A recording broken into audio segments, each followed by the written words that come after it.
Good morning, Lorianne. Sorry, I had to get my stream together. It took me a second.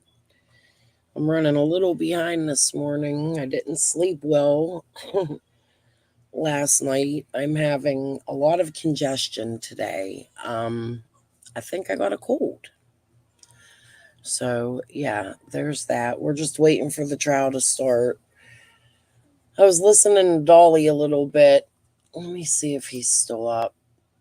He was over there talking about how the defense is trying to blame Danny. I wanted to hear what his next words were, but I wanted to come live. I didn't want to wait. Oh, thank you. I will. It's just a cold. I get these. I get lung infections often, and they fucking suck, and it's why I gotta quit smoking. But by the end of the day, a couple cups of coffee, it'll break up. Hubby got the kids again. But anyways, another thing I wanted to say is yesterday, because my house was so busy, the kids didn't have school yesterday. So my granddaughter was home. Yesterday was just a busy day here. Today shouldn't be as busy. My family might come in, but because of it, I missed a lot yesterday. I only had very few minutes this morning to catch up a little bit. And Duty Ron shared some great clips, and I didn't see the video of Danny running from work to go help find Quinton. He looked frantic. So I want to watch that again for sure at some point today when they take a break. We're going to turn Duty Ron on and just watch his little thing of clips he has. I can't believe I missed that. Yeah. And then I told y'all that's what I was saying the other night was, and the neighbors and them were saying that they seen Danny driving around looking for that baby relentlessly. You know? I don't understand why people were accusing him to begin with. Whatever. Dude's at work. She's out all night doing drugs, buying drugs, coming home. It was in my head, like not feeling good last night, having a hard time sleeping, tossing and turning, and just thinking about this trial. Like that video yesterday, I was more focused on that and I missed all that other stuff. So we definitely got to go over Duty Ron. We're just waiting for the trial to start. It's, let's see, what time is it? Oh, they're late. They are late. That's okay. Gives me a moment to chat, I guess. Let me refresh it. So, who do you think the witness is today? Because they said they'd take longer. It seemed like it was going to be a more important witness. I don't think they're done with the police yet. That was too short. They got to get to Quantico. But that'll usually, I just recently watched the most of the Vallow trial, both of them, and those were long, and they mixed their witnesses up. I don't know why this case isn't getting more attention.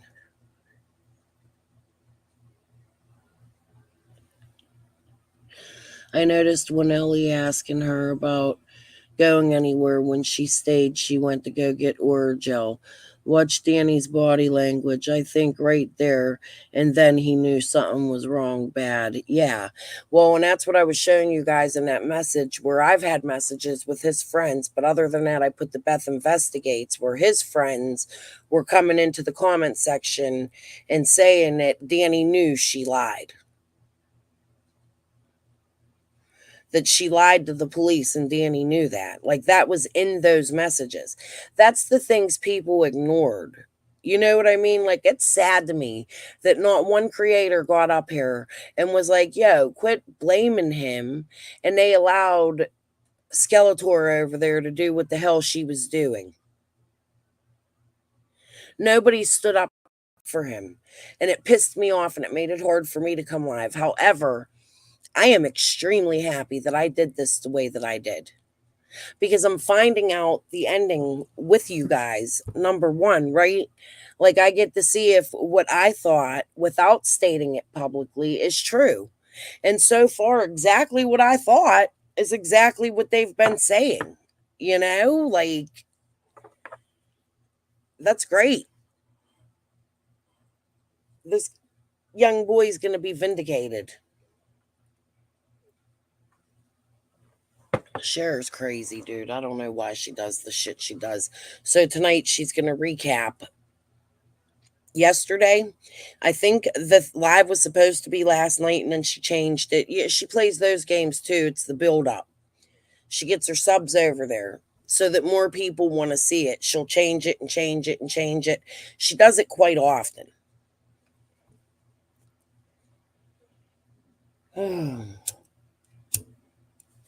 It's ridiculous. It's right. Justice for Quinton. Real justice. Provided for by facts. I can't believe that's another thing too I want to talk about before they start. How they actually came up and said the defense, first of all, I timed it. It was 3 minutes and 6 seconds long. Their opening statements. That's what I had time to do yesterday. I timed it. And then I heard a news broadcast. Hold on, I got a cough.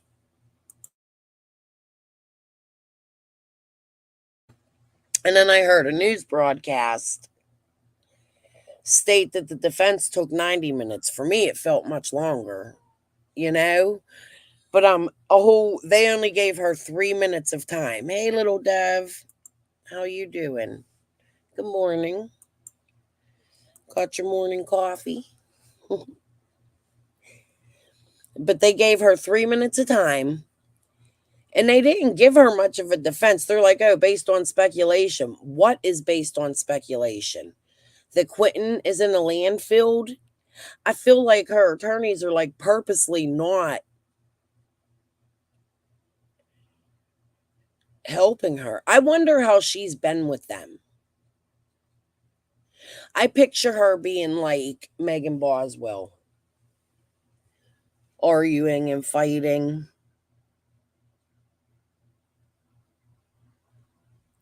I could be wrong, but I don't know. Her display on the news and sitting there with Billy Joe, dude, they're like the same people, all fidgety and shit. Crazy. Do you think she will take the stand? I was thinking about that too. Hi, Joe. No, she might.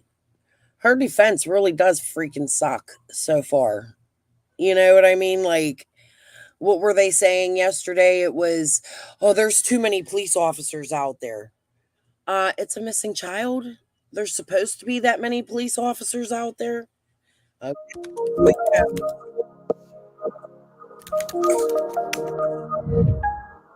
Remember the magic. Join us for a heartwarming journey back to your favorite holiday classic.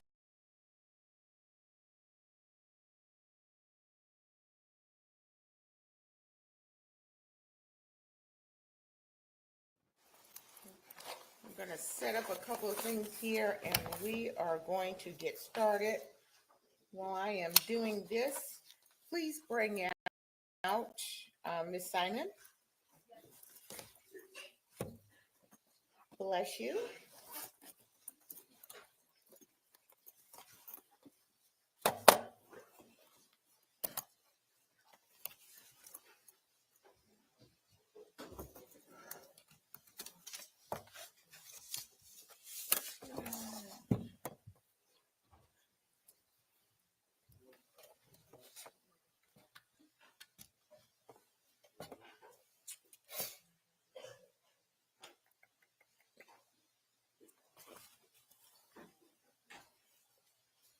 Morning, Miss Simon. Have a seat with your counsel.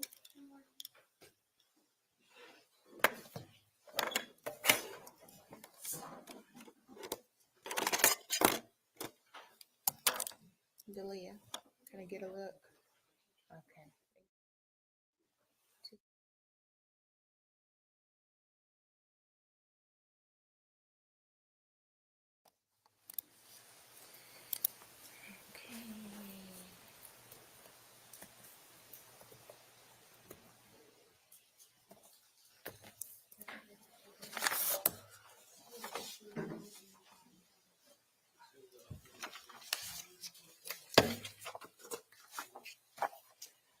Okay, so we are on the record with SPCR 22-03364J6, the state of Georgia versus Leilani Marie Simon.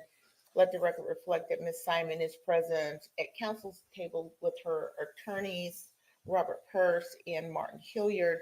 The state is represented by AUSA Tim Dean and Assistant District Attorney Jenny Parker, as well as Detective Lemons. Is the state ready to proceed? Yes, Your Honor. Is the defense ready to proceed? The defense is ready, Your Honor. All right. The state may call its first, well, we might want to have the jury first. We got a few folks we need to have.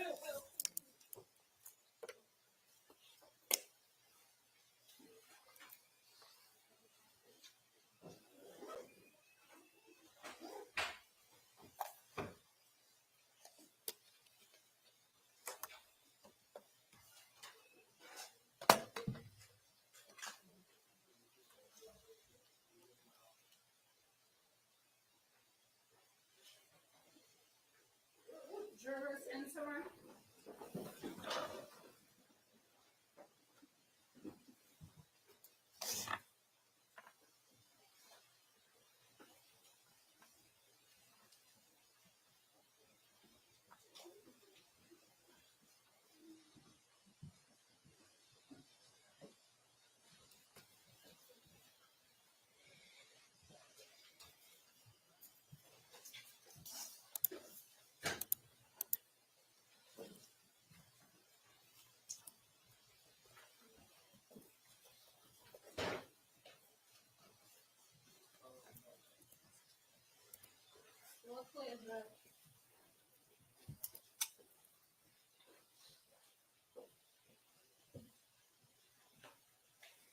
All right, please have a seat, ladies and gentlemen. Everyone in the courtroom, please have a seat. Welcome back and good morning. Thank you all for being on time, and I could tell by your looks you are ready to go. I will ask you, has anyone discussed the case with anyone, viewed any media, read any media, done any research in this matter? Okay, and there's a resounding no ma'am from everyone. So with that, we're going to go directly back into the evidence. The state may call its next witness. Philip Shanker.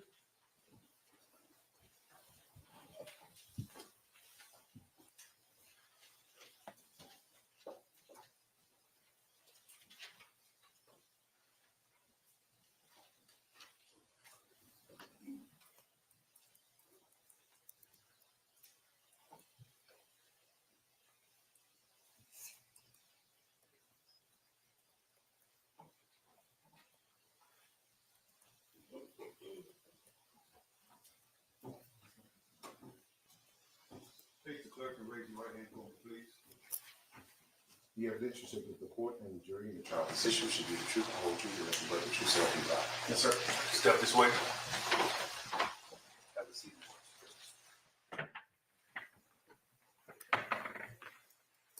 All right, good morning. Good morning, ma'am.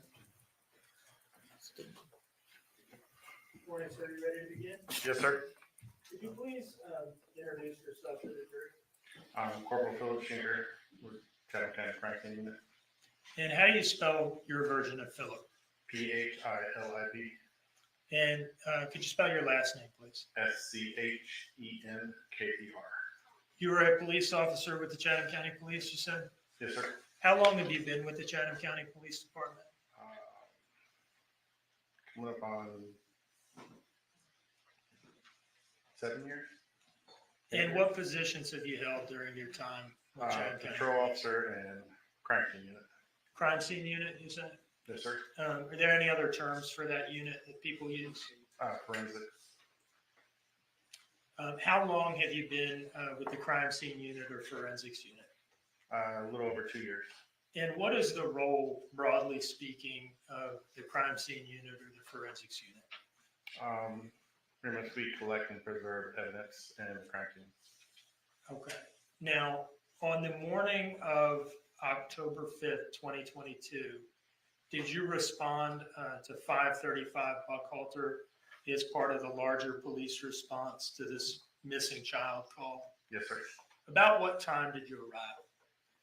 I'd say approximately around 11. What's going on? Do we know each other? I ran you over. The crime scene unit or the forensics unit went out to the residence that day? Myself, my Sergeant Coleman, Corporal Shiro, and Officer Dickens. What was the initial purpose of you all going out there? Our initial purpose was to put the drone up to assist with searching the missing child. And did that happen? Yes. Now, eventually, in your time there that day, did you document photographically the residence and surrounding area? Yes, sir. Okay. Can you tell us about how that unfolded? When you took pictures and what the pictures were taken of? We're going to go through some of them, but broadly speaking. Initially, when I got there, I was advised that there may be blood on a pillow inside the house, so I went inside, took pictures of the pack and play in the room, and then I backed out, and then we put up the drone for a little bit, and then later on that night, I took overall photos of the outside of the residence and the inside of the residence. So there was initially a period shortly after your arrival where you took a few pictures of the pack and play, Yes, sir. and then you backed out Yes, sir. and took many more photographs later. Yes, sir. And was that after a search warrant had been obtained for the residence? Yes, sir. Okay. How many pictures did you take total, if you remember? A lot. Would it refresh your memory to look Yeah, at let me the look at report? this real quick.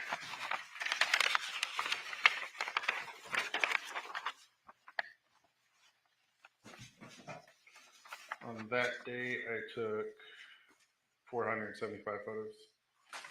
In the course of taking those photographs and walking around the residence, did you have an opportunity to examine the front door? Yes. Did there appear to be any signs of forced entry or anything like that? There did not. Did you see anywhere in the house any obvious signs of a struggle? I did not. Do you see in front of you an exhibit marked as States Exhibit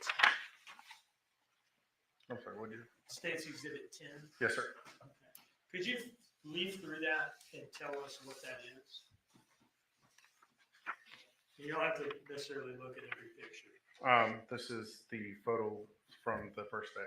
Is that all of them or just a selection?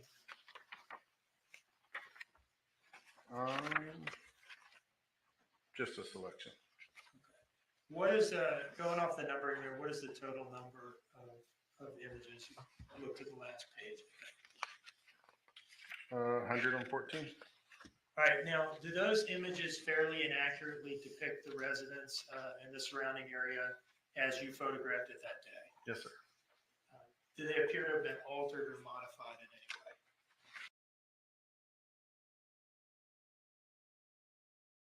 Had been obtained for the residence? Yes, sir. Okay.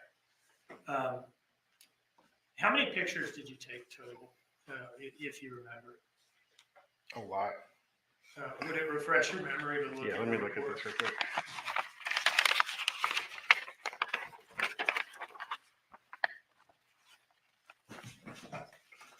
On that day, I took 475 photos. In the course of taking those photographs and walking around the residence, did you have an opportunity to examine the front door? Yes.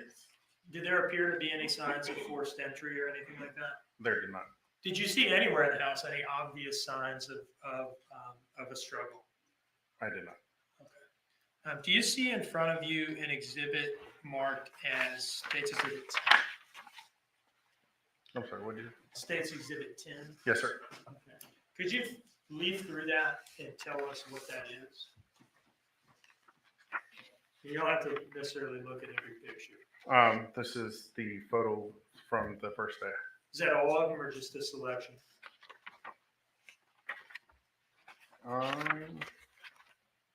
Just a selection. What is, going off the numbering there, what is the total number of images? You looked at the last page. 114. All right, now, do those images fairly and accurately depict the residents and the surrounding area as you photographed it that day? Yes, sir. Do they appear to have been altered or modified in any way? They do not appear to be. Your Honor, I would move State's Exhibit 10 into evidence at this time. Having reviewed it, Judge, no objection. State Exhibit number 10 is submitted. And I would ask to publish this exhibit to the jury. Yes. Thank you.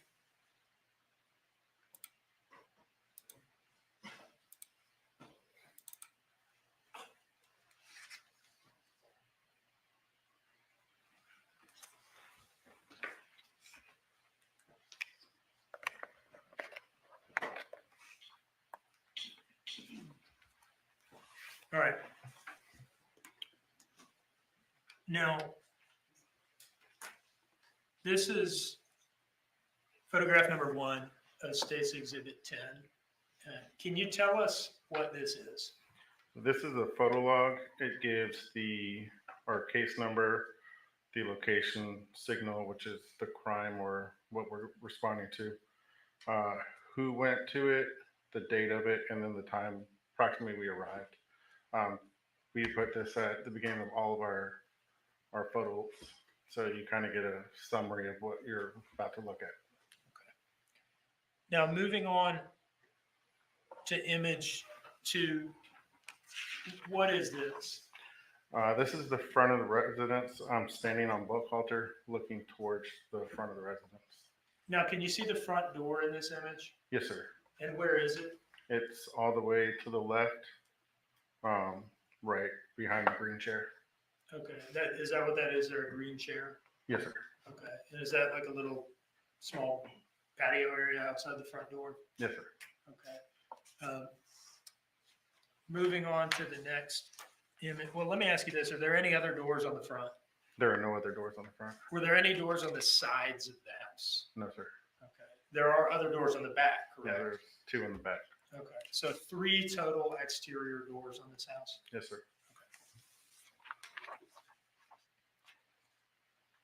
Moving to image 3, where are we now? Where have we moved? So I moved further down boat halter just to get a different angle of the front of the house and the side. And 4, where are we here? 4, I am at the end of the property line, further, I believe it's west of their yard, looking towards pretty much the front and the back of the house. Okay. Now, is that there, the driveway for 535 Buckhalter that you see there? Yes, sir. And where are we now? Now I'm standing at the edge of their driveway looking into the backyard. And there's a truck here, right? Yes, sir. I believe that belonged to the son. The son, you said? Or brother. Now, in image 6, where have we moved here relative to that last image where we were standing behind the truck? I'm in front of the truck at the gate entering into the backyard. And what do we see off to the right there? There's a detached carport with the RV, a white truck, and an SUV. Are you referring to the white SUV more or less in the middle of the frame? Yes, sir. Now, this next image, how have we moved or changed our position relative to the last image? So I had just panned right and started taking photos of the fence line. Okay, so you've made a 90-degree turn to the right, and this is just a front corner of the yard. Yes, sir.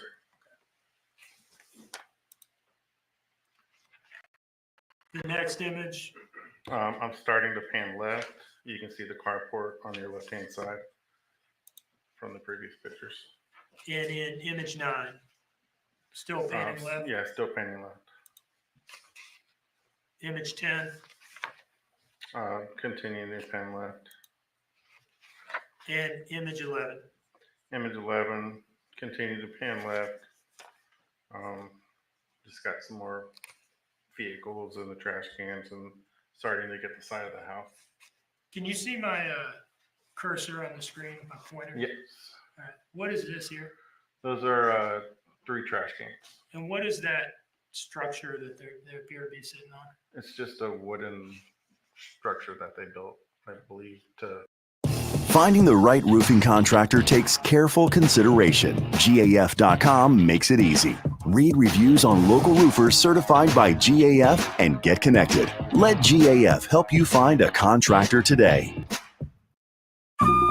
Fair has helped us find products that align with our taste and values. Our stores Property now I'm looking towards the, I guess, back of the house, towards the street. Okay, so you just moved to the back of the property line and you're looking back the way you just come from. Yes, sir. Image 13, I have moved to the right a little bit more.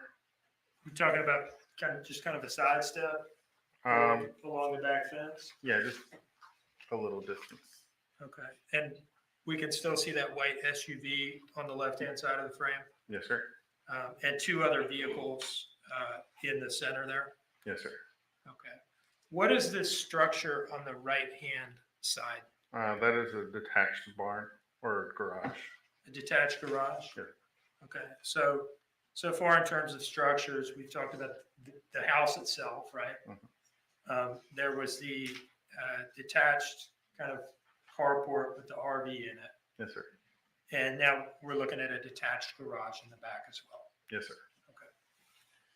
In image 14, where have we moved relative to the last image? Further right, this is just kind of the side of the garage, and there's also a carport attached to that garage. Is this the back side of the garage, the furthest side away from the house itself? Yes, I'm still on the property line. And what are we seeing there on the side of the garage? 2 trailers, a car, and some tools and ladders in the background. Okay, so is there like a carport that extends off the back side of the garage? Yes, sir. And is that what that car is under? Yes, sir. Now, where are we here relative to the last photo? The back property line, and then I guess you'd say the far right from where I'm standing, property line looking towards the street. The garage is on my left, and the house is a little bit further on my left.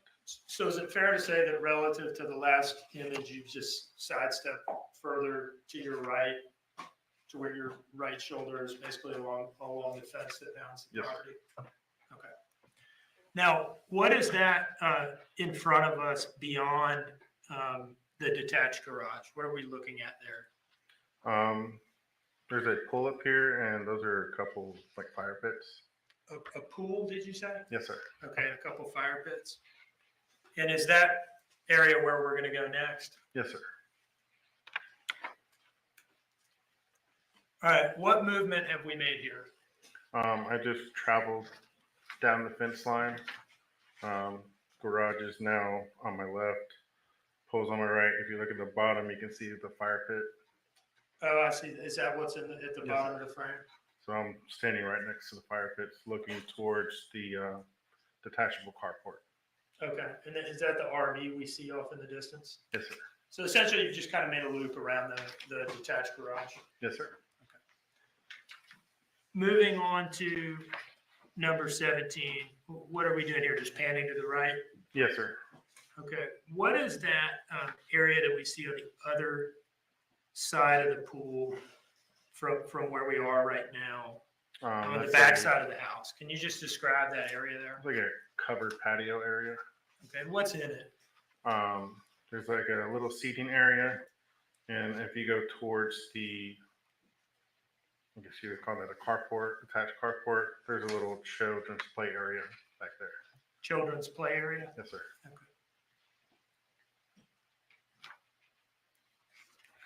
Moving to 18, we just panned all the way to the right here. Yes, sir. In 19, What are we looking at here? That seating area Yes, sir. beyond the pool. Beyond the pool. And the barn is behind me at this point. Or not the barn, I'm sorry, the garage. Now, in image 20, where are you standing? Where have you moved now as you take this picture? So I am in the underneath the patio and the little seating area, like right in the middle of the seating area, facing I'd be facing the carport if that's a good point of reference. All right, so you've gone across, like on the other side of the pool from where you were in the last image, and you're standing in that seating area. Yes, sir. Okay, and this is the house on the right here. Yes, sir. You mentioned earlier that there is one exterior door on the front, none on the sides, and two on the back. Yes, sir. Are those two on the back visible in this image? Yes. Can you tell us where they are? The white door on the right-hand side, that's the dining room door. And if you look a little bit further past it, there's a little dark area. That's the living room door. Can you kind of step down and just point to where the living room door is in this picture?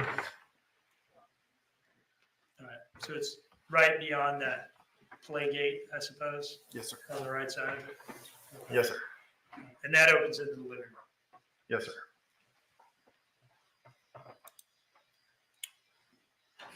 Number 21, where are we here? What are we looking at? I just moved forward.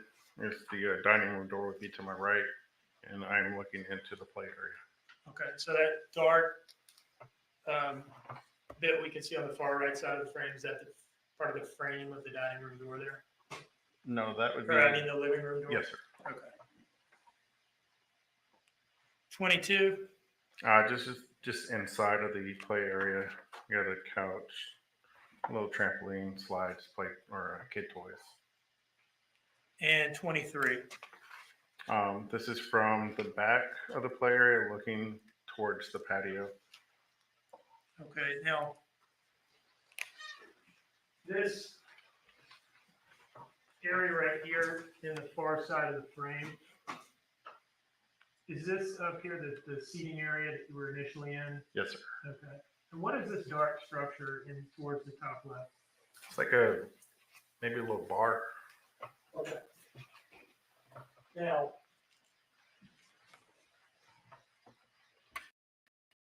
where are we here? Here, I have just moved over to the right a little bit. I'm kind of standing in front of that trampoline, pointing towards the doors to enter the home. And can we see the living room door and the dining room door in this picture? Yes, sir. All right, living room door being the dark one towards the top center, Yes, sir. and the dining room door being the white ones off to the right. Yes, sir. Now, does that pretty much cover the exterior of the house? Yes, sir.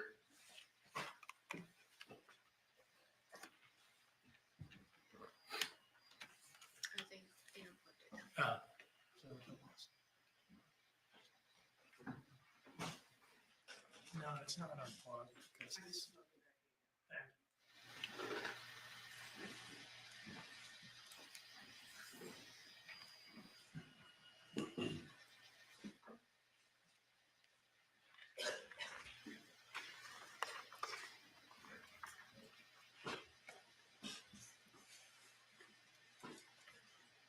If there were a better place to plug it in than right at somebody's feet, we would do it. Is it on that side? When I drop my water, I do apologize. Apology needed.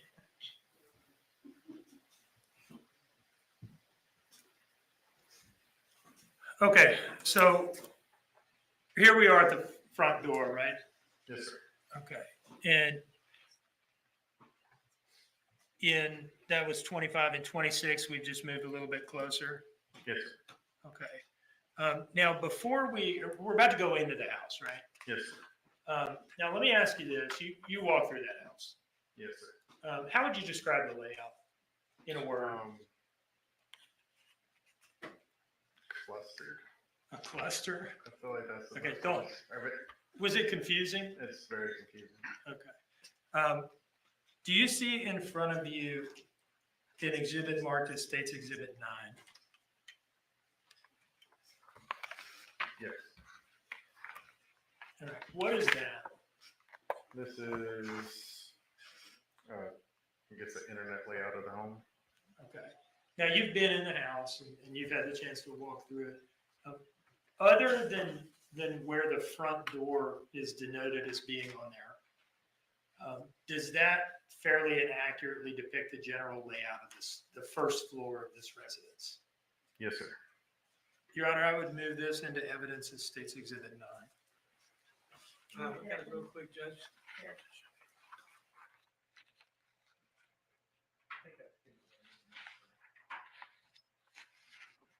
Objection, Judge. And may I publish, Your Honor?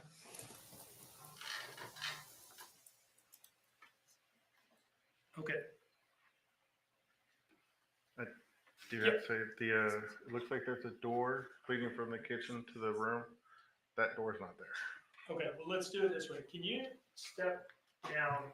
Well, I'll tell you what, you sit there, I'll come up. We're just gonna work through these rooms, starting at the front door and going more or less clockwise, okay? The front door, first of all, is labeled as being right here. Is that accurate? No, that's a window. All right. Is the front door kind of in the top right-hand corner here? Yes, sir. All right. When you walk in, what is this first room on the far right? Looks like a living room, bedroom area. Okay. Now, you mentioned that there's a spot on here where it looks like there's a door from that room into the kitchen, but it is not in fact a door. Can you come down and describe what you're talking about? This area right here, that is a wall. Okay. And so is it the case that when you were in that room that day, you cannot pass through there into the kitchen? Yes. Okay. And why is that? Just so I understand. I guess they walled it off. Okay. Or it appeared to be walled off. All right. Do you have something to write with in front of you there? And I didn't ask you to bring one. So.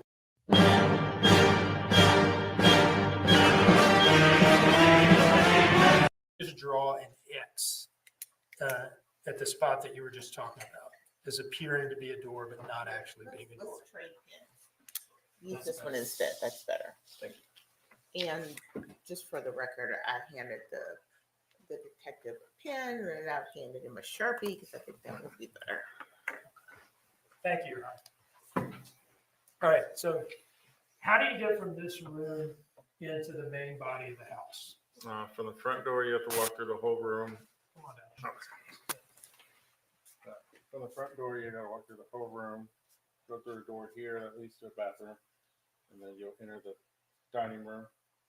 From here, you have to go through this door to go through the kitchen, and then this door to go into a hallway, and then come down here. You can go up the stairs right here, or go through another door to the main, or I guess the master living room, and then another door to go to the master bedroom.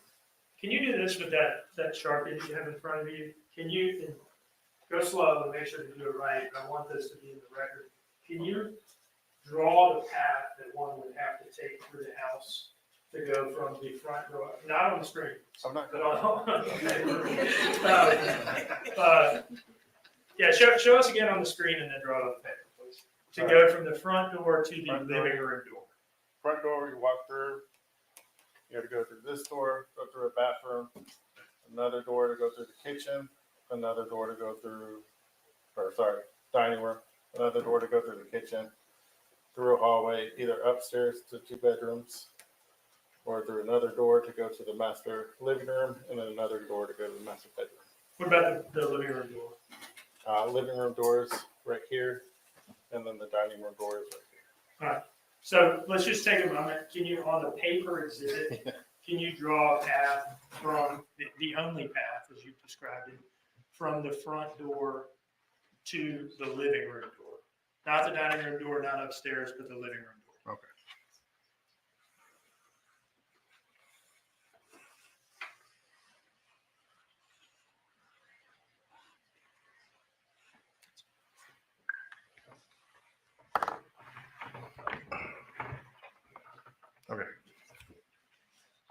All right. Now, so you said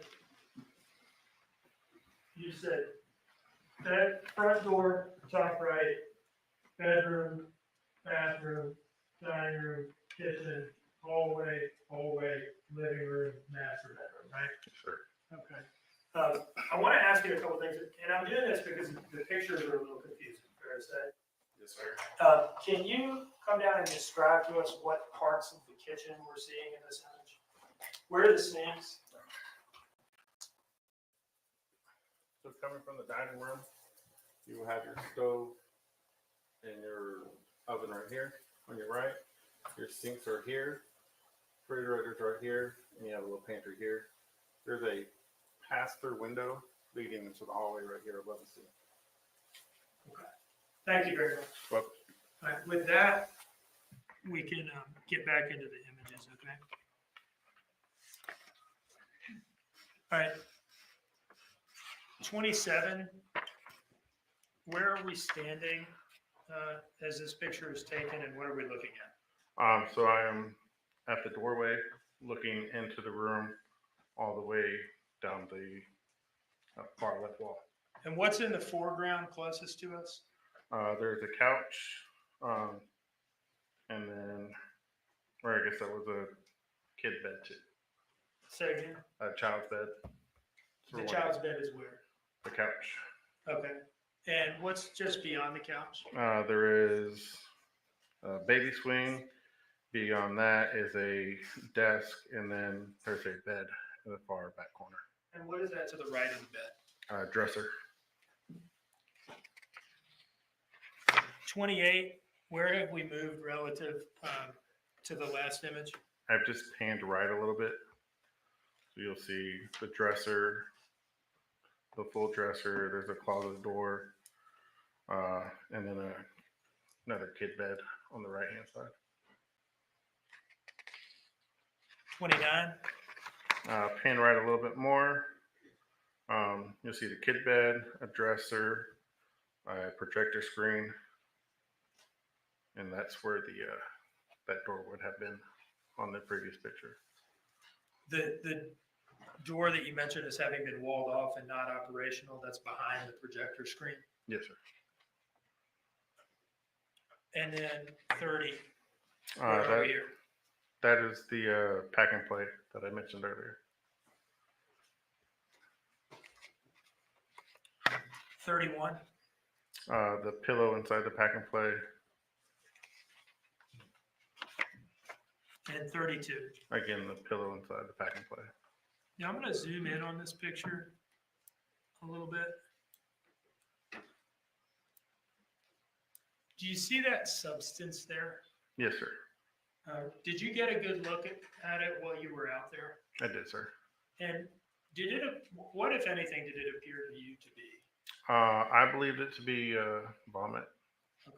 Did it appear to be blood? It didn't. Okay. It's a lot redder in that picture than it actually was. You're saying it's appearing redder on the screen than Yes, sir. than it actually was when you were out there?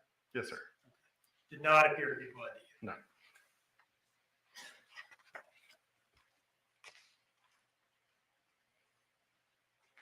Did you do any testing at any point to determine whether it was blood? I did not. 33, another picture of the same. Another picture. The blanket is out because we searched the pack and play after Okay. the picture. Now, let me actually go back. Okay, so in 34, where is that pink blanket? It is, or on 34, it's on the, I guess you call it the rail at the side. Now, I want to go back to, pardon me, to 31. I'm on 31. Where's the pink blanket in this picture? It's inside the pack and play on the pad. All right, so we've got some pictures where the pink blanket is in the pack and play and some where it's on the rail. Yes, sir. Can you tell us when it was moved and why? It was moved due to, or I guess it was moved when we were looking for, see if there's any blood on the inside the pack and play. Okay, so And then we just moved it to look at the blanket itself and to look at the mat. okay, thank you. Did you have gloves on when you did that? Yes, sir. Moving on to 35, just another view of the pack and play after the blanket has been moved. Yes, sir. 36, same. Same. All right, 37, where are we here? My back is towards the pack and play, and I'm looking towards the bed in the far left corner. So you're essentially standing at the pack and play here. Yes, sir. 38, 38, I just pan left, same spot. 39, 39, pan left. You can see the front door in the left side, the couch, and then there's a safe and a projector on the window back there. 40, 40, at the desk, looking towards the front door. You can see the street in the background. 41, I have pan left, front doors on the right, pack and play, and the projector screen. Continue moving to the left. 43, Oh, sorry. Pan to the left even more. Kid's bed and the closet door. 44, Just continue panning.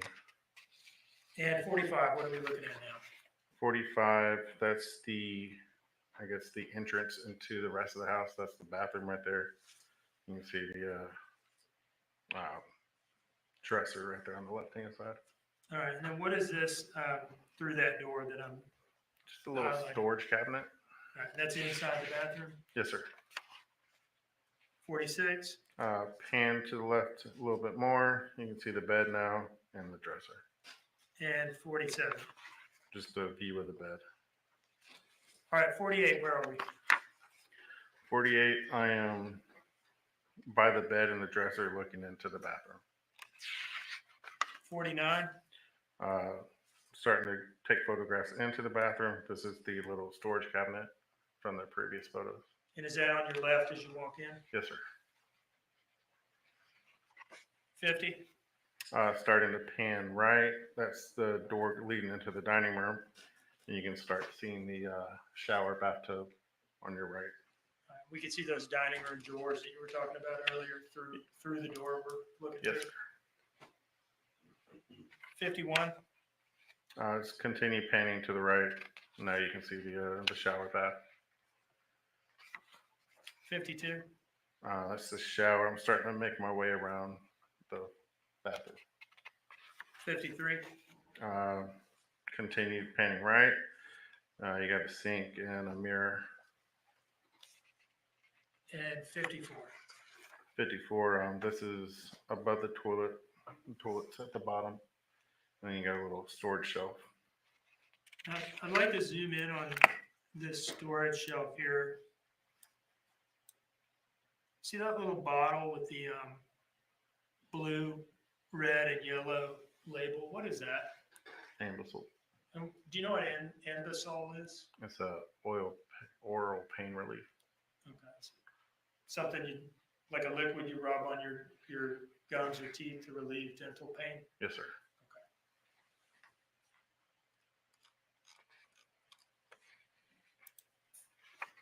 Now 55, where are we here? 55, we're at in the bathroom looking into the dining room. The dining room door from the previous photos is on the left. And then you have a little dog cage and then dining room table on your right. 56, Just panning through the dining room. You can start to see the kitchen. There are 5.9 million searches made every minute. The next one you do could do this. 57, 57, the dining room doors are right behind me looking into the kitchen through the dining room.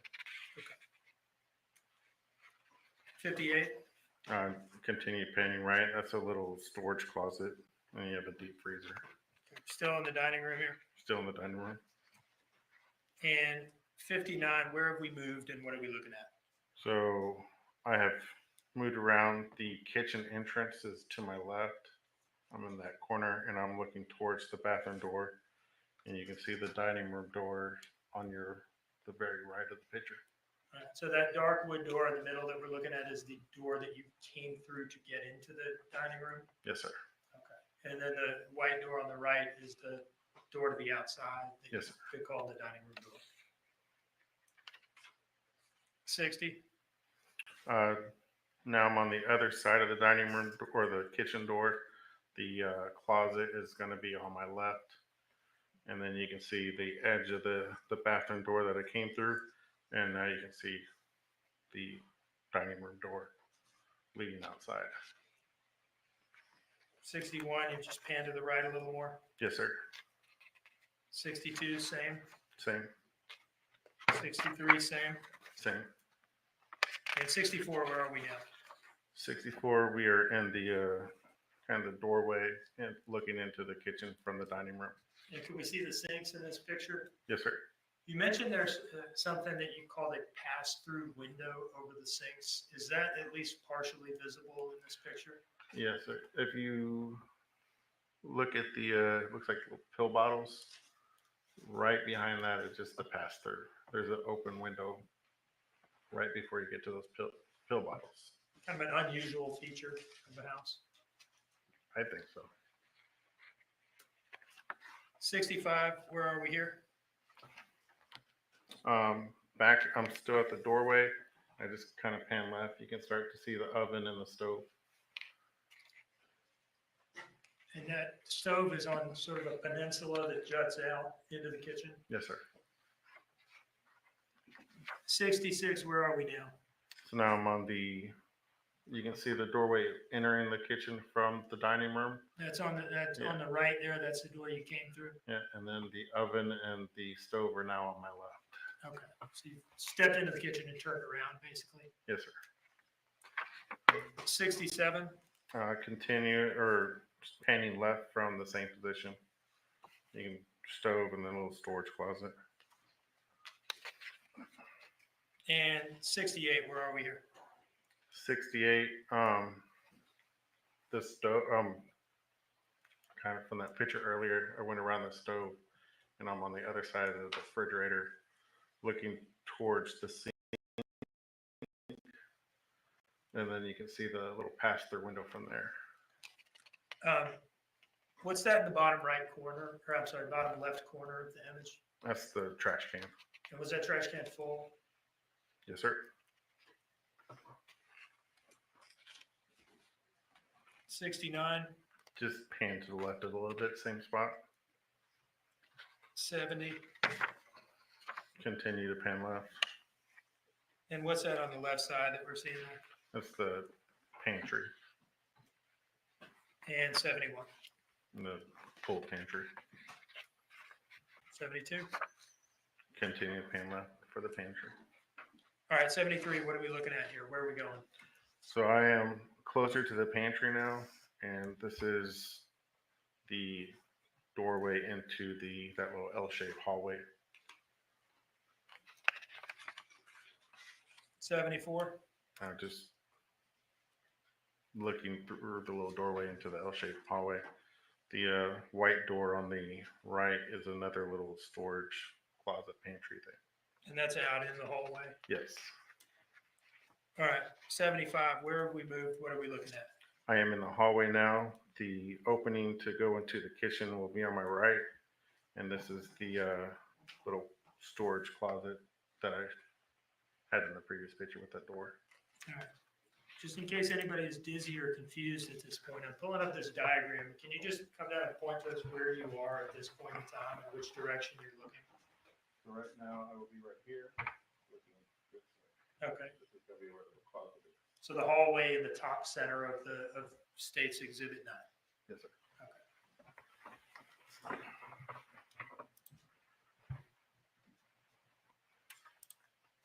76. Pretty much have done a 180 and now I'm looking down the hallway. Okay. 77. I've walked through the previous opening, look left. The doorway in front of you is the doorway leading into the living room. On the left-hand side is the opening to go from the kitchen. And then on the right, very right-hand side, you can start seeing the stairwell that goes upstairs. So you're looking down the hallway that's on the other side of that pass-through window over the sink. Yes. 78. Move closer to the living room opening. The opening or the kitchen opening will be on my left, and that stairwell will be on my right. 79. A little bit further, starting to get into the living room. And can you describe that piece of furniture that we're looking at there? It's one of those. It's a couch, like an L-shaped couch. Okay. 80. Into the living room, starting to pan to the right, getting the full living room. You got a big entertainment system and the L-shaped couches on the left. So Now 81. Where have you moved here? this I am behind the couch. I guess you don't have the other picture up. Kind of between the front door and the laundry room area. Okay. 82. Where are you here? I'm on the other side of the couch looking towards the front door. That big TV entertainment thing would be behind me.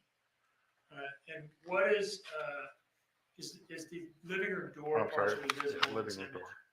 Yeah, the very right, you'll see the living room door. Okay. Is it the blue thing or is it beyond that? Beyond that, it's I guess the white door with the colors on it. I don't know if y'all can see that in that picture. Far right. So right here? Yes, sir. Okay. 83. 83, I've panned left from the view of the front door, and now you can see the little laundry area. 84. Continue to pan left.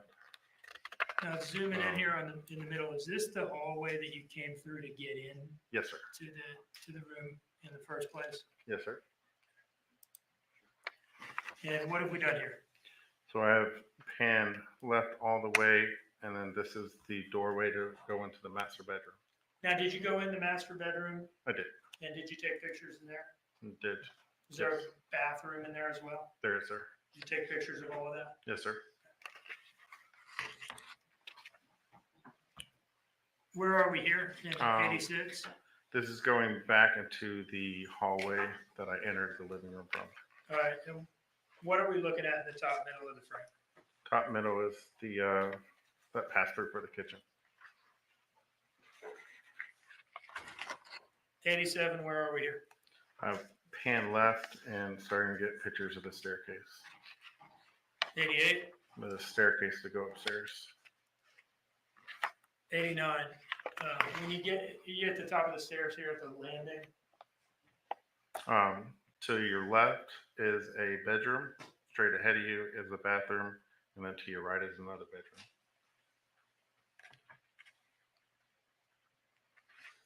90. This is entering the bedroom on the left-hand side. Okay, the left as you're looking up the stairs. Yes, sir. 91. This is the view into the bedroom from the doorway. You have a closet door on your right. The bed was kind of at an angle. Yeah. 92. This is from a view from that closet door I mentioned previously, looking towards the other closet. 93. Just continually panning left. 94.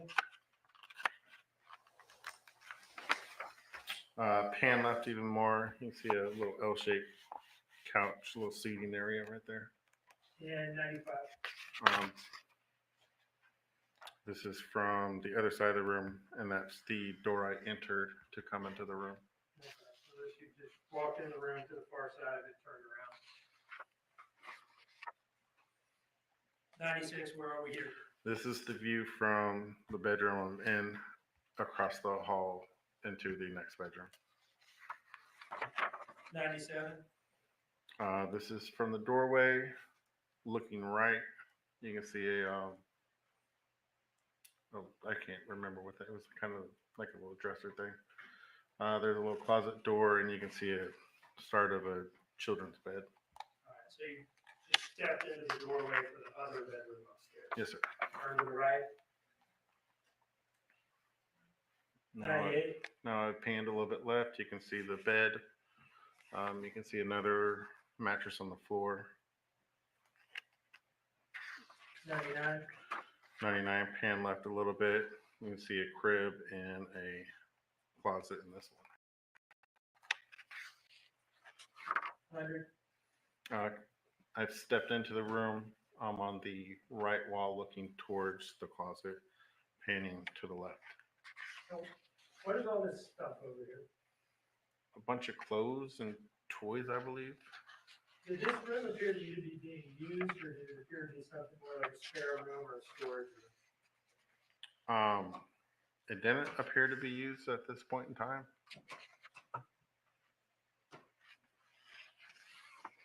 "101 is, are we looking here at the door that you came in? Yes, sir. And is on the left side, is this that So like, dark wood piece of furniture that we saw? Attention Pennsylvania voters. Millions of your fellow Pennsylvanians will cast their votes by mail this election. back is towards the bunk bed, looking at the wall across. You can see the door I entered on the right hand side.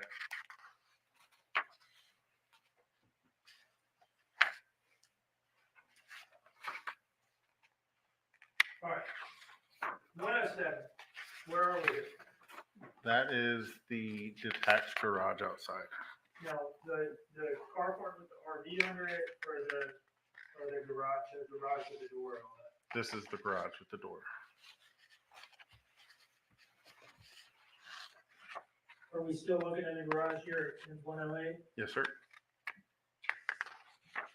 109, another picture of the garage. Yes, sir.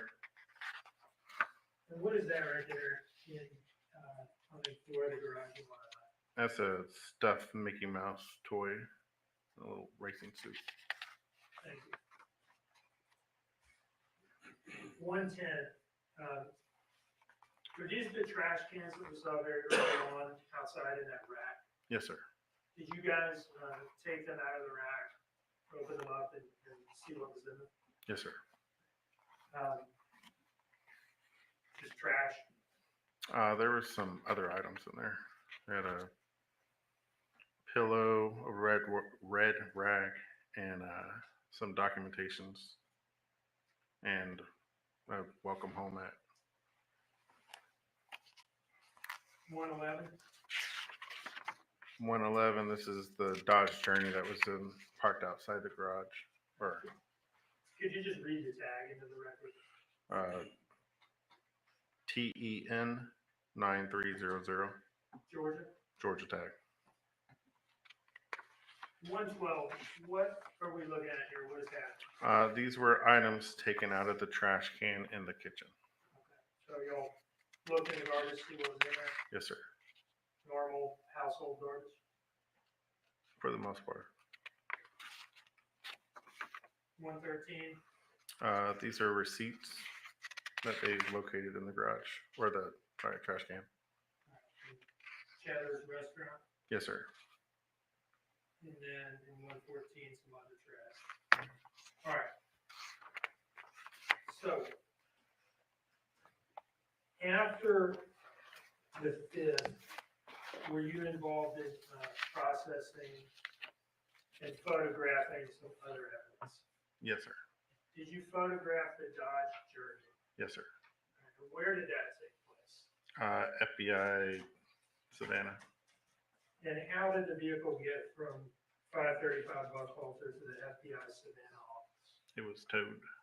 Do they have a secure lot there that they can hold vehicles in? Yes, sir. And when did you search the Journey? That would be on the 6th. 6th of October? Yes, sir. Okay, you took photographs of it when you did that? Yes, sir. Do you see in front of you a document marked as State's Exhibit 11? Yes, sir. Can you look through this and tell us whether that is a selection of the photographs that you took of the Journey? Yes, sir. Is it that? The document in front of you, is that the selection photograph? Yes, sir. Is it, do those photographs fairly and accurately depict the vehicles that appear to you on the sticks? Yes, sir. Your Honor, I would offer this in as State's Exhibit 11. Objection. State's Exhibit 11.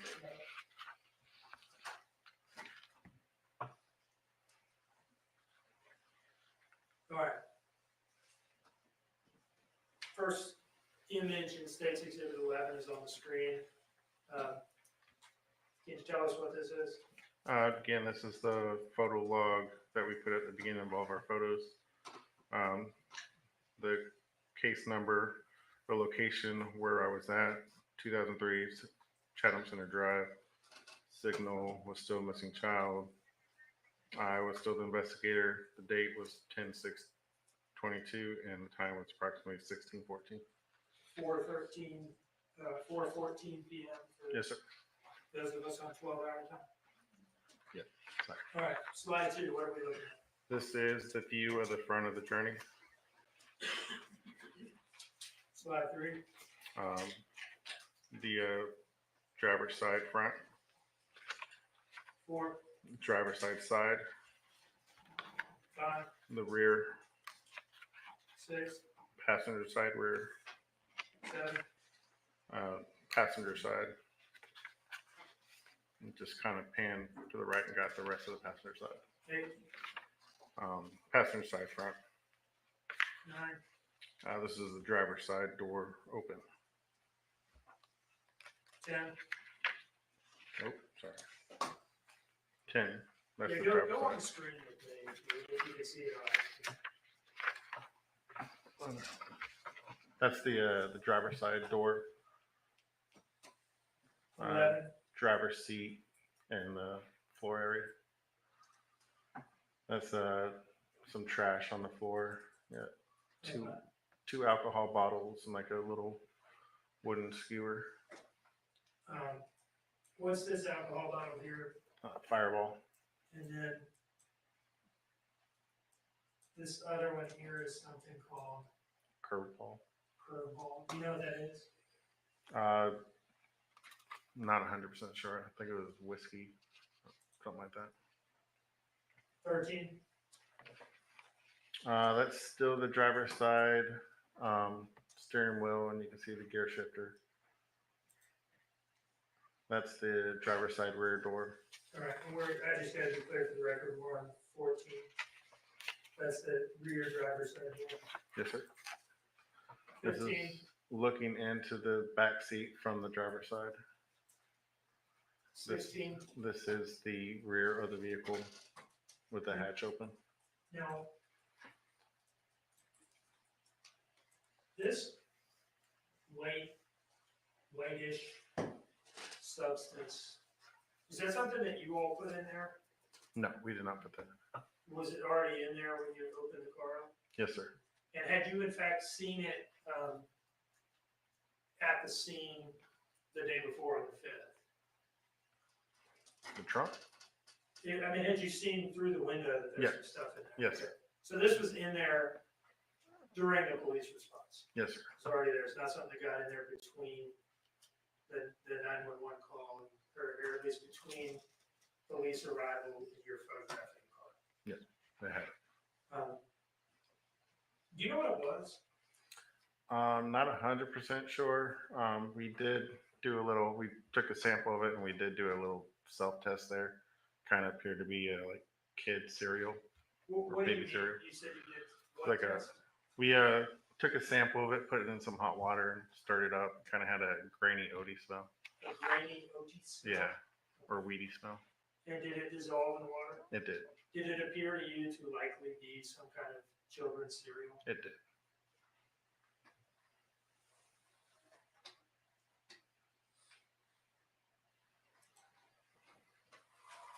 $17. This is the passenger side rear door. And looking into the vehicle from the passenger side. What's that there in the floorboard? That is a Natural Light beer can. 19. Front passenger door. 20. That's the front passenger floorboard and the seat. 21. That's it for Stacy's exhibit. 11. Yes, sir. One of them.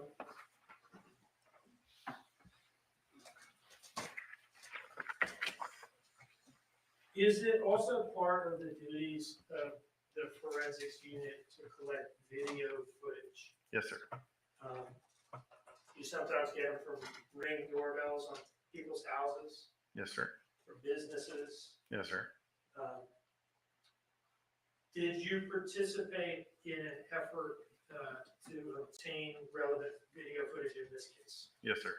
And was that centered on the Chevron Azalea Mobile Home Park area near the intersection of Ogeechee Road and Buckhalter? Yes, sir. Okay. Did you go to the Chevron that's right next to the Azalea Mobile Home Plaza? Yes, sir. And did you obtain video footage from there? Yes, sir. And when was it that you did that? On the 7th. 7th of October, Yes, sir. 2022. Yes, sir. So 2 days after the 911 call, you were out there at the Chevron getting video footage? Yes, sir. And for what time period did you obtain video footage from the Chevron? Can I look at my report real quick?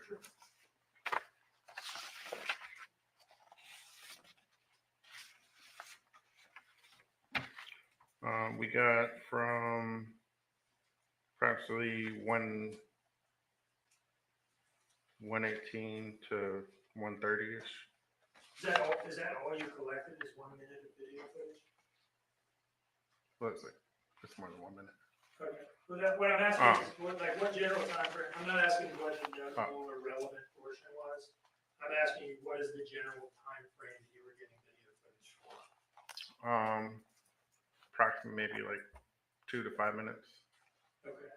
Now, did you see during that time period, what was you said, 115 to 118 or something like that? 1:18 to like 1:30ish. 118 to 130-ish? Yeah. Did you see on that footage what appeared to be the Dodge Journey that you photographed? Yes, sir. And did you see whether that vehicle did or did not stop at the Chevron? Yes, sir. It did not. And did it stop at the Chevron during No, that sir. time period? Okay. Could you nevertheless see the vehicle in the Chevron footage? Yes, sir. And what did it do? I traveled north on Ogeechee, turned into the Azalea parking lot road, and drove past the Chevron into Azalea. Okay, so you can see it in the footage, but it's not stopping at Chevron, it's driving by the Chevron and turning into Azalea Mobile Home Plaza. Yes, sir. Remember the magic. Join us for a heartwarming journey back to your favorite holiday classic. Security footage from Azalea Mobile Home Plaza. I did. From a number of different cameras, correct? Yes, I believe there was 3. And did that footage appear to show the Dodge Journey that you photographed entering and driving around in Azalea Mobile Home Plaza during the period of, say, I don't know, 1:15 in the morning to 1:20 something in the morning? Yes, sir. On October 5th, 2022? Yes, sir. When did you go out and get that Azalea footage? The same day. All right, October 7th? Yes, sir. And you mentioned that Sergeant Coleman is your sergeant with the crime scene unit, forensics unit. Yes, sir. Was he present with you on the 7th when you got that? Yes, sir. Okay. Was he supervising the operations as the sergeant for the unit? Yes, sir. And did he see and participate in, did he see the footage that y'all were looking at and participate in its collection? Yes, sir. Okay. Sometime after the 7th, when you'd gotten this footage from Azalea showing the defendant's car, did you realize that the timestamps for Azalea's cameras appear to be off? Yes, sir. Like incorrect? Yes, sir. And did you do anything to memorialize what the time stamp discrepancy actually was? We returned back to the scene and use our phones we put our phones up to the live view and took pictures of it so we could get a real time compared to their time. And is the idea there that the time on your phone is accurate? Yes, sir. And so you can compare the time showing on your phone to the time showing on the camera and figure out how far ahead or behind it is? Yes, sir. Right. And what was the time stamp discrepancy with the Azalea footage? How far ahead or behind the actual time was it? I believe it was right around 80 minutes. Behind or ahead? Behind. Okay. If I remember correctly. On the 7th, when you went out to Azalea to collect the footage initially, did you take some photographs while you were out there? Yes. And when did you go back and do this deal with the phones to document the timestamp discrepancy? On the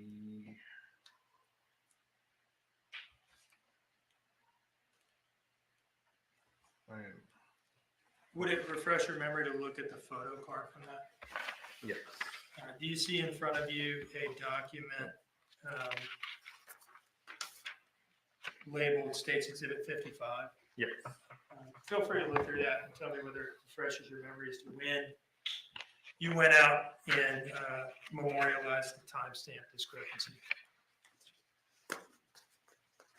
The 9th. 9th of October, 2022. Yes. Looking at States Exhibit 55, does it clearly, fairly and accurately depict Azalea as photographed by you on the 7th and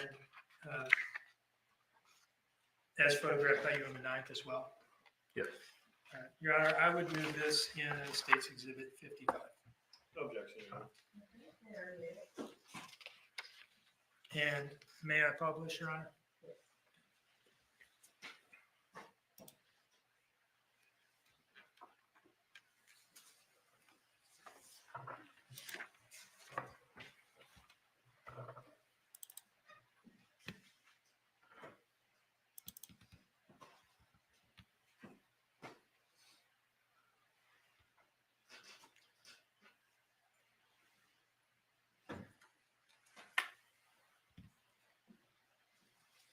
All right. States Exhibit 55 is up on the screen, specifically the first image in that exhibit. Is this your photo card from the 7th? Yes, sir. And this is the day you initially collected the footage? Yes, sir. Now, slide 2, what is this here? What are we looking at? These are the community dumpsters in Azalea Mobile Home Park. All right. And what is that we see on the far right side of the frame? There's a white Jeep All right. belonging to one of the staff members of Azalea. Okay. And that is sitting right next to the standard dumpsters, right? Yes, sir. Moving to slide 3, where are we? First of all, where are we? So this building on my right is the Azalea main office, right as you enter the park. If you look in the distance, you can see the white Jeep from the previous photo. I've zoomed in here. Is that the white car that we just saw in the last picture? Yes, sir. Okay. And off to the left of it, is this one of the dumpsters? Yes, sir. Okay. And in this picture, zooming back out, did you take this picture? Yes, sir. Okay. And were you standing right underneath the camera? Yes. All right. And that camera, is it affixed to the side of the management? It's yeah, I believe it's on a little patio covering. Say again? I believe it's on a patio covering. Okay.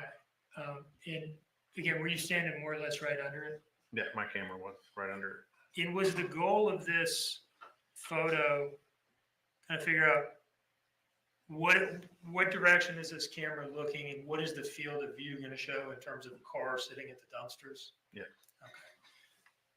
Okay. So we see, at least as you're standing there, you can see this car sitting at the dumpsters, but it is a ways off. Yes, sir. And what is this in the foreground here? This area that's bounded by this fence. It's like a little maintenance area where they store, I guess, their machinery. It's in the property, the office property. Moving on to slide 4, what are we looking at here? This is the photo log for the 9th, when we return to get the comparison photos from the phone and the timestamp on the videos. Now, how many cameras did you all collect footage from Azalea for, I don't know, the early morning hours of the 5th and the late night hours of the 4th? Do you remember how many cameras total? I believe there was 3 cameras at Azalea. Okay. And did each one of those 3 capture, at least seem to capture the Dodge journey that you photographed? Yes, sir. I want to just talk to you about these next few pictures. Slide 5. Where are you as you take this picture? So this one, I'm inside the office, holding a cell phone here, and then had another officer hold their cell phone on the camera view from outside, and then you have the timestamp right above that. Okay. What is this monitor here that you're looking at? That's their computer monitor for inside the office. And is that monitor showing you the current video feed from that camera that you were just standing under in the previous picture? Yeah, that's the live view. Okay. What is the time showing on your phone? 12:20. Okay. And that's 20 minutes after noon, is that right? Yes, sir. On the 9th. Yes, sir. Okay. And it's the same for the officer standing outside holding a phone up to the camera? Yes, sir.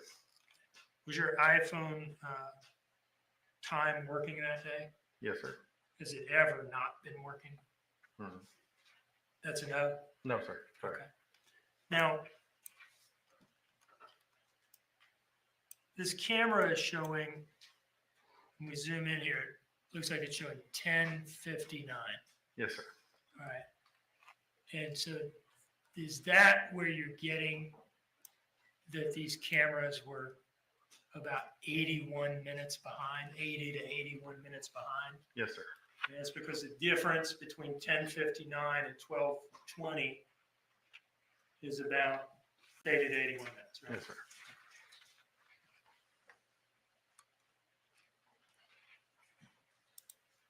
Now, this next image, slide 6,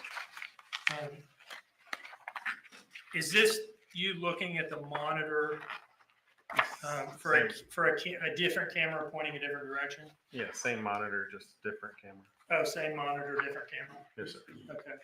And does this camera that we're concerned with here in image 6, does this point out towards Ogeechee Road? Yes, sir. That's Ogeechee Road, right past those U-Hauls. Okay. And that's, you're indicating to like the top right corner of the picture? Yes, sir.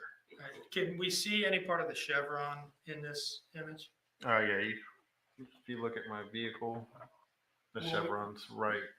Which one's your vehicle? The police truck on the left side. All right. And then where's the chevron in relation to that? Just past it. Okay. Are those U-Hauls in the chevron parking lot? Yes, sir.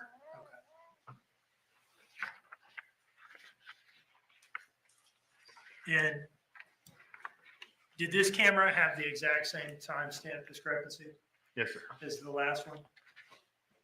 Yes, sir. 80 to 81 minutes? Yes, sir. Slide 7. Same monitor, different camera? Yes, sir. And does this one just point the other direction as the camera we were just talking about? Yes, sir. All right. And did that camera have the same timestamp discrepancy as the other two. Yes, sir. Whole system has the same time, right? Yes, sir. Right. Therefore, the time discrepancy is going to be the same on all three. Yes, sir.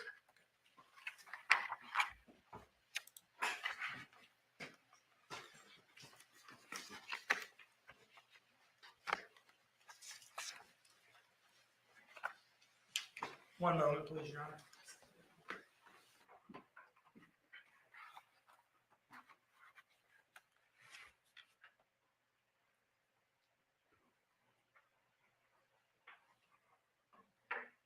Let me just ask you this. Did the cameras themselves appear to be working when you were out there collecting the footage? They did. Did you have For the bookings you've dreamed of, list your vacation rentals on Booking.com. Check this out. State Farm was charging me $179 for auto insurance per month. No thank balls in the Chevron parking lot? Yes, sir. At that time, was there in fact a police truck out there and U-Hauls in the Chevron parking lot? Yes, sir. That's a live view of what was going on right there. Okay, so were these cameras accurately capturing what was actually happening in the real world? Yes, sir. And does the timestamp discrepancy have anything to do with the accuracy or reliability of the footage itself? No, sir. No further questions, Your Honor. All right, thank you. Mr. Hilliard? Thank you. Mr. Hilliard, before you start, I don't want to take a full break, but if you need to if you feel the need to stand up and just kind of stretch it out, you can feel free to do that. I know you've been sitting for a long time.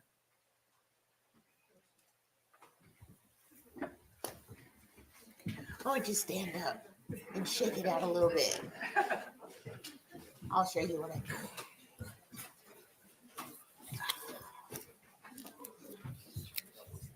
I recognize you're sitting for a long time. Kind of change the channel. Get your blood flowing again. Sorry. All right. Okay. Mr. Hilliard. Officer Schenker, I'm going to start where you left off because it makes more sense to work back that way because that's where you were at. With regard to these, like State's Exhibit number 55 that we just discussed the 80-minute time discrepancy. Okay. Did you ever do any? Just a moment.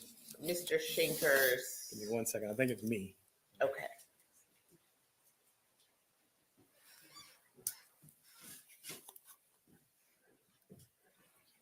Is that better?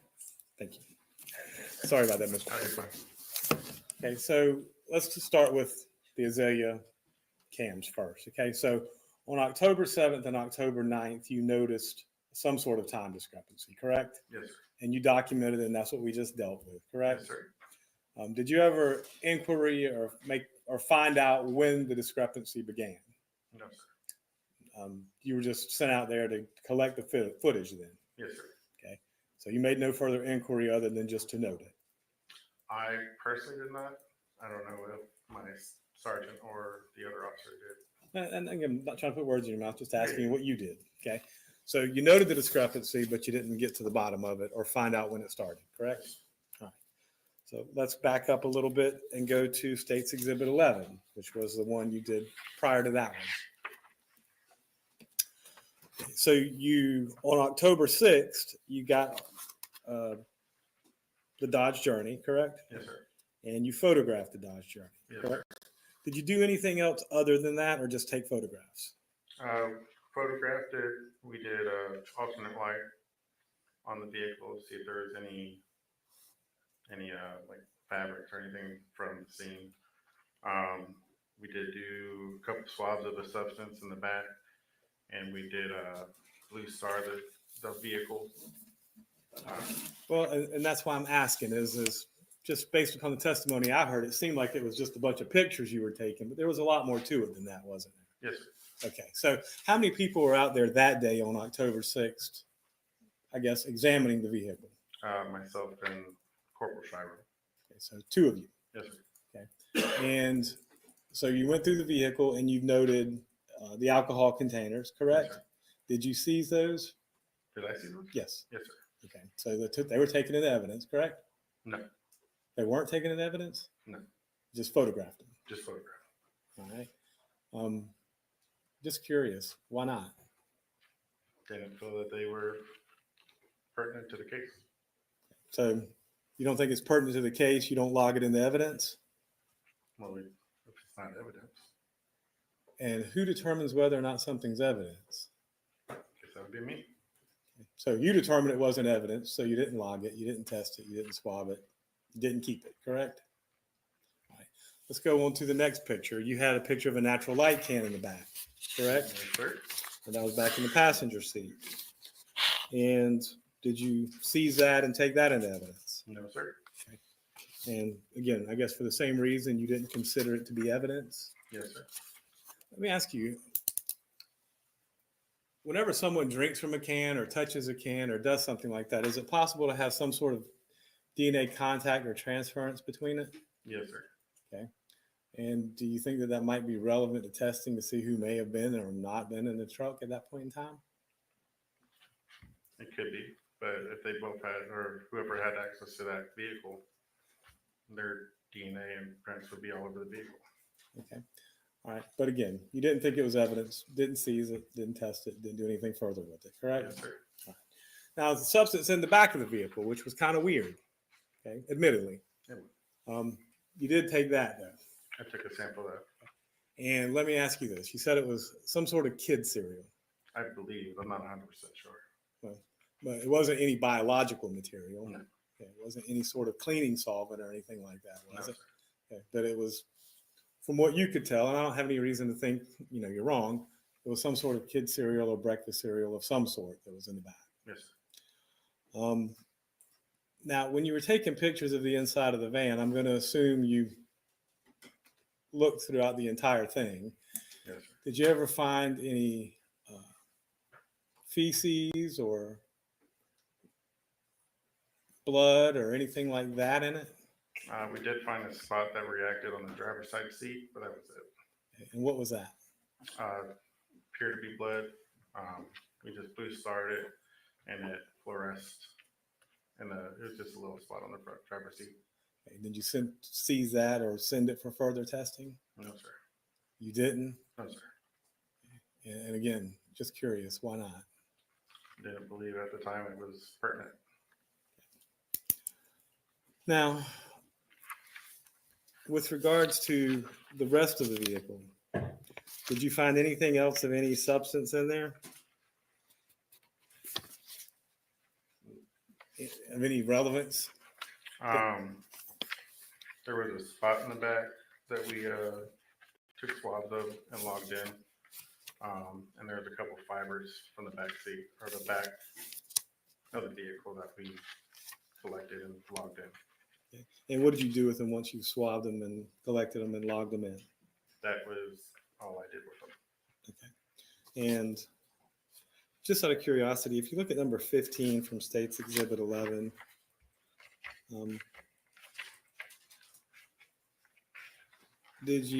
what was this orange thing and this white thing in the back of the plane?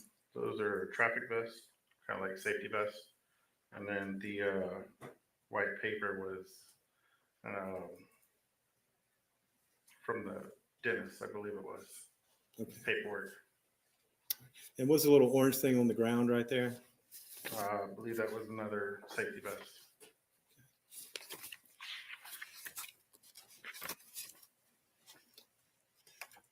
All right. And that was the extent of everything that you found or found relevant from the car, correct? Yes, sir.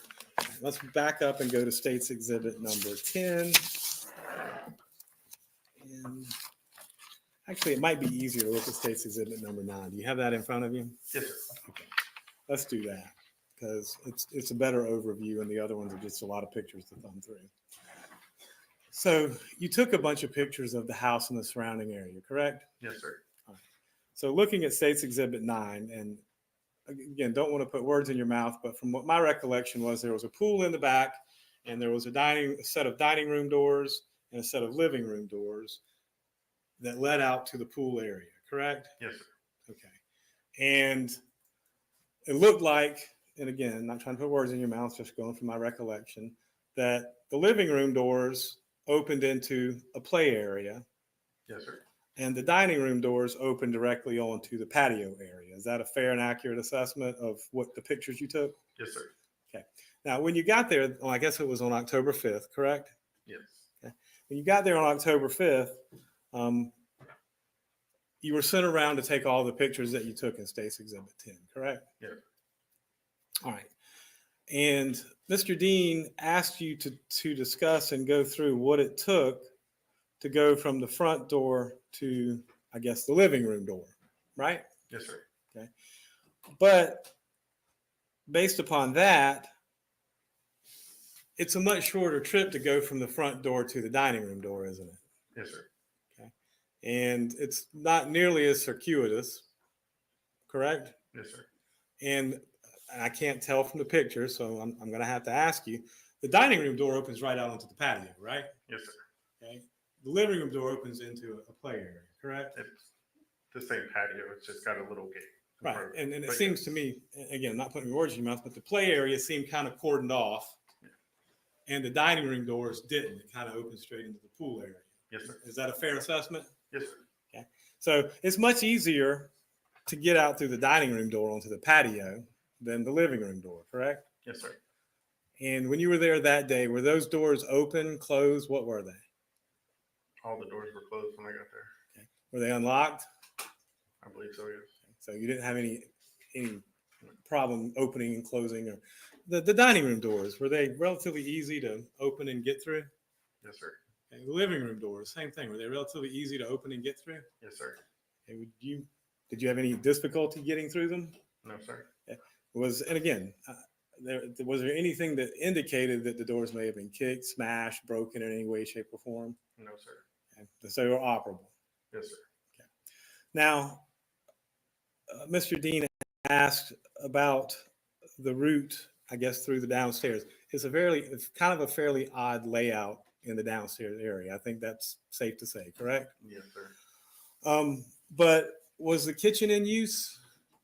Yes, sir. And it was usable, correct? Was the living room in use and usable? Yes, sir. The dining room in use and usable? Yes, sir. And the front area that we're talking about, where you first enter into the front door area, that front door area enters, what's the street that is directly in front of the front door? Buckhalter. So that's Buckhalter Road. Yes, sir.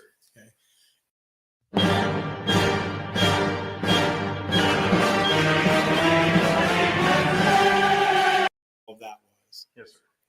Again, if I'm misstating it or I'm just trying to understand it, but that seems to me that, and the area had a gate on it, if I'm not mistaken. I remember you taking a picture of a truck.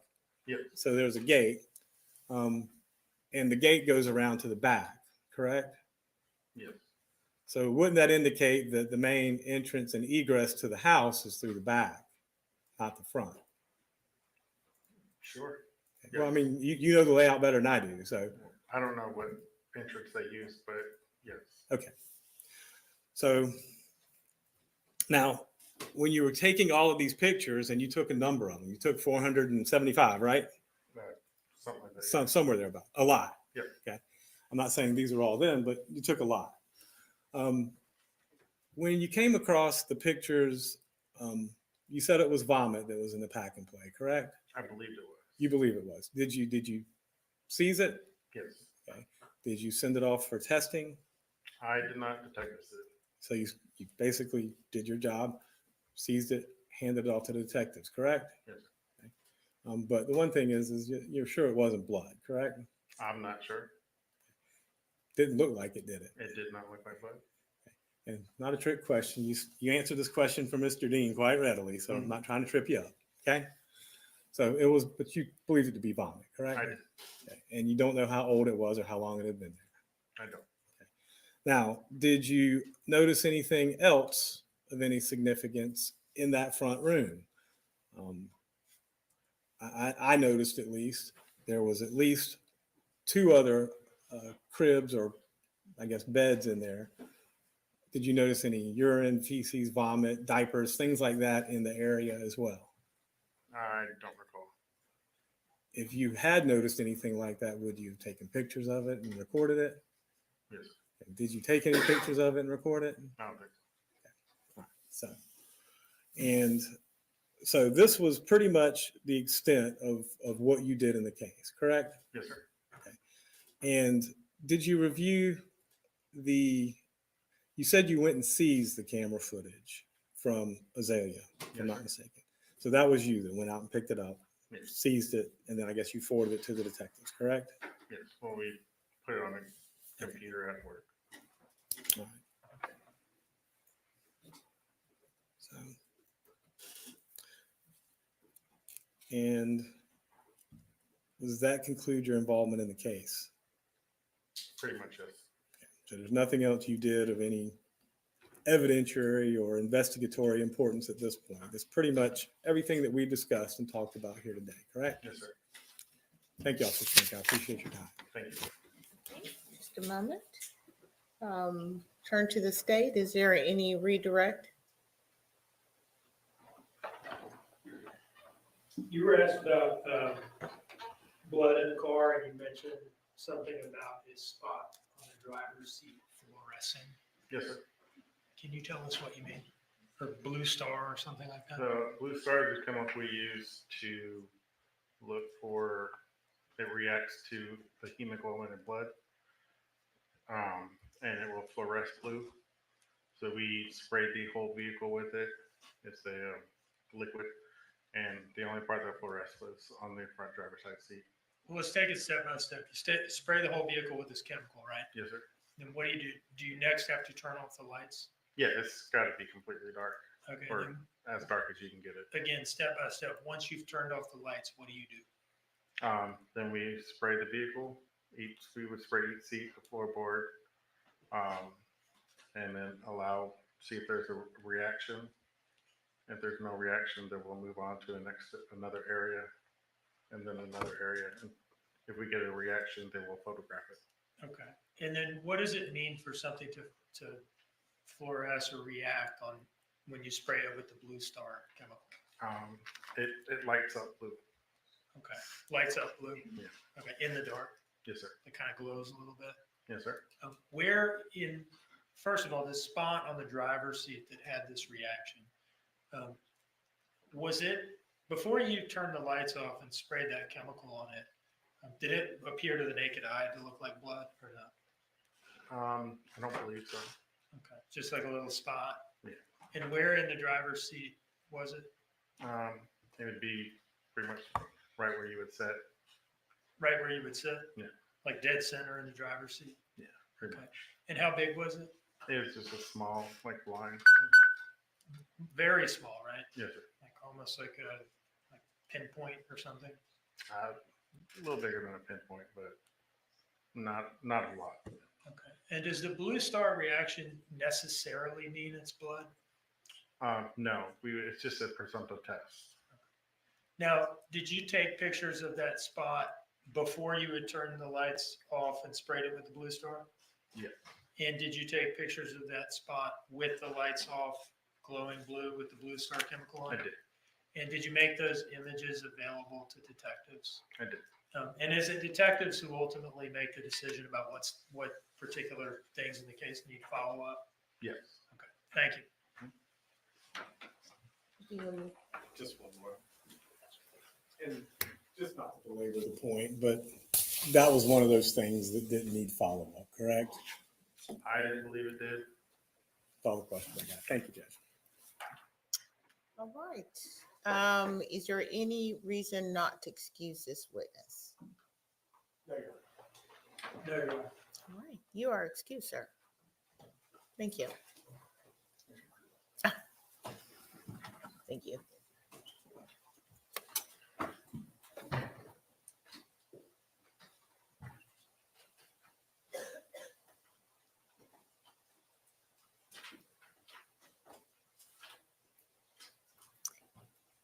I think it's a good time for a short comfort break unless you want to. Okay. I'm getting head shakes. Yes. So again, we're going to take a short comfort break. You're going to remain here in the jury deliberation room. Don't discuss the case. Don't do any research in me in this short time. Don't expose yourself to any media or social media. All right, let's take 15 minutes. We'll be back at 11.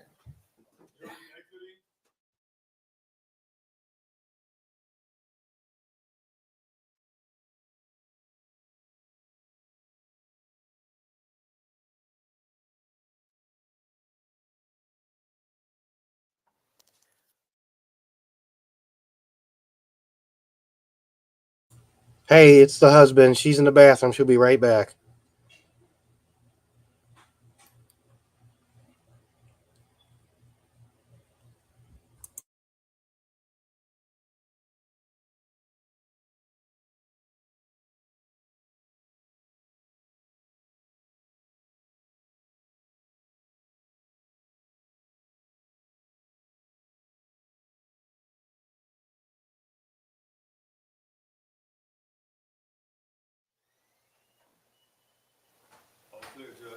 Thank you, thank you, Deputy. Thank you. All right, so let's take a recess till 11. But before we go, Mr. Dean, is this where you're going to call Detective Lemons? Yes, Your Honor. Okay. All right. So I would expect that to take some time. And Mr. Hilliard, you'll determine how you wish to proceed with that one way or the other. Yeah, how to make a determination and see how far we go this morning, and we'll go from there. Hilliard.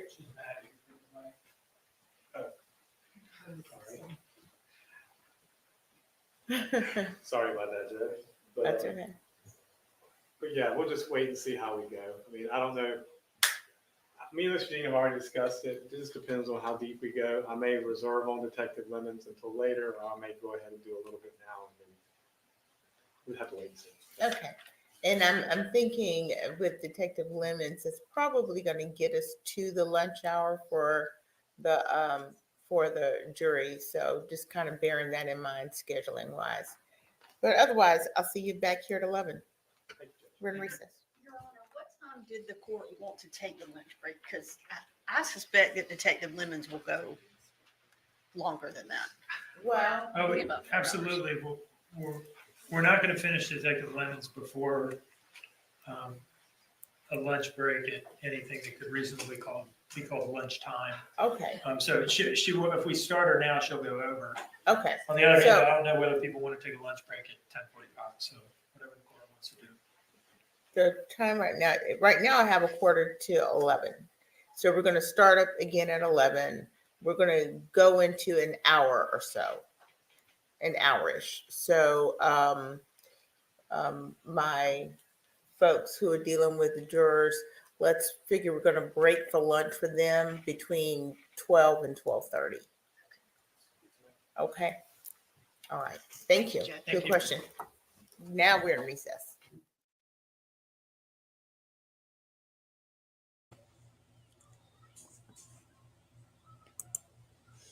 Okay.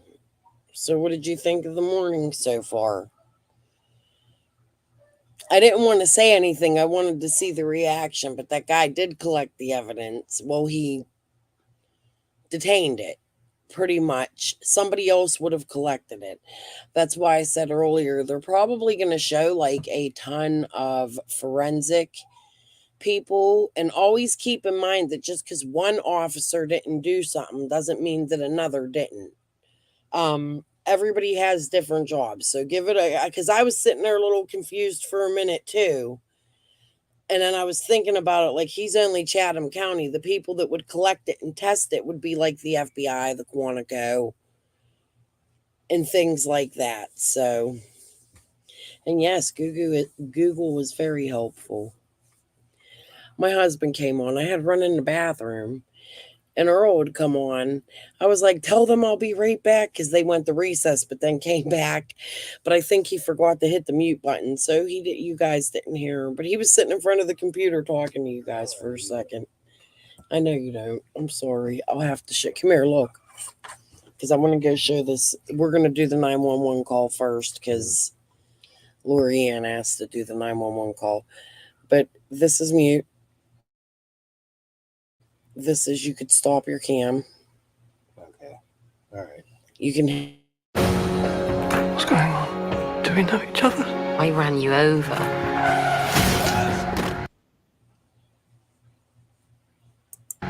I'm Alma, by the way. Pause. Oh no, I don't want to pause it. Okay. You can sorry guys. Was the last witness a detective? Yes, he was a detective for Chatham County though. He wasn't like a big. You're going to see a lot of different forensic people come in. All right. So what I wanted to do, well, what Lorianne wanted me to do, hold on. Let me go to my tab. Quinton recap. Or arrests are made.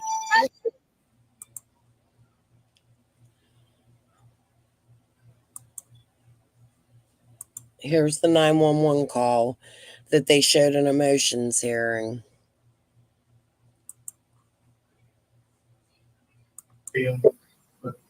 So as far as this hearing, no, you're not. There's no objection. It would be for the limited purpose of this hearing. Right, of course. All right. Thank you, Mr. Dean. All right. May we now publish Stacy's report? Yes. 38:37 seconds, October 5, 2022.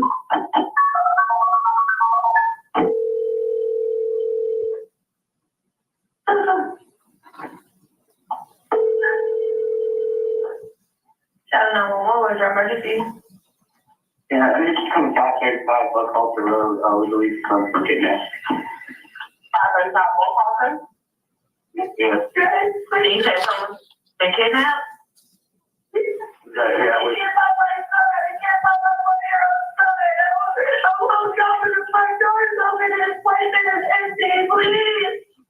Your 1-year-old son? Yes! When was the last time you seen him? I saw him this morning when I left at 6. Okay, have you guys gone outside to check the area? Yeah. How old is he? And he can't open the door. So you think someone broke in and they been sent any time to break it in? No.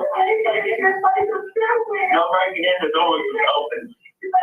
Was it unlocked? Yeah, but the front door had bolts though, but yeah, it was.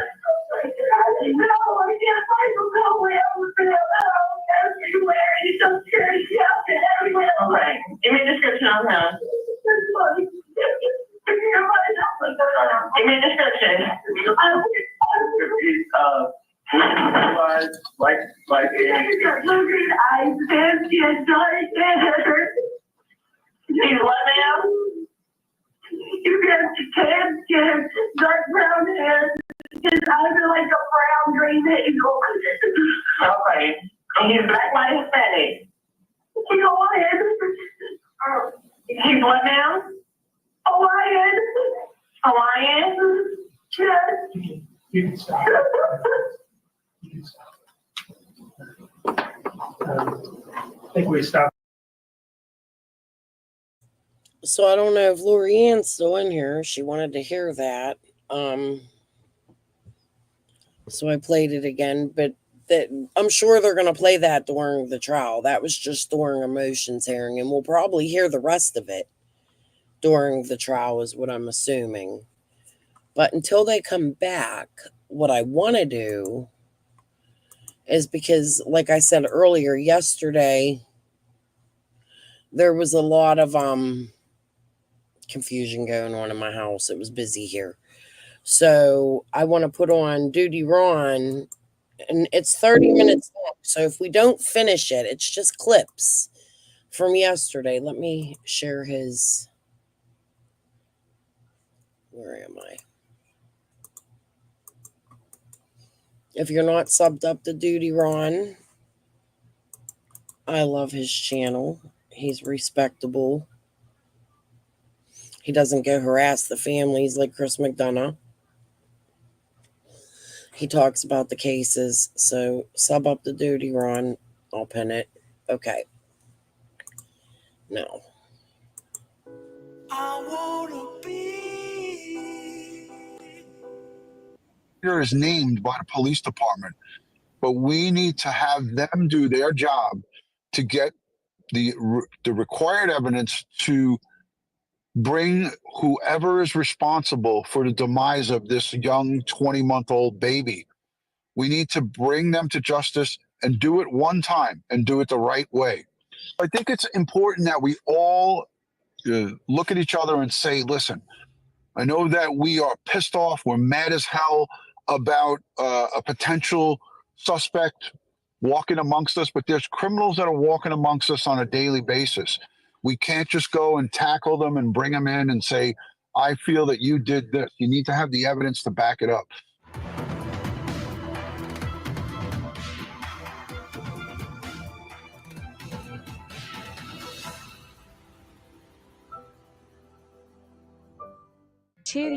Let's listen to the highlights from day one of the trial of Leilani Simon. Now I'm going to focus on the what she did, when things happened. I want you to just understand the sequence of events and what happened when. She takes his body and puts it in Dodge Journey, and she begins the cover-up. The cover-up is not just the lies to the police. The cover-up starts immediately.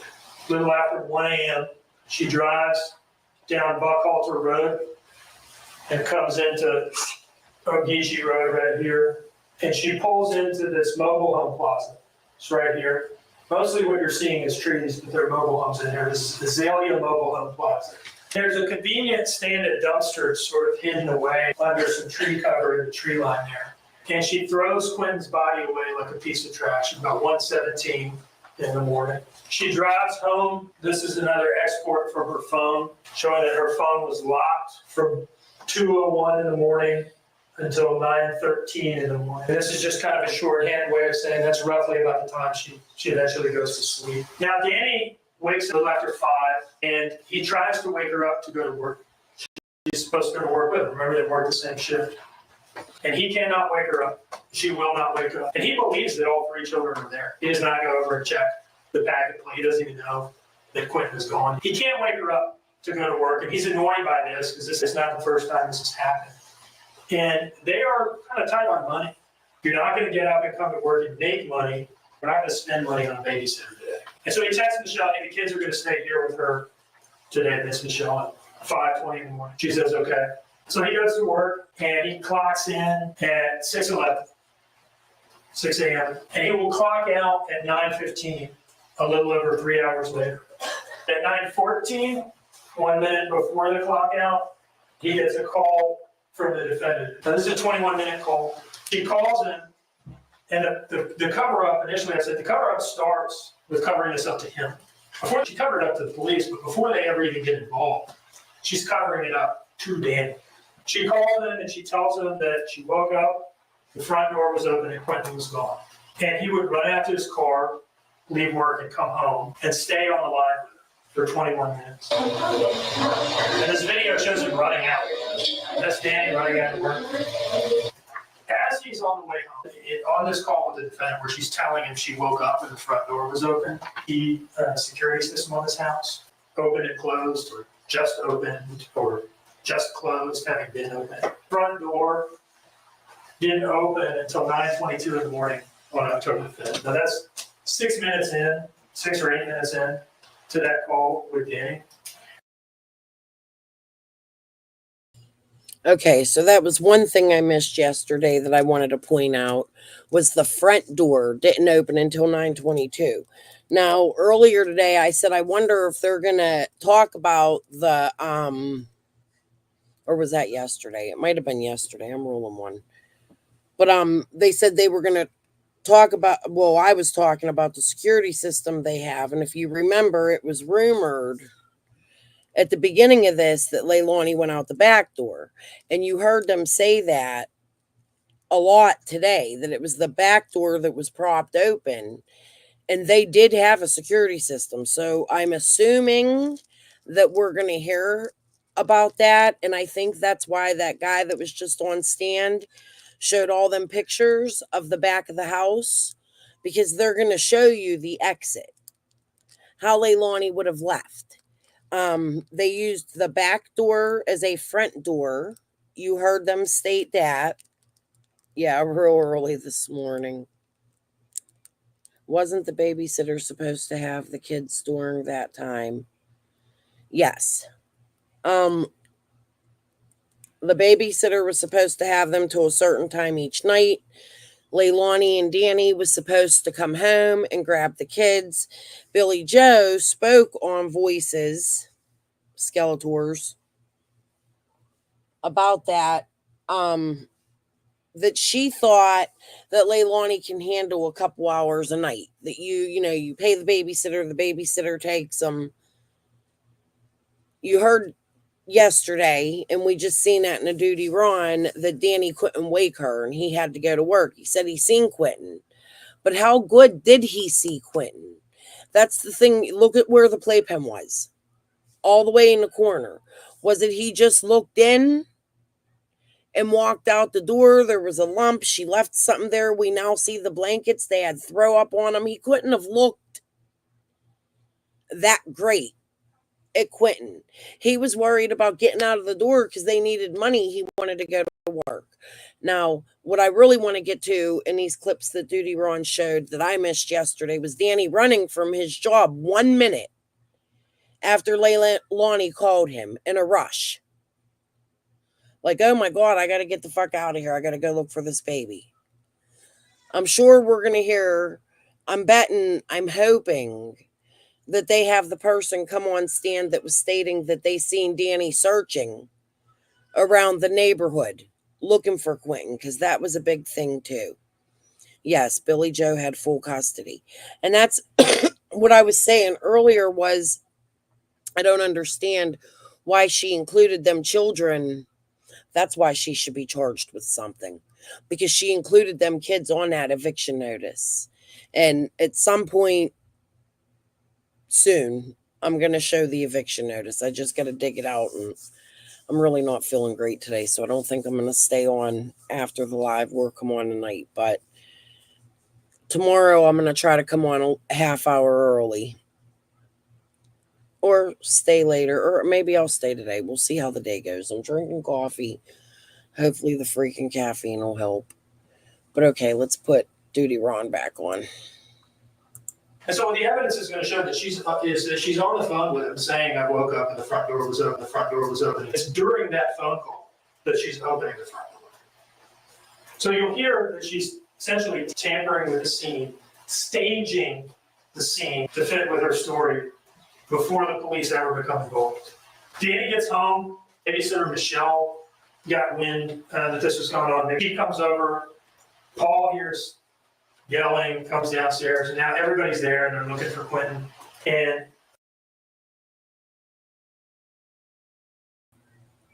see, that's the thing. I don't know that I remember. And Billy Joe testified at one of Leilani's motion hearings. I have to go back and listen to it. Going through my brother's trial, they went deep into my family because my brother was underage. So when there's a crime and you're looking at the family and the custody, they're going to go deep into that. I can guarantee it. We're going to hear all that, Birdie. And yes, Be the Bean, Billy Joe had custody of at least 2 of the kids. I think that she didn't have custody of the new baby, but the 2 older kids she did. But I think they were in the process of giving her custody of the new baby because the new baby was born on shit. They were going through it, and it looks like Billy Joe got herself in some trouble with foster care money. She wasn't turning an income or something because she was subpoenaed to go to court. She didn't file for child support. The state did. However, I believe she went on Voices Behind the Wall and stated she was filing for child support. I think. Don't quote me. All right. the defendant, of course, is the only person who knows where he actually is, and that's in a dumpster. They call 911. Here's what the defendant says.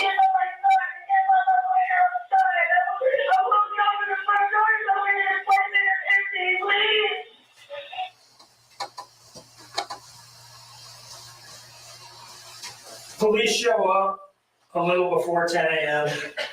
and she repeats the same story to them. This is a missing child. So situations like this, it's all hands on deck. Everybody comes out. Forensics comes out. Like the forensics unit came out, had a drone up looking for Quinton. Patrol officers are being pulled from other beats, other areas of patrol to canvass the area and look for Quinton in the woods, because this is a big deal. They take these things very seriously. One of the specialized units that responded after patrol officers had gotten there, John Wilkins shows up, and he's the one who conducts the first, what you call more like the first formal interview with the defendant. Most notable from that statement is when she says she went to bed and when she says she got up. And you'll hear that she tells him, I went to bed around midnight and I got up around 9. She doesn't say anything at all about this trip to Azalea Mobile Home Plaza a little after 1 a.m. She doesn't want to talk about that because that's the trip that she took to get rid of Quinton's body.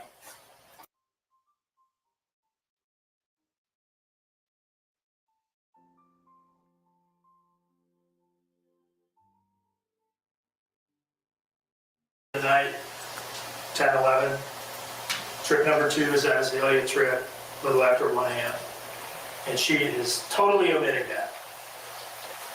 There are detectives working on this case that aren't even out at the scene from the very beginning. The flock system is a series of cameras that are set up around town at major intersections or along busy roads. And what they do is they snap a picture of the license plates of all the cars that drive by. And police can use these for a number of different things. They can take that tag number of that individual, they can put it in the flock system and put a lookout out for them.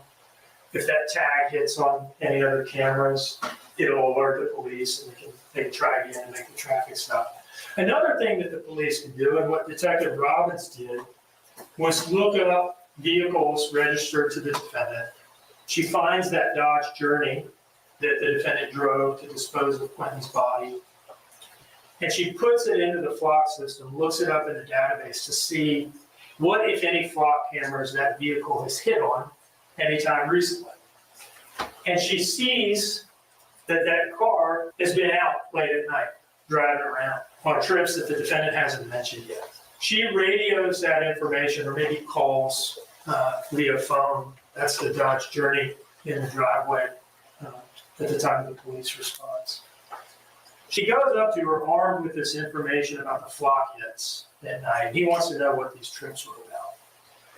So he goes up to her and he asks her, hey, did you go anywhere last night? And he's a savvy guy, so he's careful to tack on, like where the kidnapper could have followed you home. And she seems to know, the evidence will show that she seems to know that he knows something about this trip to Azalea that she took and has not mentioned to this point. And so she comes up with a story. The story is that, that trip that I took away from my house. About to resume now for testimony, continued testimony. Is the state ready? Yes, Your Honor. Is the defense ready? The defense is ready, Judge. All right, please bring out the jurors.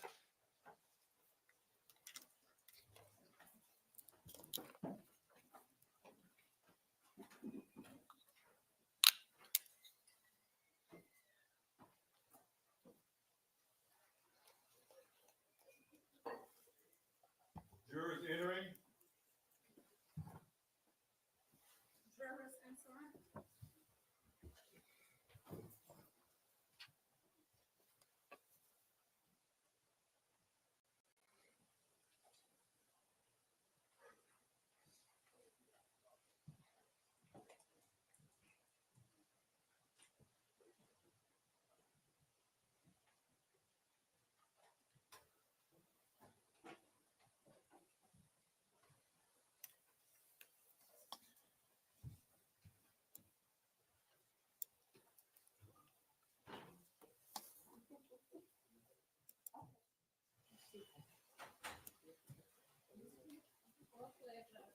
All right, thank you. So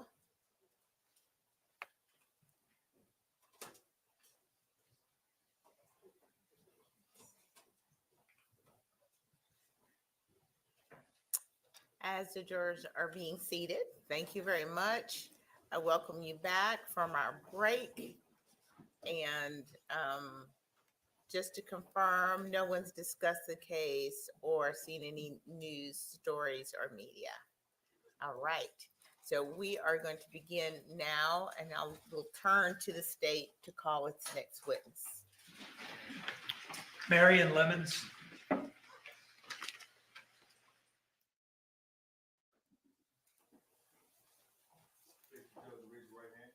The evidence you shall give the court and jury on the trial of this issue shall be the truth, the whole truth, and nothing but the truth, so help you God. Yes, ma'am.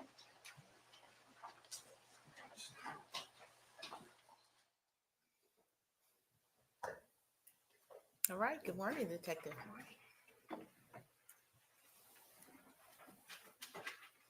When you're ready, Mr. Dean. Good morning. Could you please introduce yourself to the jury, spelling your first and last name? Yes, I'm Marion Lemons. It's Marian Lemons, Lemmons. And where are you from? Richmond Hill. And did you go to high school in Richmond Hill? Did. Are you a detective with the Chatham County Police Department? Not currently. Okay, but do you work for the Chatham County Police Department? Yes. Okay. When did you join the Chatham County Police Department? Late 2018. And can you describe your education leading up to joining the police department? Yes. In May of 2018, I graduated from University of Georgia with a bachelor's in criminal justice. And when did you go to the police academy? Late 2018. Okay. Had you already been hired on by the Chatham County Police Department at that point? Yes. And they sent you to the academy? Yes. And when did you finish the academy? December of 2018. And from that point, what did you begin doing for the Chatham County Police Department? I did about a year and a half on patrol. And after patrol, did you move into any specialized unit? Yes, I went to the detectives unit. And what do you all call the detectives unit formally at Chatham County Police Department? The Criminal Investigations Division, or CID. I want to ask you just a couple questions about the organization of CID at this point. Okay. Can you tell us about the organization and staffing of it? Who comprises the detectives unit or CID? So in that division, there are several detectives who are general crimes detectives. We investigate everything. There's 2 sergeants who oversee us. There was a lieutenant at that time, and then a captain. And how does CID become involved in any given case? Typically, we are kind of like the follow-up unit. When a patrol officer goes out to a scene, they collect the initial information, and if it needs additional follow-up, it'll be sent over to the detectives unit. Or, like in this case, if something immediate and urgent is happening, a detective will respond out. Now, as of October 2022, how long have you been with CID again? About 2 years. Okay. And what, if any, training had you gotten to that point, October 2022, in the way of homicide investigations? I have taken. Shop the fall kickoff at Jim Shorkey Toyota in the North Hills. New 24 Toyota Corolla L. The mother agency for law enforcement in Georgia.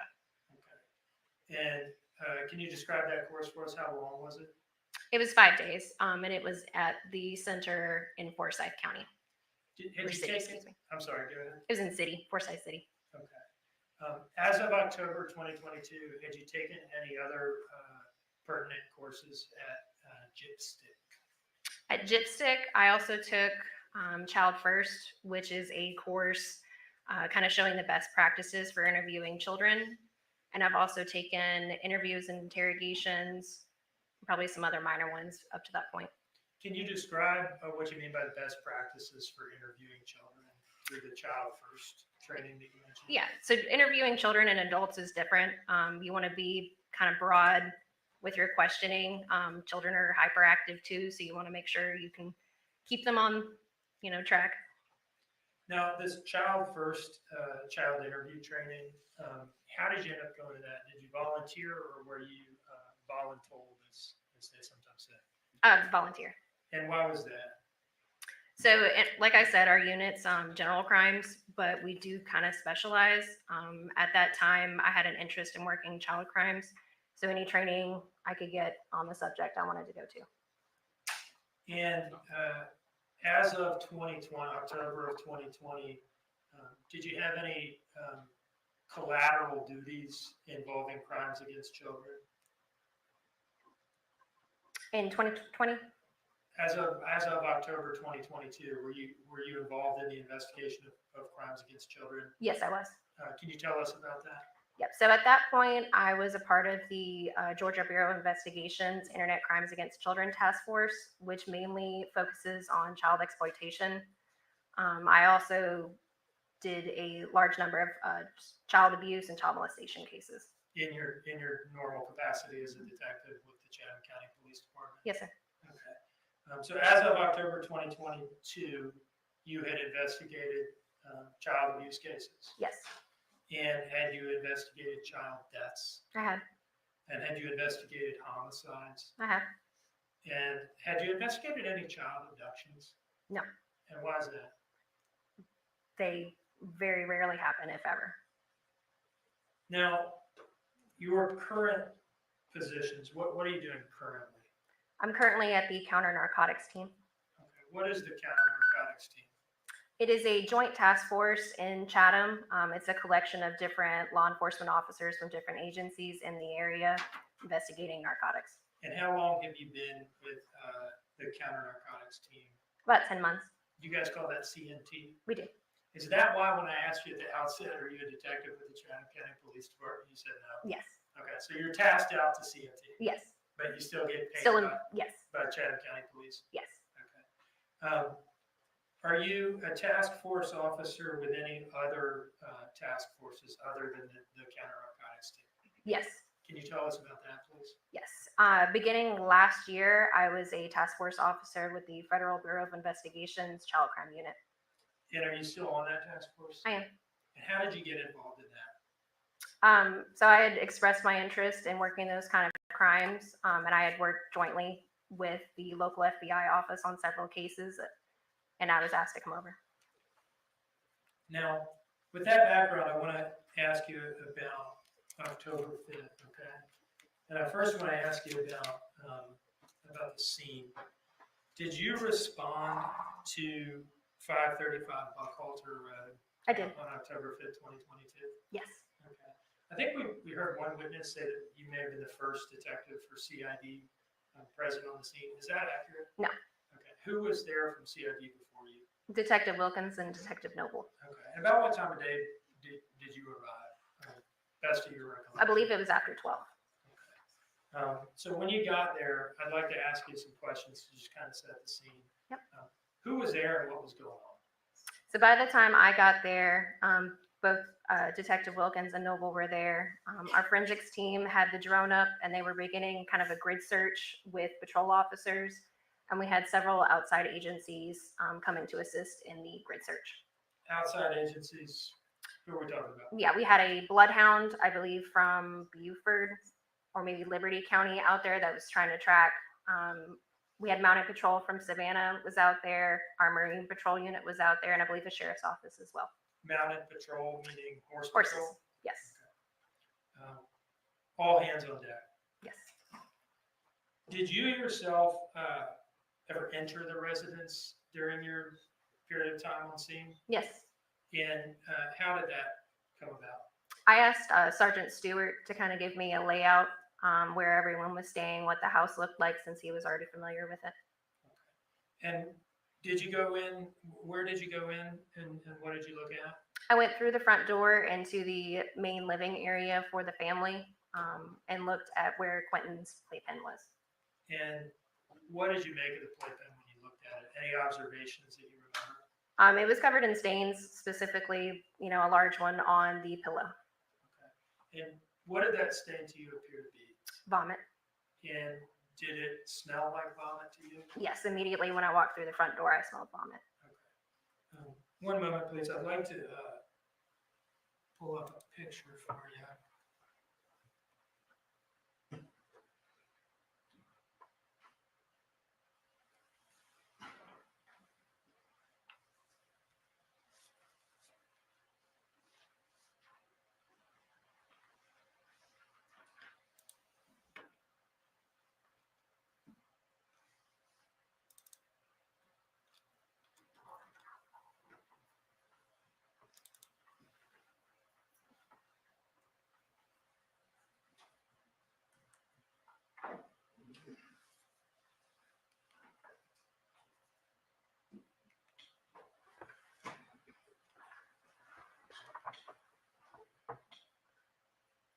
Now, this is image 30 from State's Exhibit 10. Is this the pack and play that you're describing, looking at? Yes. You said it was covered in stains. Can you point us to any of those in this image? So, I mean, there's some on the lip right here that I could see, and then on the actual bedding, there were several stains. Okay, so all this stuff around the edge there, did that appear to you to just be kind of general grime and dirtiness? Yes.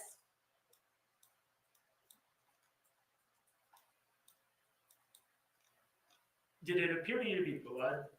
No, I was thinking more like Cheeto fingers and the kid touching the side. Okay, as someone who was actually in the room and looked at it, that's what it looked like to you? Yes.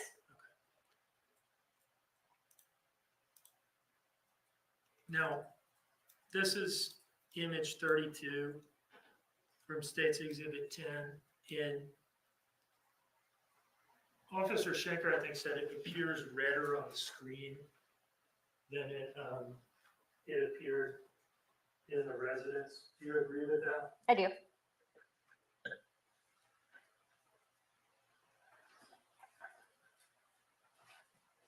Yeah, I mean, I published a paper version for the jury just by kind of doing a little black and white here.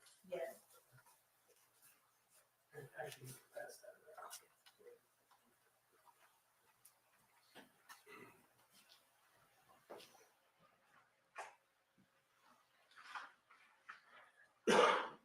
Just to be clear, did this substance appear to you to be blood? No. You said it looked like vomit? Smelled like vomit, yeah.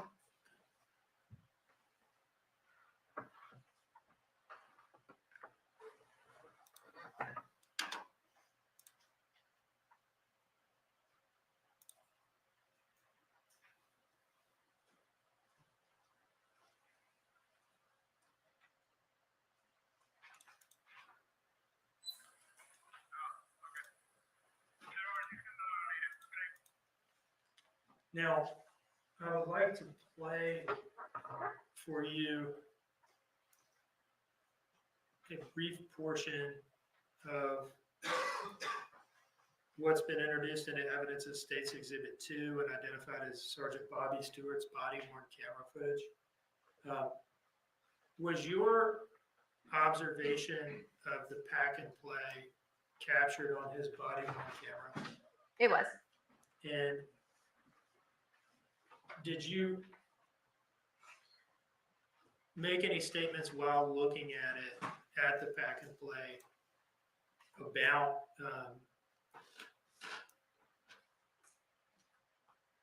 what it smelled like? Yes, I immediately said it smelled like vomit. Smelled like vomit?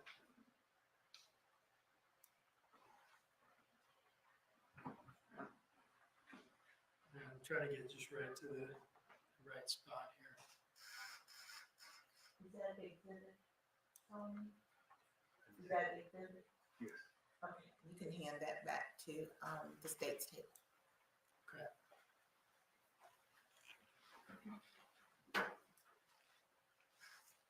It's not mine anymore, now it belongs to the clerk, so I'll bring it back up. All right, thank you.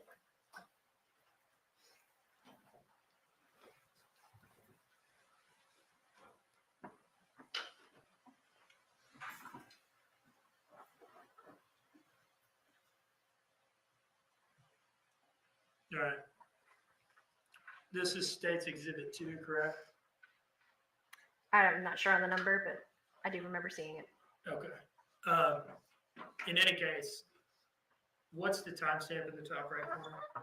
It is 12/31/20. All right, what are we gonna hear you say in this bit that we're gonna play? That it smells like vomit.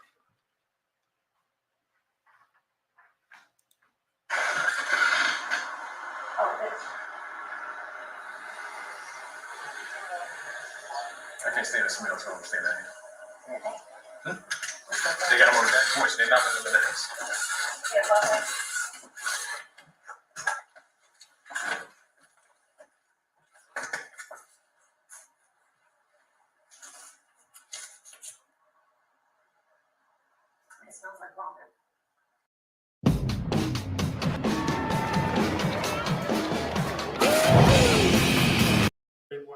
see on the timestamp in the top right corner of State's Exhibit 2. Did you see anything that looked like blood in the residence that night? No.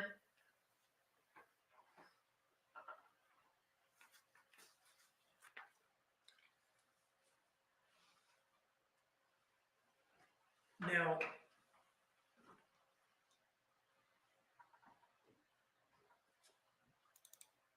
in State's Exhibit 3,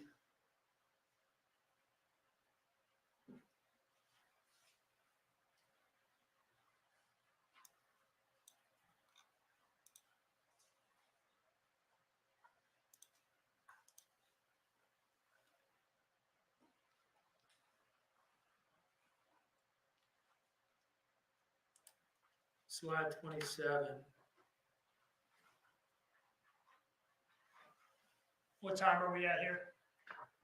This is 12:43:12. And is that you on the far right? It is. And who are you talking to? I'm talking to Captain Wright, who's in the green shirt with the investigations unit, Captain Fandrich, Lieutenant Thompson, and Lieutenant Foster.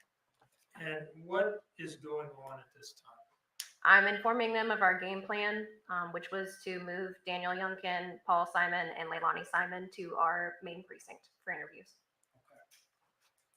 And did that happen shortly after this exchange? It did. Okay. How was that arranged logistically? Some of the patrol officers on scene drove the adults over. And did they all agree to go in? They did. Now, where did you all go? I know you've mentioned it by some kind of shorthand. Yep. The precinct or something like that. But can you describe in a little more detail where this place is and what it is? It's the Chatham County Police Headquarters on Chatham Parkway at 295 Police Memorial. And why did you all want to go there? So we had people showing up on scene, just more patrol officers, more search parties, and then some of the family members were also showing up, and we wanted to take the people that were living at the residence at the time that this occurred and get thorough interviews with each one of them. Now, before we leave the scene, I want to ask you about what happened to the pillow and pillowcase and the pack and play that we were just looking at. I believe Officer Schenker testified that that was taken into evidence. Yes. And was the entire pack and play taken as well? Yes. Now, was that pillow and pillowcase and pack and play put into the property room or evidence room at the Chatham County Police Department? It was. And did you eventually sign it out? I did. And did you give it to FBI agent Savannah Solomon? Yes. And was that so that she could send it to the FBI lab for potential forensic analysis? Yes, it had to be shipped to Quantico, Virginia.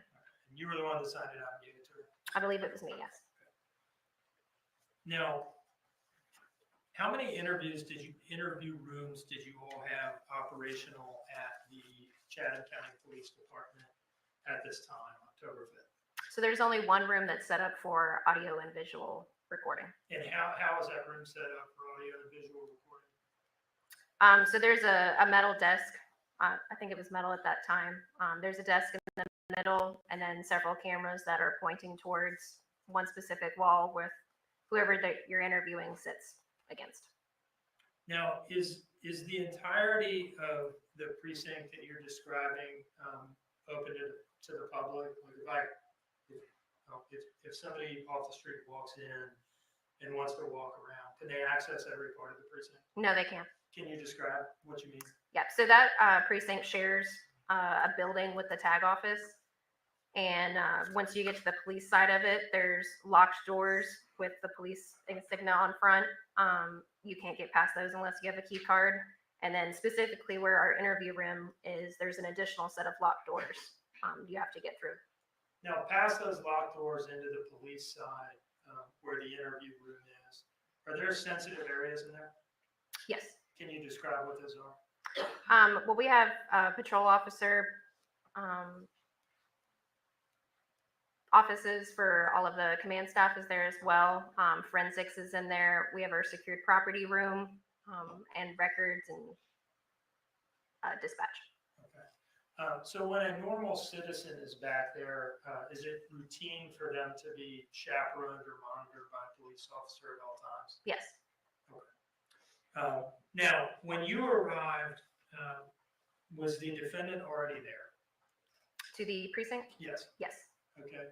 Was there anything that you did between leaving the scene and getting to the precinct? Yes. Okay.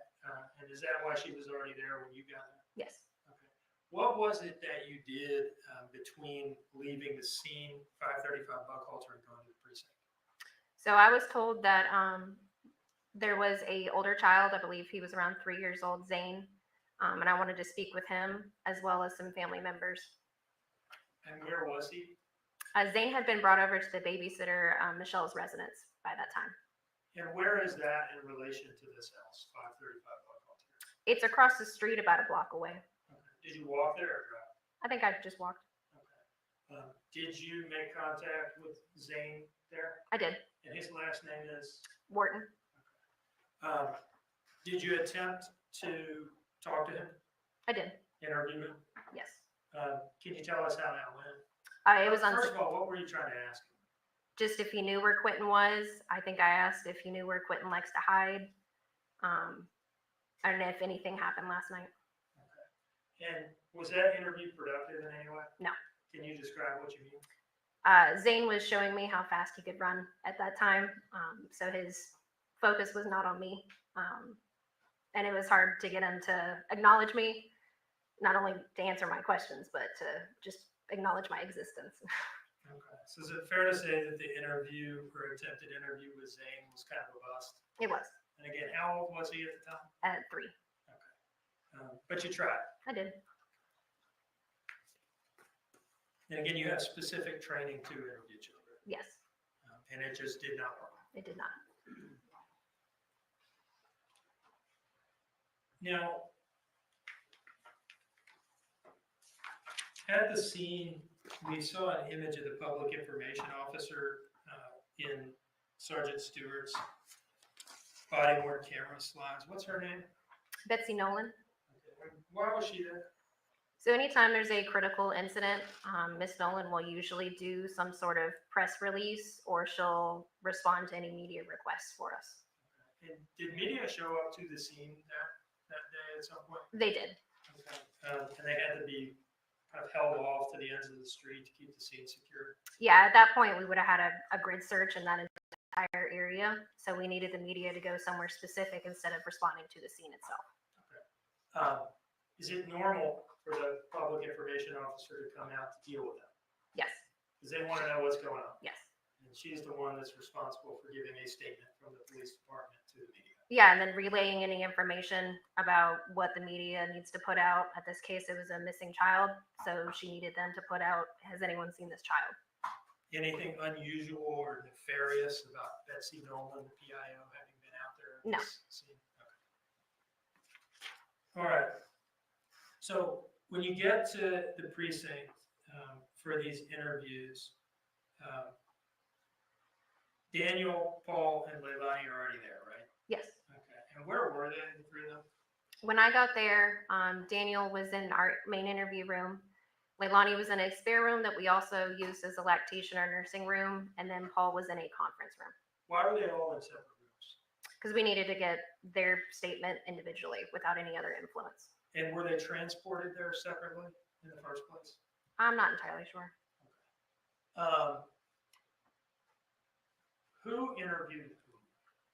Yeah, so at that point we had Agent Snyder's team had joined us. So we had a FBI agent and a detective paired off. So Agent Brad Snyder and I interviewed Leilani. Agent Solomon, Savannah Solomon, and Detective Noble interviewed Daniel Youngkin. And then Paul Simon was interviewed by Special Agent Burns and Detective Wilkins. I want to ask you kind of a technical question about the indictment here. There are a number of false statement charges in the indictment. Yes. Have you reviewed it? I have. And it is an element of the false statements offense in Georgia that the matter that the person was being questioned about was within the jurisdiction of the Chatham County Police Department to investigate, right? Yes. Okay. Is it within the jurisdiction of the Chatham County Police Department to investigate the disappearance of a child who lives in Chatham County? Yes. Thank you.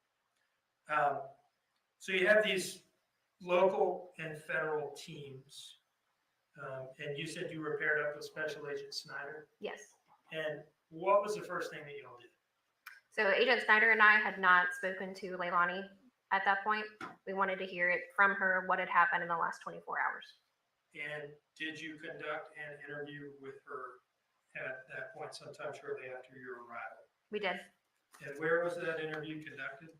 In the lactation/spare room. And who all was there? Myself, Leilani, and Agent Snyder. And was that interview recorded? It was. How was it recorded? I recorded it on my cell phone. How was your cell phone positioned during this? I did a video recording and kind of just set it down on the table, and the camera angles facing up at the ceiling tiles. Now, what was the goal of this initial interview? What were y'all looking for? To hear it from her, what had happened in the last 24 hours. Okay. And did you ask her for an account of her day on October 4th and her night on October 4th and the early morning hours of October 5th? Yes. And did she give that to you? She did. To the best of your recollection, I know I'm asking you to kind of summarize a lot, but what was that account? So she described getting her wisdom teeth pulled, returning home with Daniel, eventually getting the kids, getting them, together that night. She talked about laying down to sleep that night. Her tooth started hurting, so she left to get Orajel. And what time was she saying that Orajel trip was at? Around 1. And where was she saying that she had gone to get that Orajel? To the show. When you need strong protection, I mean a very serious one, a powerful shield for your privacy online, you better take Surfshark, an easy way to stay private online.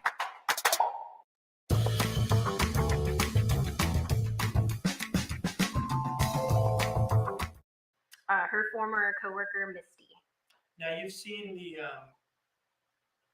the statement the recorded statement that Lieutenant Foster got from her on scene. Yes. Was her story to you about this Orajel trip that you're talking about, her providing in the lactation room initially, was it substantially the same as what she had told him on scene? Yes. Okay. Now, in this this first interview in the lactation room, did she mention anything about a trip to her drug dealer earlier in the night? No. Was she asked about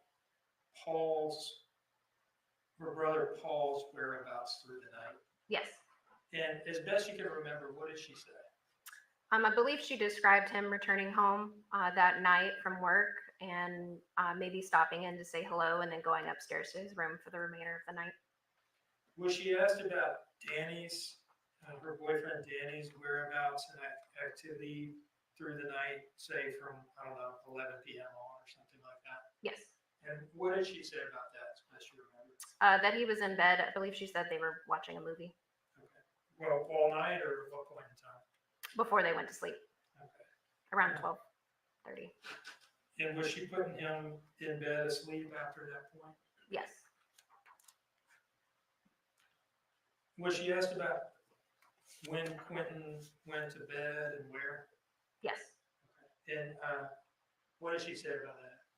That around 10:30, she'd put him in his pack and play for the night. He took about 40 minutes kind of doing a babbling, crying until he finally fell asleep. Was she asked about any drug use She was. she might have engaged in that night? Yes. And what did she have to say about that? I believe at that point she said that she had smoked weed. Did she mention any other drugs? No.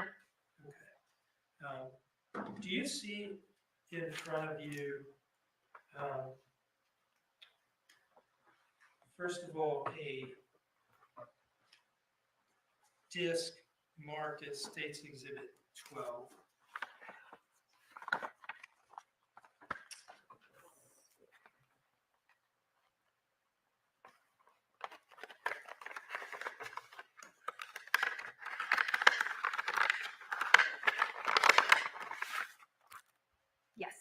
What is that? It is the 911 call from the communication center. Is this something that you eventually obtained and incorporated into your case file? Yes, And does that include a certificate of authenticity from the 911 communication center? it does. Your Honor, I would move this in as State's Exhibit 12. Okay, it is admitted. All right, so this is the disc containing the audio of the 911 call that kicked this whole investigation off, correct? Yes. Your Honor, I'd like to publish a portion of this recording at this time. All right, please proceed.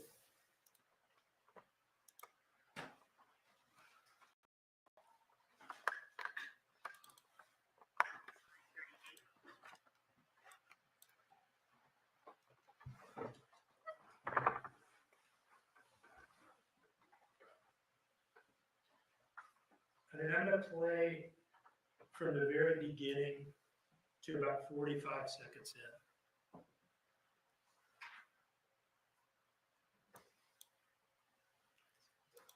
Nine 38:37 seconds, October 5, 2022.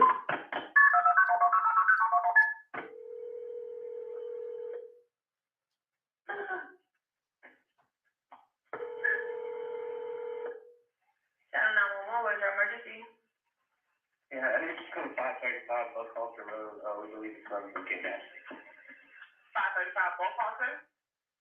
Yeah. You said someone's been kidnapped? Yeah, we.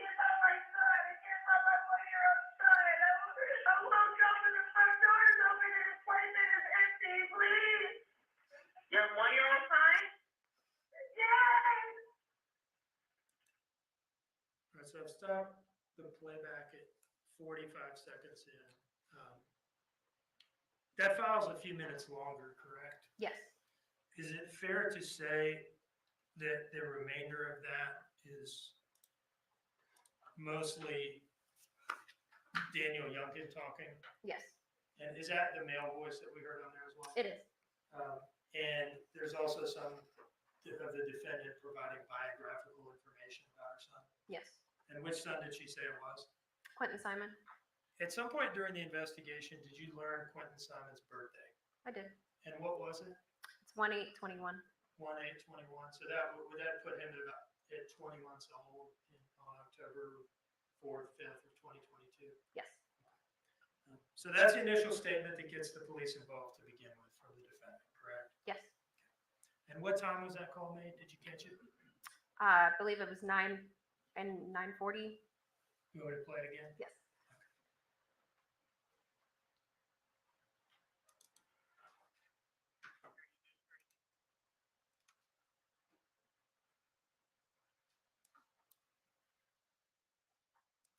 Nine 38:37 seconds, October 5, 2000.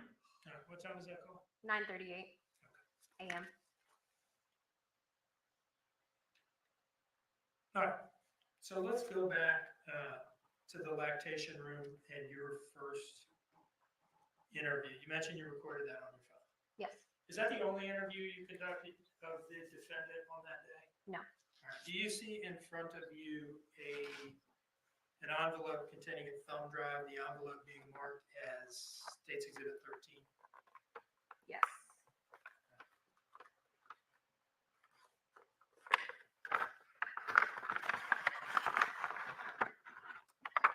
Yes.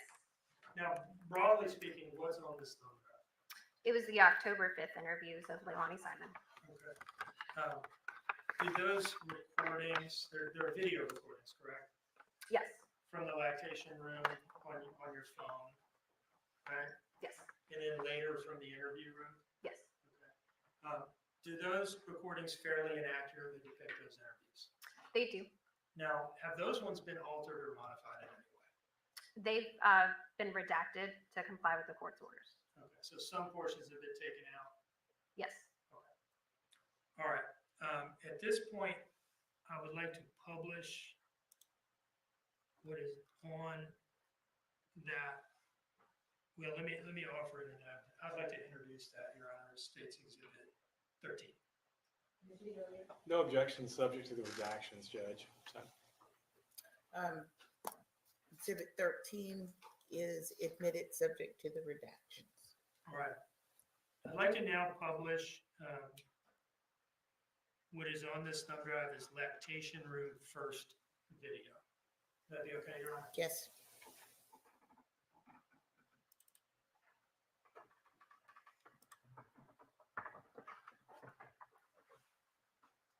And actually, as I open it up, I realized that this is a 28-minute video and it is 11:45. Would the court like me to proceed or not? The next video is close to 30 minutes long. We can play that now, or we can hold it until after lunch. Okay, the general consensus is head yeses, and we can move on. So let's go ahead and hear that video, see that video.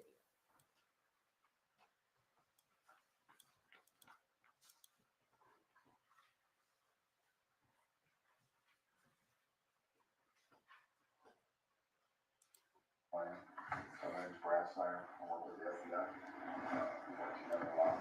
Jack, anytime they can respond to something like this, that's the FBI helping out with this. That's why he's here. I'm Detective Lemons. I haven't met you yet. I wasn't at the scene earlier, but I just wanted to come here and talk so we can get some more information too, okay? Will you spell your name for us? It's L-E-I-L-A-N-I. L-A-N-I? Just one more time, I'm sorry. L-E-I-L-A-N-I. And what's your last name? Simon.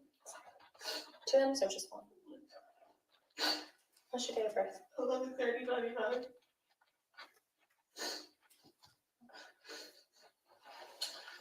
So right now, again, we're sorry for everything you're having. We can't imagine the emotion that you're feeling right now.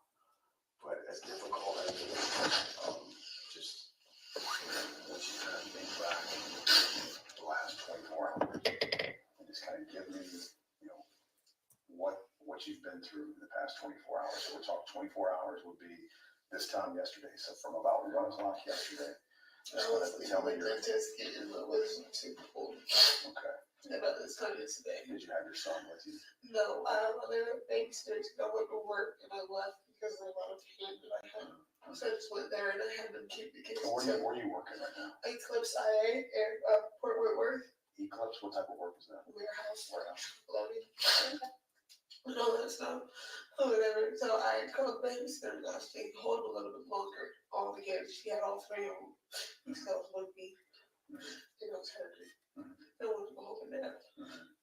So did they give you any sort of hydrocodone or anything for the pain? Ibuprofen. Ibuprofen. 800 milligram instead of $15 of 800 milligram ibuprofen.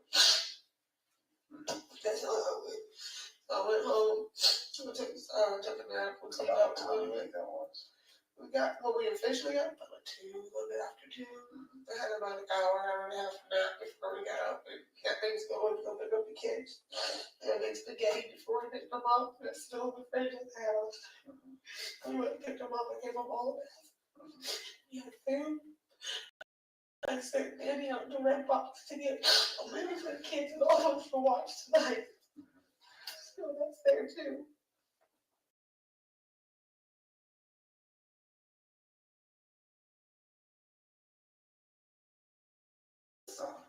So he lays there and talks to himself and it takes him about 40 minutes to fall asleep. He's over there, blah, blah, blah, blah. And we're an hour longer than his. He probably fell asleep. It probably was 2:30. When he finished, baths, dinner, cleaning up, all that stuff was done, pulling up bed, 9:30, a little bit of TV time, and then, bed. We went to bed. Oh, my mouth was really bothering me about almost 1 in the morning. So we called Circle K to see if they had orange out. No. So I got in contact with another one of my friends named Misty that I used to work with. He has a lot of mouth problems, and I'm sure if she had any orange out. I met her up there at the Chevron. And I called her and got back and went back home. Y'all, so in 12 minutes, I got it for my Life 360. I can show y'all right around everything that's on the left bills I get back. Get home, put it in my mouth, check on all the kids again. They were all good. What time was that? It was 1:25. I looked at my app when they asked me to. Then I got home. Because I was going 12 minutes. Literally what it showed. And I go there, put it in. I checked the kids. Everybody's got a sky. She fell asleep on the couch. Quinton knocked out like this in his playpen and his hand with a towel on his chest that I wasn't touching. It's all over the bed. I'll be there about 9. Almost 9.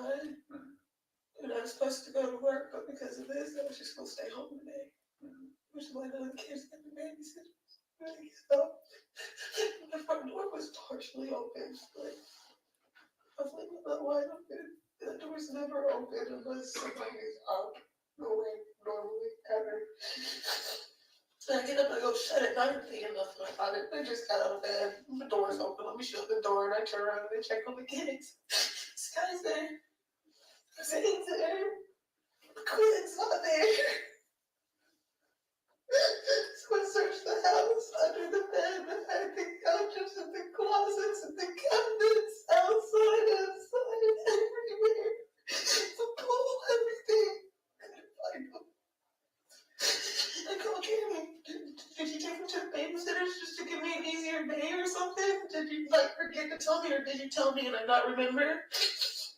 He's like, no, he was there. He was sleeping in the playpen room up this morning. I was like, well, he's not there. So then I called the cops and I called the chef, which is the babysitter, to try to help me look a little bit farther out. Because I got 2 kids out the house and it was my brother was asleep. And I had 2 kids and it was just me searching and screaming and I couldn't find anything at all. I couldn't even find this cup he had when he went to bed. You couldn't find his Couldn't find his cup. cup? His cup. And then he had a little Mickey Mouse stuffed animal toy he went to bed with. I wasn't in the bed either. Does Quinton take any medication at all? Does he have to receive? No, he only had one medical issue, which would hopefully fix itself by the time he reached age of 10. And it's one of the arteries, one of the main arteries to his heart, doesn't pump like it's supposed to. And that's the only issue he had at all. This boy was walking before he was even 7 months old. It's a smart little boy. Has he ever describe me his bed? Is it like a crib or a playpen? We did playpen for him. Okay. Has he ever gotten out of the playpen before on his own? So he doesn't. He cannot get up on his own. The boy can't even get his foot up there if he tried. He can't step on something. There's nothing in the crib. Nothing in the crib but a pillow and a blanket. And that's the only thing he had. The only time that he's ever managed to get out of it was with my oldest son's help. He'd come and grab the side of the playpen and look quick as he put him out. Nobody went to the bottom from my oldest. Then he comes grab that playpen and snatch it down and get his brother on out. But the playpen's always knocked over when that happens. Everything's out of it. The part that you lay on the, whatever, out of it. Everything's out of it. Nothing was flipped over. Nothing was missed. Nothing. Oh. And you have full custody of Quinton? No, my mother does. Okay. I found myself in a very hard situation where my boyfriend at the time left me and I didn't have a job and my car broke down with me, so I didn't have transportation. So I voluntarily signed over in temporary custody to my mother until I could get up on my feet. I've just now recently got to where at the end of this month we're supposed to be going to put money down in the house. It's a 3-bedroom, 2-bath for all of us. So after that happened, we were going to begin the process of getting me back because she didn't leave her rights. And your mom lives with you? That's her house that we were at. Since she has temporary custody, I wanted to make sure, we would all want to make sure that the kids they were supposed to be legally by the book, because I could have had to move up to North Carolina, even though it was a little 2-bedroom apartment. I could have done that after, but I was homeless for 2 months before I even got that. So, I'm gonna be okay, y'all. I know. He's so little, he's so sweet. He's so sweet. I can't imagine what you're going through, and I wish I had some tissue. Do you have any tissue right here? Is that any tissue? No, I got cigarettes that don't even close. Okay. And I broke it. What is that? I broke it. The air broke it. I just, we're going to, you can rest assured, that everybody working this is going to do everything feasibly possible to help find your son. Okay? My father and I have never been on good terms since before I was pregnant. We stopped talking, and 3 weeks later, I found out I was pregnant. So, What is his name? The father's name is Henry Moss. Okay. He goes by Bubba. Okay. And, when was the last time you saw him? I haven't seen him in over a year. Does he know where you live? He does. Because I try not to be like every mother out there. So when I moved back down here and I knew that it was substantially closer to where he stayed at, I was just like, well, this is where I'm at. If you want to see your son, let me know. Here's his address. Or if all he was trying to do was use Quinton as an excuse to get in my pants. So I stopped denying him to visit his son. When did you do that? 4 months, 4 or 5 months ago. 4 or 5 months. Started denying him. Started ignoring him. Just blocked him on everything. The Facebook that I have tried to pull up now is the new one that he recently sent me a friend request for. So I can see if I try to get in contact with him, but I'm blocked on that. So I have no contacts, I have no numbers. Are those still on your phone? Huh? Are those messages still on your phone, maybe? I don't know if it's still on that phone. I have multiple different phones. I have like 3 Facebooks. Do you have your phones here? There. Okay. Do you mind if we get the password to your phone so we can look it up? Yeah, you can search it up. I tried to pull it up. Is it a drawing or is it just numbers? Oh, it's 1864. 1864? 1864. I don't know about listeners because that phone, like I said, it's a phone that I use for my mother after my own pro. I already have to make new accounts. So I'm not too sure if it's on that account. Gotcha. Or if it's on the other account. But I know when I try to search them up today to try to show the officers or whatever, because one of the last messages I remember getting it from him said, "You do not deserve to have Quinton. I'm going to get a paternity test and I'm going to take my child." Yeah. Henry said that. Yes. Bubba Bubba said that. said that. Bubba Moss. When did he say that? Yes. When? 3 weeks ago. And then today was the first time that my babysitter, when I heard her talk. I paused it at 11 minutes and 54 seconds in. I just want to ask you some questions about what the defendant just said there. Can you just sort of recap for us what she was saying about these supposed Facebook messages from Quinton's father, Henry Bubba Moss Jr.? Yeah, she was describing Henry Moss's Facebook account that they had been communicating and that he had been saying that he was going to take Quinton after he gets a paternity test. And she was saying those messages had been sent when in relation to this interview? I believe those specific ones she said a few weeks prior. Okay. Now, did you look in her phone that day? I did. And were you able to see any messages along those lines in her Facebook? No. Was she able to pull them up and show them to you? No. Did you at some point obtain a search warrant for her Facebook records or a portion thereof? Yes. And did you send that to Facebook? I did. And did they send you some information in response? They did. Some of her Facebook records? Yes. Were you able to find those messages that she's describing in the Facebook records that you got back? No. And I'll resume playback at 11 minutes, 54 seconds where I left off here. Okay.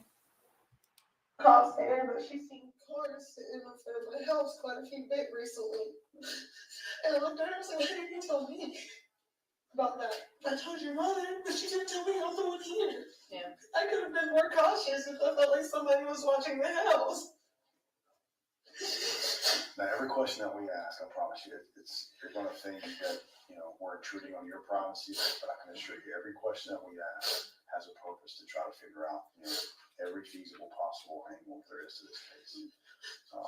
So with that, we're not looking to get you in trouble for past drug use, for past drug abuse, but it's important. Listen, Okay. hey, whatever medicine they chopped up in my mouth yesterday. So do you owe any debts to anybody? Do you have anybody that you? I don't owe money to nobody. No, I do not borrow. I do not front. I don't do anything like that. I don't owe anybody any money at all. How much marijuana? How frequently would you say you use marijuana?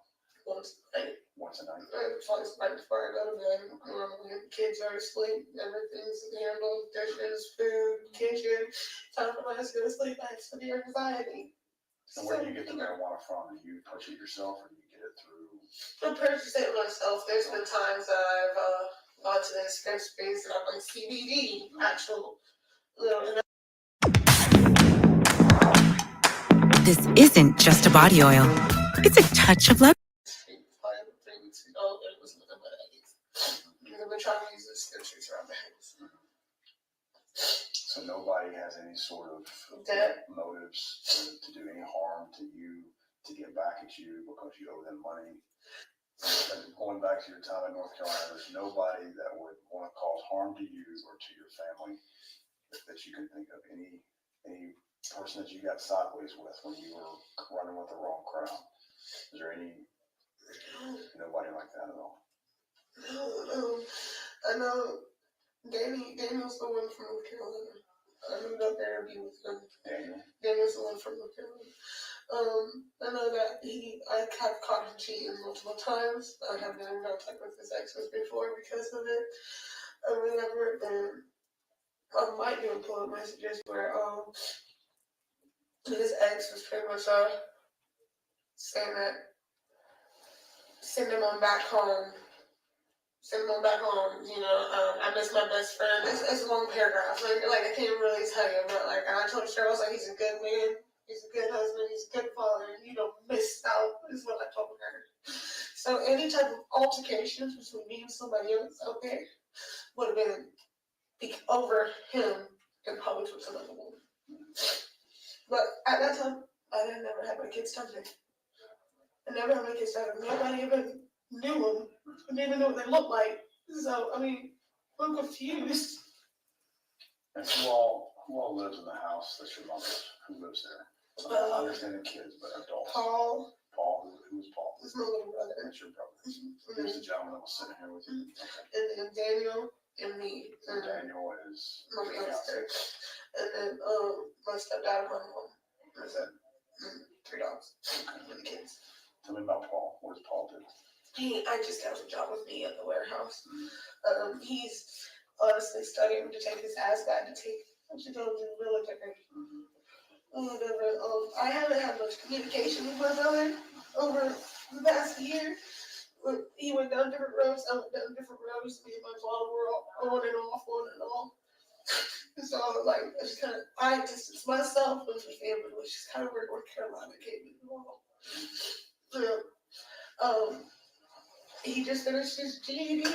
He works 2 to 10 shifts. So he goes in at 2 o'clock in the afternoon, comes home at 10 o'clock at night? Yeah, so if he's leaving, normally it's 1:20 when he leaves. And by the time he gets home, it's about 10:30. Is he driving himself there? Yeah, he drives a white Silverado at the house, and which is my stepdad's truck. My brother just got permission to use it. I'm supposed to be taking him to go pick up his truck from Midway sometimes in the week. Is that car at the house now? Yes. Okay. The Silverado's at the house, and my Dodge is at the house. And Paul was at the house when Quinton was missing? Yeah, because I got up and I started yelling and screaming for anybody, and everybody, please just come help me. I couldn't find him. Where was he? My brother was upstairs in his room. And I just went there and started yelling at him, please come help me, I can't find Quinton. I think one of the very first things I said to him was just, please tell me for some weird reason you got him upstairs. He got me another child. Is Quinton a kid that, I know you mentioned he talks himself to sleep. Does he cry? Does he cry himself to sleep ever? He's like I can't even explain it. He just lays babbling. He goes on and on and on. Like, most of the time it's not even words. And if it is, it's Mama E.T.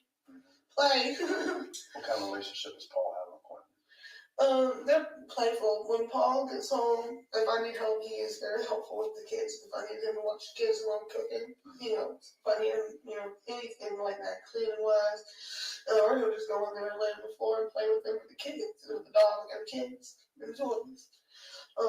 That's normally it though. Maybe hang out and play an hour more a day. Because normally I kind of try to keep all my kids inside the house, but I was on it, so I'm not running through the house trying to clean up everything all day long. Any reason at all for Paul to leave the house after he got home? And what time he gets off work at 10? So what time do you normally get home? At 10:30, and he gives his friend a ride home, but it's like 11. So what time did you get home last night? 10:40. 10:40. Do you know whether he left the house after 10:40? He didn't go nowhere. So from 10:40 until you went and woke him up at about 9 o'clock. He was upstairs in his room. And no indication that he left. You didn't hear the door open. Nothing. No door opening. The truck didn't even look like it was moved in the slightest way at all. So from your perspective, 100% Paul was at the house from 10:40 until you woke him up this morning? Yes. Okay. Yes. Okay. What was Paul's initial reaction when you went up and said, "Hey, Quinton's missing"? He jumped up and he kind of looked like freaking out. He was like, "What are you talking about? What do you mean Quinton's missing?" I was like, "He's missing. I can't find him. Come help me." And I started running back down the stairs and opening closets, because I know there's closets and everything under the sinks, everything. And Paul was out there running and chasing and looking, and finally looked at him. I was like, "Come on." So the first phone call that went out, was that a phone call that Paul made or a call that you made? The first phone call that went out was the one that I made to Danny. When I got up and I shut the door and I went and checked on the kids and I noticed that he wasn't there. That was the very first phone call that went out about Quinton being gone. The second one would have been to Michelle or whatever. And when she said that she didn't see anybody coming to the house and nobody picked them up, didn't see nothing like that. And then she came over and tried to help look as well. And she was like, "You want to check the closets again?" I was like, "We're going to call the cops.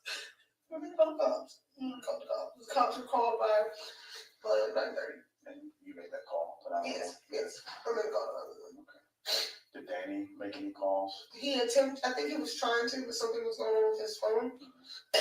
Which is why I was wondering if making the call. And let's talk about Danny. So how long have you and Danny been dating? Or have you been engaged? We've been together for almost 2 years, engaged for the past year. So Danny and Bubba, they're aware of each other? They have never met or spoke to each other at all. Never. I don't even think. I know Danny knows what Bubba looks like. Bubba don't know what Danny looks like. That I know of. That I'm aware of.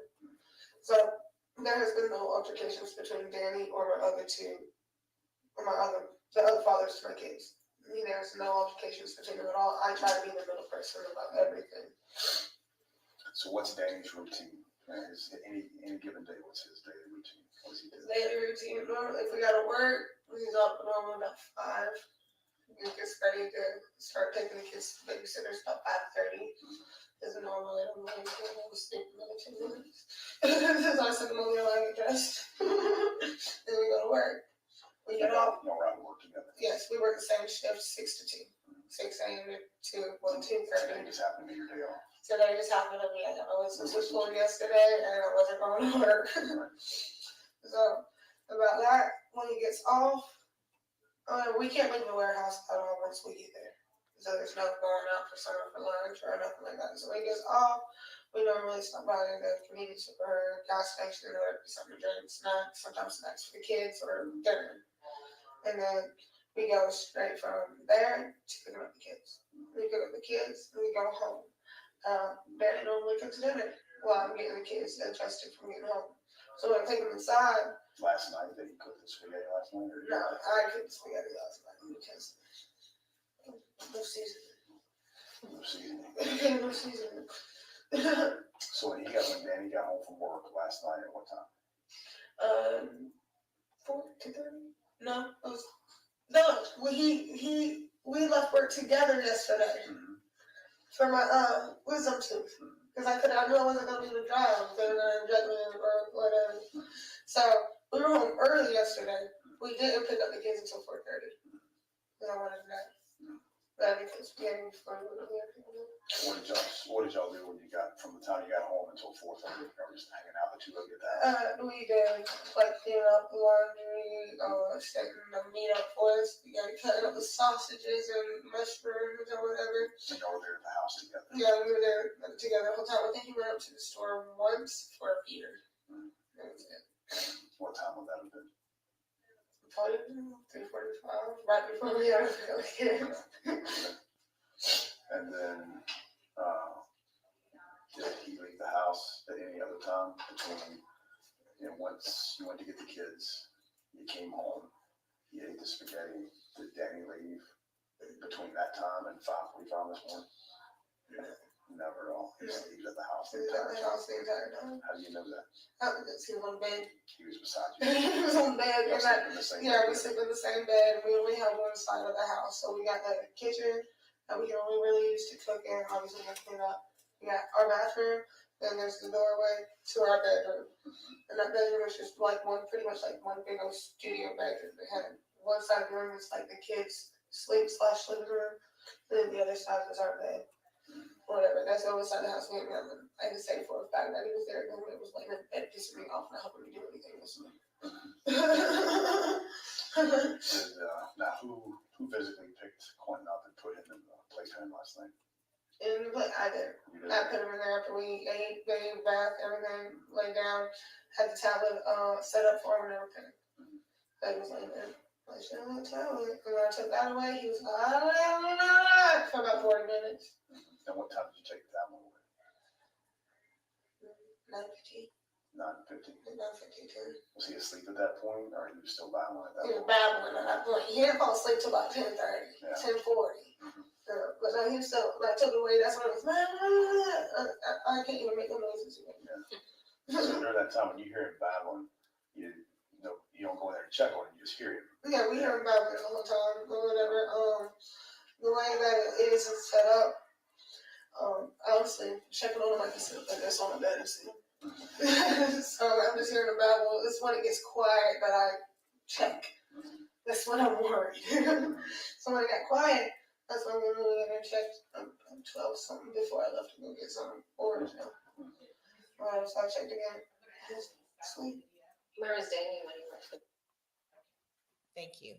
I think we need to take a brief pause. I'm going to ask the jurors to step into the jury. Feeling Claritin Clear is like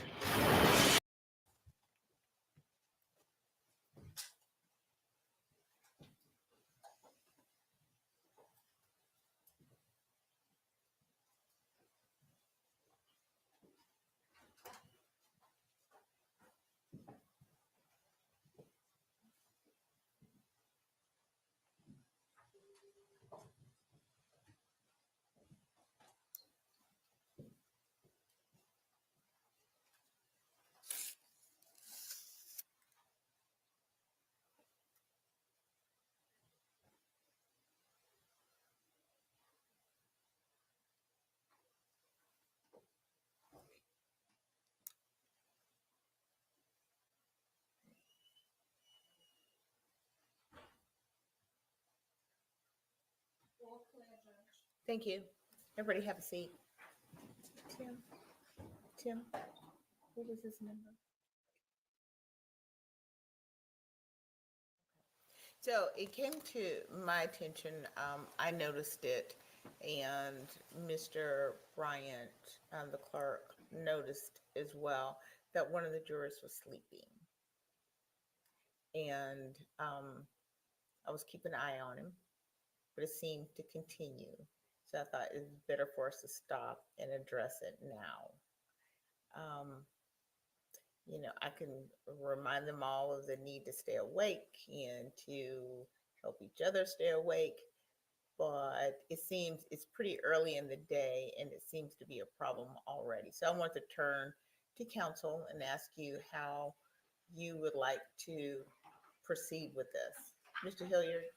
Judge, I can just tell you, in the past, sorry, in the past, when you have long, dull, dry stuff to get through, just chopping it up, whether they want to take a break or not, tends to do that because they have to get up, go do that, come back.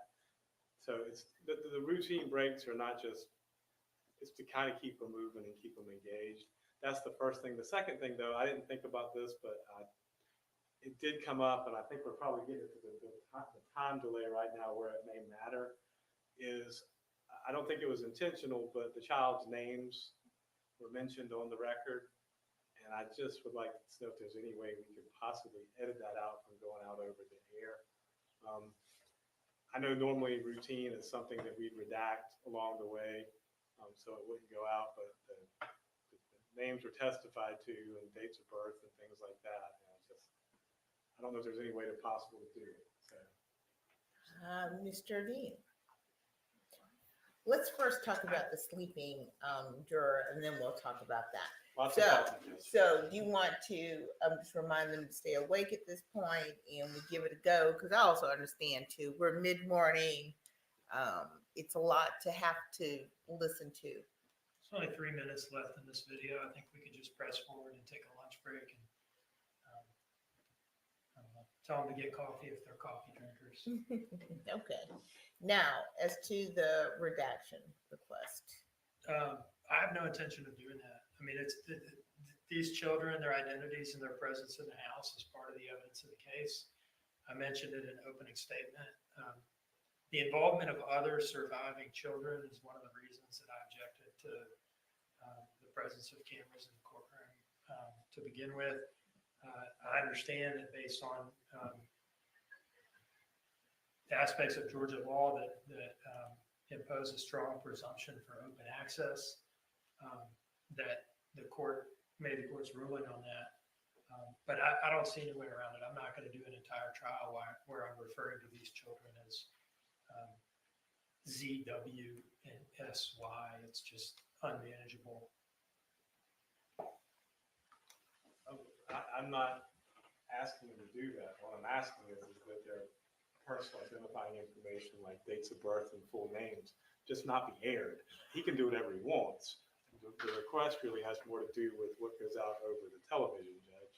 And it doesn't have anything to do with Mr. Dean or his presentation of the evidence. I understand he can do what he needs to do in here, but that information going out is what my concern is about the children, Jane and Scott.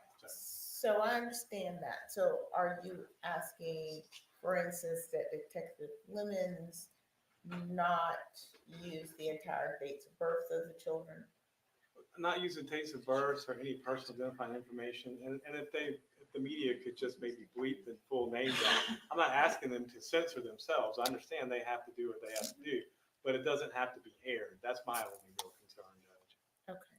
So I'm hearing dates of births,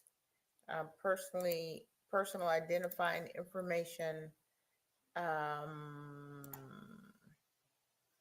and I really don't know anything else. The date of birth, I believe, was given for Quinton, and I understand that. I don't recall hearing that for any of the other children. I think Zane's full name was given, if I'm not mistaken. Like I said, I'm not trying to hinder the state in any way, shape, or form. It really has more to do with Zane and Scott, Judge, at this point. So I'm just asking if maybe they could bleep it or modify it or in some way, shape, or form change what happens before they send it out. I know we're on a 30-minute delay. They have a few minutes where they can do that and at least edit that. That's all I'm asking. It's just to protect the children's identities. And other than that, like I said, I understand the state has to do what it has to do. First, I do understand that you're not trying to affect how the state presents its case. I get that. And you bring up the point that we do have a 30-minute delay with the media. So I would ask the media to not publish full dates of birth of the children. You can use the birth year, and not to publish first and last names of the other two children. That seems reasonable. It doesn't hinder the state, and it does protect the children. That's really my only concern in this judge. Okay, very good. We'll proceed in that way. We'll proceed in that way. And so let's, Mr. Dean. I'm sorry, far be it from me to intervene on behalf of Court TV here. But I did say their full names in opening statement. That's been released. I think their full names are part of the public record even before we got in here this week. So I don't know, imposing an order on them to redact like a last name every time somebody says it, I think is maybe a little burdensome. And I think it's kind of water under the bridge at this point. I do think it's burdensome. I do think it's water under the bridge. I think that we're going to proceed as we have been. So I am not going to impose that restriction on the media. It's a 30-minute delay. I'm not going to impose that restriction on the media. That information, some of that information is already in the record at this point. We're going to proceed. Mr. Hilliard, I do understand your concern for the identities of the younger children or the other children being not published, but we're going to proceed as we have been. I've made the record, yes. I understand. Thank you, sir. All right. Please bring the jurors out.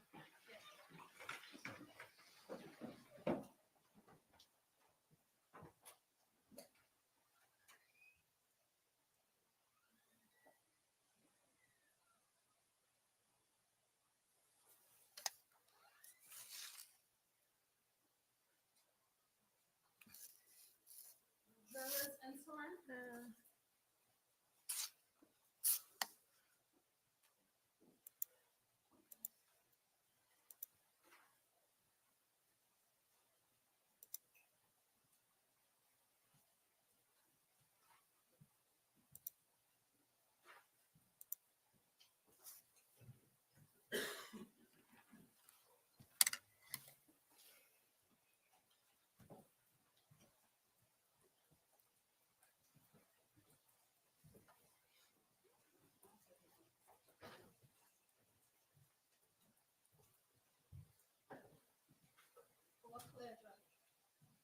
Thank you. Ladies and gentlemen, please have a seat in the jury box and in the rest of the courtroom as well. The good news as we begin this video is that there's only about 3 minutes or so left. Okay. I'm just going to ask you all, it's really hard and I get it. It's quiet and sometimes things are droning on. Do your best to stay awake and to pay attention to what's here. I know it's difficult, but let's give it a try. And so with that, Mr. Dean. Just to make the record clear, I stopped the playback at 25 minutes and 12 seconds into the file, and I'll resume it now. He was on the couch, on the bed. He was on the bed watching something.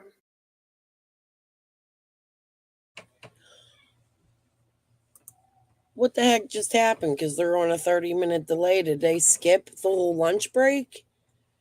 It looks like they just came back. I'm taking a break. I want to talk a little bit about the first half, at least a little bit. I'm excited that this lady's on the stand. I loved her during the last, I think it was the last motions hearing. She came on and I told you guys they would play the 911 call. They showed a couple very small clips during the motions hearing that they had with her questioning Leilani. But today, I'll make this quick. They're going more into detail, and I love that. I think she's amazing. The judge allowing the whole courtroom to stand up for a couple seconds, a minute, take a stretch, giving them a chance to breathe, putting their thoughts on a table. I think it was right for her to bring in and talk about Oh, that's what this might be. They might have brought the jury back in. That's probably what this is. So we'll let it play in a minute. But just about the sleeping juror, she talked to them. She understands that it's morning. This judge is good. She's fair. She smiles. She was nice to Leilani when Leilani came in. She said, "Good morning, Miss Simon. You can have a seat." I'm liking the judge day too. Yesterday, she was kind of stone faced and just sitting there, you know. Um, this lady on stand, guys, listen to her. You hear she has all of the expertise. She's had many positions within the FBI, within Chatham County. She left the FBI to go to Chatham County. So she's very educated. She knows what to do. She did say that child abductions in her career are rare for her, and she never covered a child abduction case. However, she did state that she has covered unalived children. So she knows what to look for. Like I said when I stopped before, I thought other people would come in and testify to the evidence, like the throw up on the pillow and the blanket, right? So we know that. I don't know. I'm getting a good feel. But let's watch her give the juror instruction because I'm betting that's what this is. That's why they came back. I'm ready for break. Okay.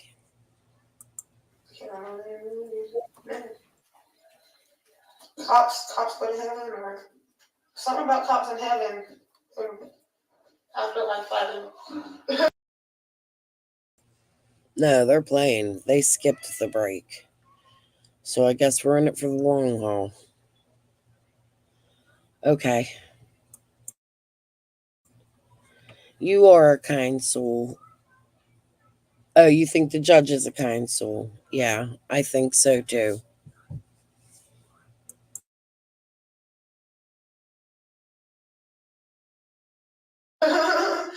This Danny, is he a drug user at all? Mm-mm. No, if he anything, if anybody wants to say he does anything, he drinks. And that's only like a 6-pack a day. On a good day.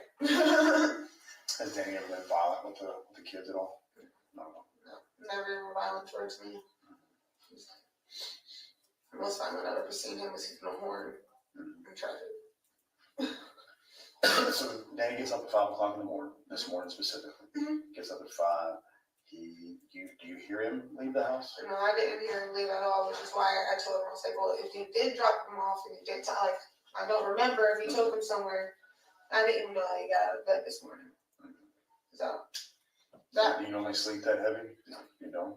No, I think it had a lot to do with was tired, pain, everything. So I was out when I was finally out. And Quinton, he didn't get any medications last night. He wasn't sick. No Robitussin, no cough syrup. Nothing like that. He didn't have anything. No, they all the kids have been a little stuffy. My fears just change the weather. So I'm giving medicine unless you're running a fever or sound like you're about to die. Where do you keep all the medicine? In my bathroom cabinet or in the kitchen cabinet.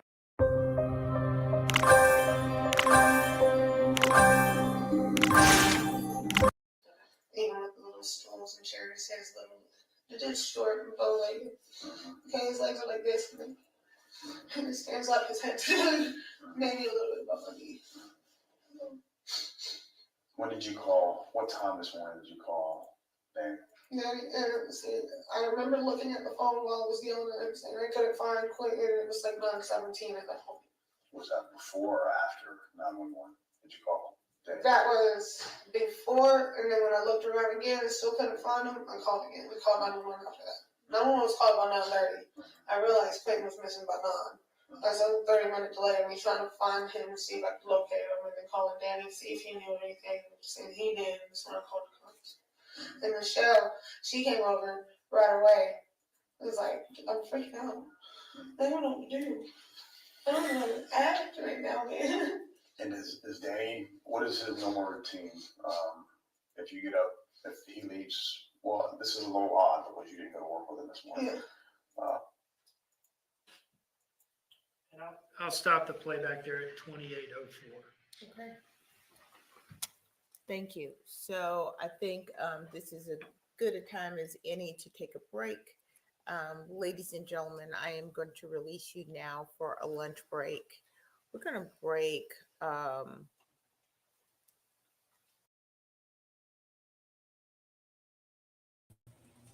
I'm a true fucking idiot.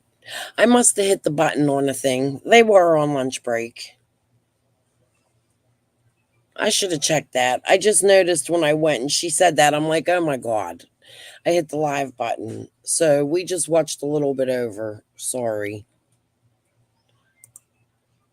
I apologize. We can continue with the Duty Ron stuff. Somebody can come up on a panel if they want. But it was good I went back and listened to that because I was a little like, That's another thing too. Listen, Danny's mom told me that they did live with her. Like, this is like she was on their line. I was homeless. That's not true. And if she was, it was because of the stupid shit that she did. I'm telling you, man. And then she went to her mom's. But I don't see, there's no way. That woman did not kick them babies out of her house. No way. And that's not how Billy Joe got custody, in my opinion, either. I can't wait to hear how they all talk. This is going to be a good trial. There's going to be a lot of facts that come out that people are going to see. All right, let me put the Duty Ron stuff back on because I wanted to get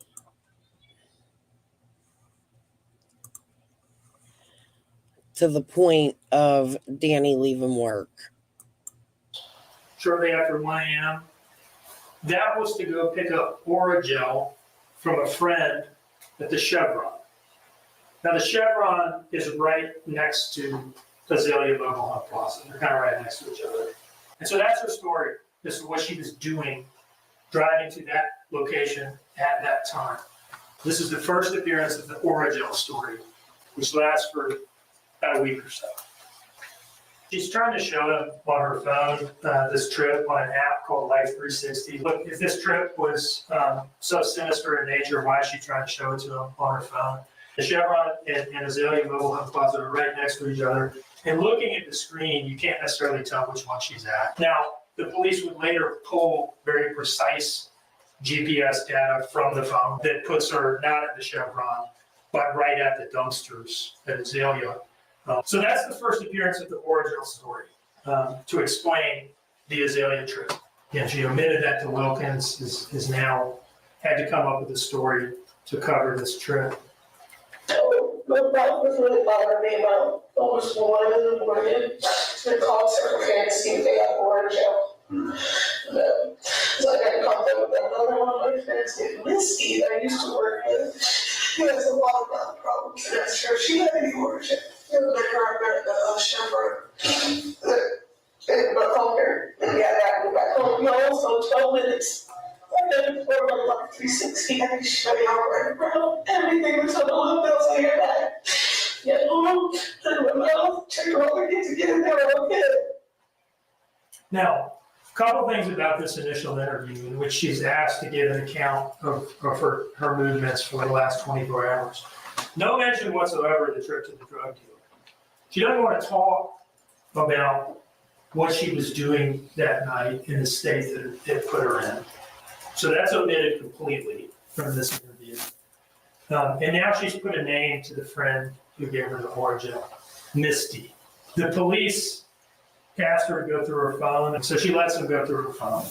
A couple things they see is there's no call to Misty, and there's no call to Circle K to check and see if they have Oragel, which is something she said. They also see a message from the defendant to Danny. This is when she's leaving the Circle K and is about to go to the drug dealer at 10:30. Gonna run to 204, I guess. This is something that she had left out in this initial interview with Snyder and Lemons. Here's what she tells him. It was a trip to the drug dealer, but it wasn't actually to buy drugs. She tells him that the reason that she left the house at 10:30 at night and went to her drug dealer and was there for 10 minutes was simply to pay off a pre-existing drug debt in the amount of $20. The evidence will show that that story is just absurd on its face. But in addition to that, the cash app was for $80, not $20. And she'll later admit that this story wasn't true.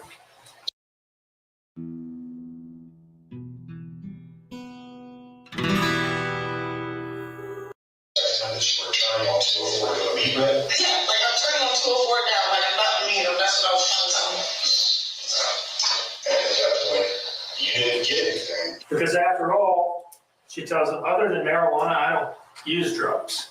And the reason they're asking her whether she got Percocet from the drug dealer that night is that they had seen some messages about buying Percocets as well when they went through her phone.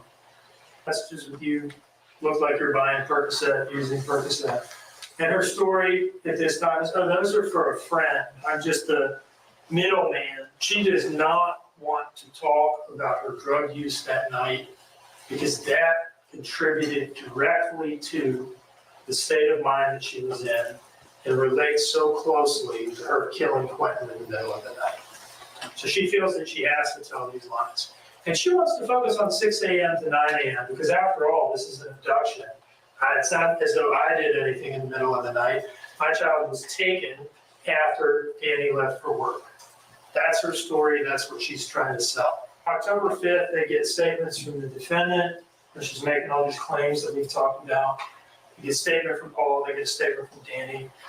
And so they go out and there are two real notable things that happen between the October 5th statements on day one and the next interview.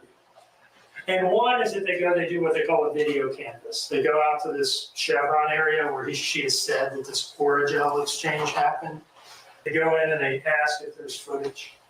And they get footage from the Chevron, and it does not show her stopping there. In fact, it shows her driving by. And they get footage from Azalea next door. What the Azalea footage shows is her pulling in, doing a loop around the complex, and pulling up to the dumpsters and sitting there for about 2 minutes. And that's when she throws Quinton's body away. This is her driving in the Dodge Journey after 1 a.m. on a mission to throw away her dead child. And they confront her with these two findings. One, the security footage from Azalea and from Chevron. And two, what Missy has told them. And she just sticks to the Oragel story and just insists that it is true. And this is what that sounded like. Okay, because Missy had talked to you. Yeah, she has. She hasn't talked to you in quite some time. Yeah, she did not have a conversation with you about the Oragel. So that's the story on October 8th. I'm sticking to her guns. Now, October 12th, she comes in for another interview. And she tells this kind of flowery story describing this meeting. She lavishes them with details about how this went down. So you went to Missy's house, and did you go inside her house? She was just standing outside.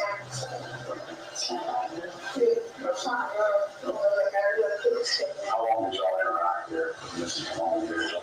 2 minutes, quick little conversation. Everyone else in the house she does some practice stuff. She did in the house, she was outside. Now she has Misty was smoking crack when she gave the defendant the Oragel. The evidence will show that she added this detail to suggest a faulty memory on Misty's part. It didn't happen. So after insisting on the 5th that she met Misty at the Chevron for Oragel, and after insisting on the 8th that was the truth, and after insisting even at the outset of this interview that it was true, she finally admits that it wasn't true and massages the inconsistency by saying, I didn't speak to her. You've asked me if I threw any trash away there. Yeah, I did throw some trash away. There's a story for what that trash was. The evidence will show she did not want to admit that it was Quinton's body. So she describes this trash that she threw away as stinky shrimp pasta that had been sitting in the car in a trash bag and smelling up the car.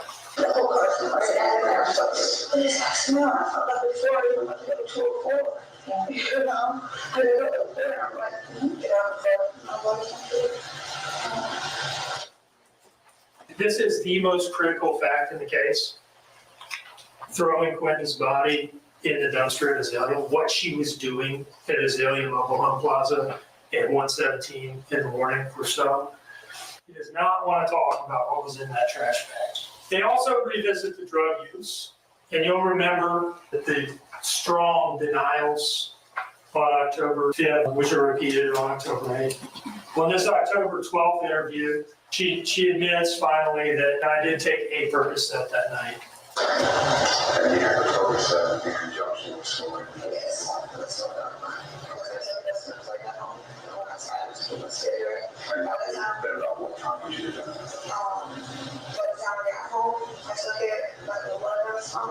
And so Snyder asked her about her changing story. You've initially, over the course of 2 interviews, didn't mention throwing trash away. And now you've got a very detailed account about doing that and what it was. And you are adamant that you hadn't used any drugs other than marijuana.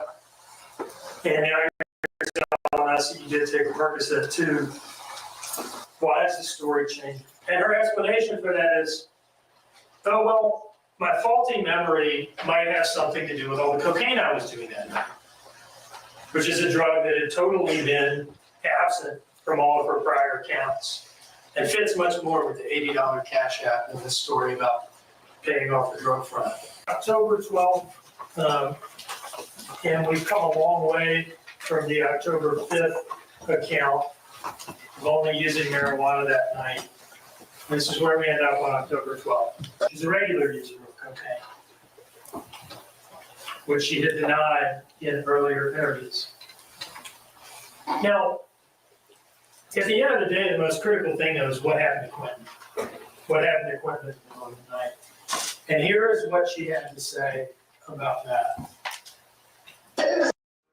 Join us at Children's Museum of Pittsburgh, where you and your family will experience exhibits and programs.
Damn it. Sorry, Be the Bean. Y'all know my habits. Okay. What I was saying was, this was one of my pause points. This is where one of the spots I wanted to stop. Did you hear her just say, if I did anything to my son, I will take my responsibility, right? That's what they were just saying, as if she couldn't remember, right? But she was coherent enough to take her son and drop him in a dumpster. There's no way in hell this bitch lost her memory. You were giving it hell. Yeah.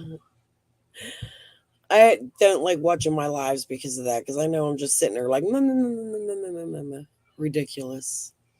Okay, but I wanted to pause there. The Danny stuff's coming up, I promise. And if we have enough time, Brat wanted to watch the news clip from yesterday where they talked about some of the jurors. They do have some unconventional jurors on the jury pool. And I was wanting to talk about that because I wanted to see what your guys' thoughts were about that. But maybe after trial, I took some Tylenol. I'm starting to feel a little bit better. Caffeine and Tylenol. I knew it would eventually kick in. And it's quiet here today. Maura will be coming home from school soon, but I might have to break. But I'm going to come back and we'll figure it out. It's up to Earl. We'll see what he says. He's not in the room. He's done really good today. He just come in a little bit ago. He's like, I gave the baby some floor time. It's so funny because I haven't seen him with a little baby like this since our daughter, and he's a good grandpa. He's being amazing for me, helping me, being so supportive. So shout out to my husband when he gets to watch this back. All right, let's put this back on. I'm fucking good. If y'all come home to my heart and cross my words, that's what I want. I don't know if I did something to him, but if I did, I will take responsibility. It appears to be claiming something like a lack of memory. The evidence that you'll see is going to show that when she drove to those dumpsters in Azalea to throw Quinton's body away, you can see that she's driving normally. You'll see that she comes to a complete stop at stop signs. She uses her turn signal. You'll hear evidence that the investigators could tell from her phone that she plugged her phone into the USB charger in the car when she got in. So the evidence will show that she was aware of what she was doing when she took him there, and that her claims to just not know what happened cannot be true. They do not fit with the other evidence. October 18th, police announced that they believe Quinton's body to be in a local landfill and that they're about to begin this extremely challenging needle in a haystack search of the landfill. And this is how they got there. A detective with the Chatham County Police Department goes out to the mobile home plaza, and he asks what garbage truck company services these dumpsters, and they give him that information. He gets in touch with that garbage truck company, and he learns that it was truck 3909 from a company called Waste Pro. This is on the morning of October 5th, actually. Quinton wasn't in the dumpster for very long because it was emptied that day. It's a front-loading garbage truck, extends its hydraulic forks into the slots on the side of the dumpster, and drops Quinton and all the other garbage into the box in the back of the truck. There's a compactor in that truck that compacts everything. You want that compactor in there so that the truck doesn't have to go to the landfill as frequently. It makes the garbage smaller and take more garbage. That truck went to the Waste Management Superior Landfill on Little Neck Road on the morning of October 5th. And with this information, the detectives go out and talk to the landfill manager, and he's able to identify the area that garbage was being dumped and then kind of shoved to on October 5th. And this kind of general area up here, that becomes the search area. So they have kind of an idea of like a general box in the landfill of where Quinton is going to be found. But this is still an extremely difficult thing. Even if you know the general area, there's like 2 more days of trash that have since been dumped there since the 5th. And this stuff gets compacted and moved around. They drive these compactors over it that have studded metal rollers, and everything just gets shredded. At the end of the day, they have tons and tons of garbage to search through. And so they arranged the landfill search. They have some consultants from an outside agency come in and advise on this because it's a very technical thing. These consultants are able to tell based on known rates of searching, estimate of how many people this is going to take and how much time it's going to take. They have to order specialized protective gear, steel-toed boots, Tyvek suits, respirators, gloves to put over the gloves. This is a biohazard environment. And they have to find volunteers, and this is an all volunteer duty. Right? And for weeks, volunteers from the police department and from some other law enforcement agencies came down here early in the morning, and they do this landfill search that involves an excavator up in the search area, scooping up garbage, putting it in a dump truck. Dump truck comes down on this open area bounded by cones that they call the search deck. Excavator down here kind of spreads the garbage, that particular load, I think they were calling them lines, out onto the search deck. And these volunteers get online with rakes, and they just search through it. This is what that looked like. And they did this for days, weeks, in the heat, all that gear on. These efforts can only be described as heroic.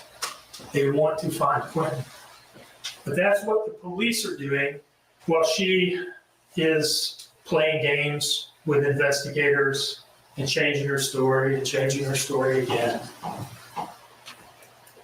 As we approach another presidential election, it's important to keep in mind only eligible votes are counted. October 24th, while the landfill search is underway, the defendant is still playing games. This is October 24th, that's 19 days. And after several interviews where her story has just been shot to pieces, she does this interview where she calls herself out as the victim of a child abduction, still on that, and has the gall to make an appeal to the public to just please bring Quinton home safe. And the evidence will show that she knows he's not safe. And she knows he's not coming home. She sends this text message to Savannah Solomon of the FBI. And this is just the latest Hail Mary. After all the statements about going to the Chevron and then going to Azalea and what she was doing there, and I was actually throwing away trash and not Quinton, October 24th, the same day as that news interview, she and Danny are split. And so now's the perfect time to try to put it on Danny. I'm not lying for Danny anymore. The reason why my story about Oragel and shit didn't make sense was because Danny told me to say that he was the one who left. My phone was in the car from my previous trip. And the reason she says that is her phone GPS puts her at the dumpsters too, not just the video. The evidence will show that it's clearly not true. It was a desperate attempt to just try something new.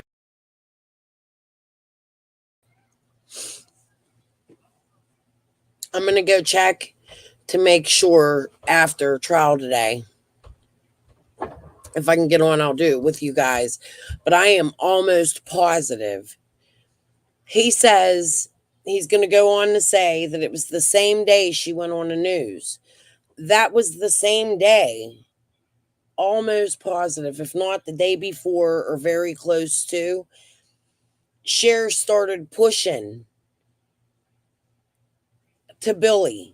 And Billy got out and said, oh, it was Danny. We can't trust Danny. After Leilani just sang all of Danny's praises, the first so many weeks, Cher gets in her head, oh, you could blame Danny. Cher actually gets on there and says, well, I gave Billy some theories. I showed you guys that over and over the past 4 or 5 days. Cher admits to giving her the theory of Danny. Leilani texts this woman, I believe it's the one that's on the stand today, the one who questioned her, and says, oh, now I think it was Danny. I'm not covering for him no more. She goes on the news and says the same thing. Well, Cher's saying, I was pushing my theory.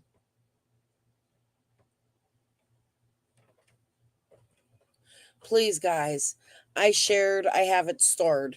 Danny's channel. Dude needs support. Give him support. They're broken. But let's continue. November 18th. It's a memorable day for the people who are involved in this landfill search because they find Quinton and he's not in good shape. Okay, they find him in pieces. Mostly bones, a foot.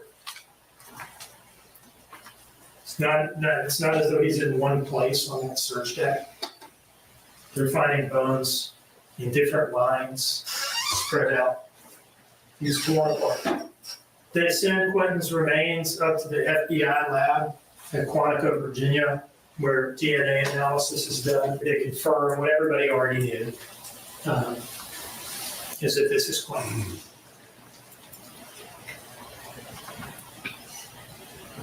And the defendant comes in for one last interview.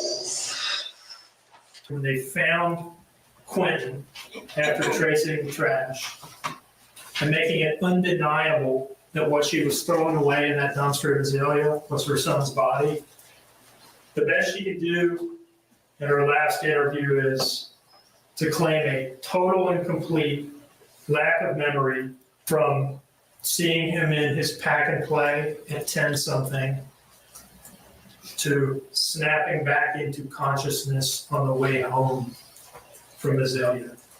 Now, she just can't remember anything that happened during the critical time period in this case, the murder and the disposal of the body.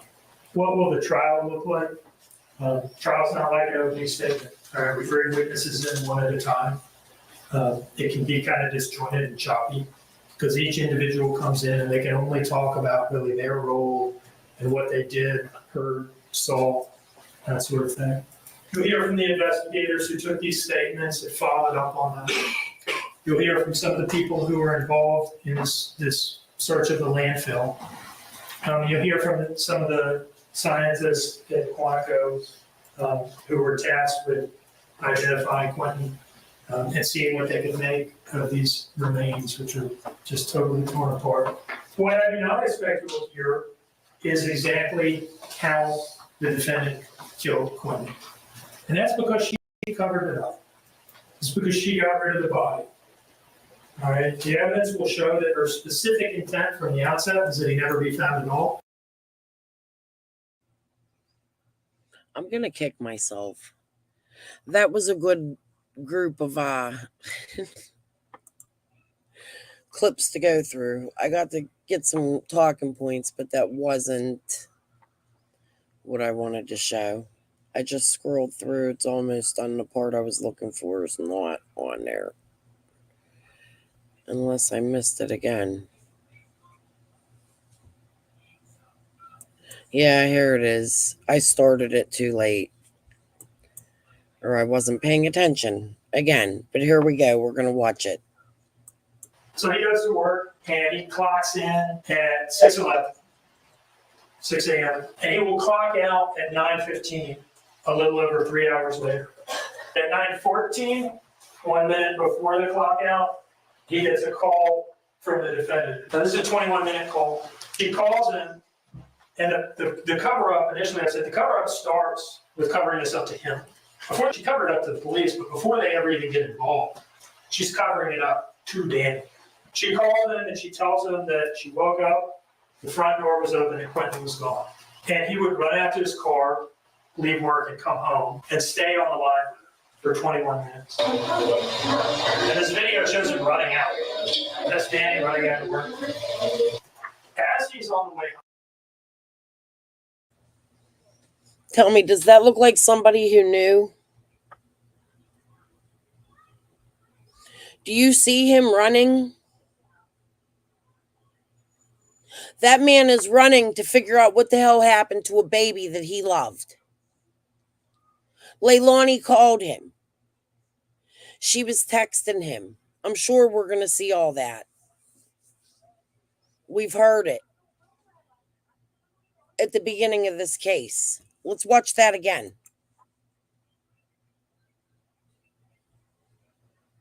I don't know how the hell I missed this. Door was open and Quinton was gone. And he would run out to his car, leave work, and come home and stay on the line for 21 minutes. And this video shows him running out. That's Danny running out of work. As he's on the way home, on this call with the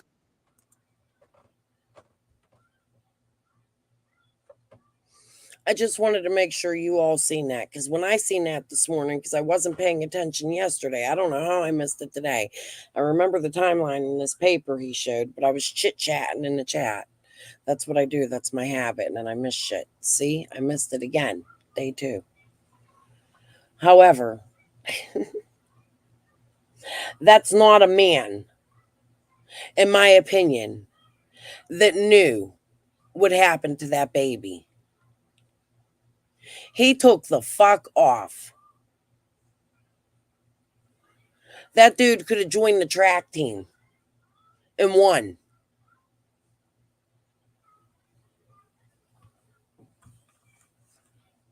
Okay, now let's go.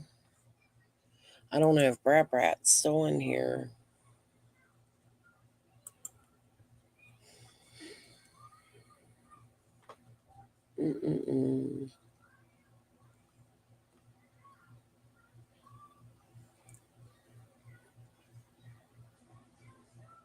Was it Court? No, it wasn't Court TV. It was a local.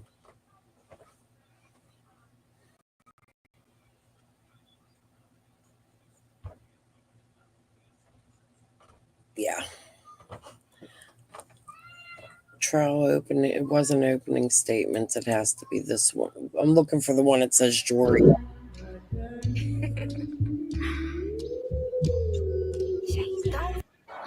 from WTOC, the Southeast News Leader. The News at 3 starts now. Now, the story started to fall apart pretty quickly. That's not it. Hold on.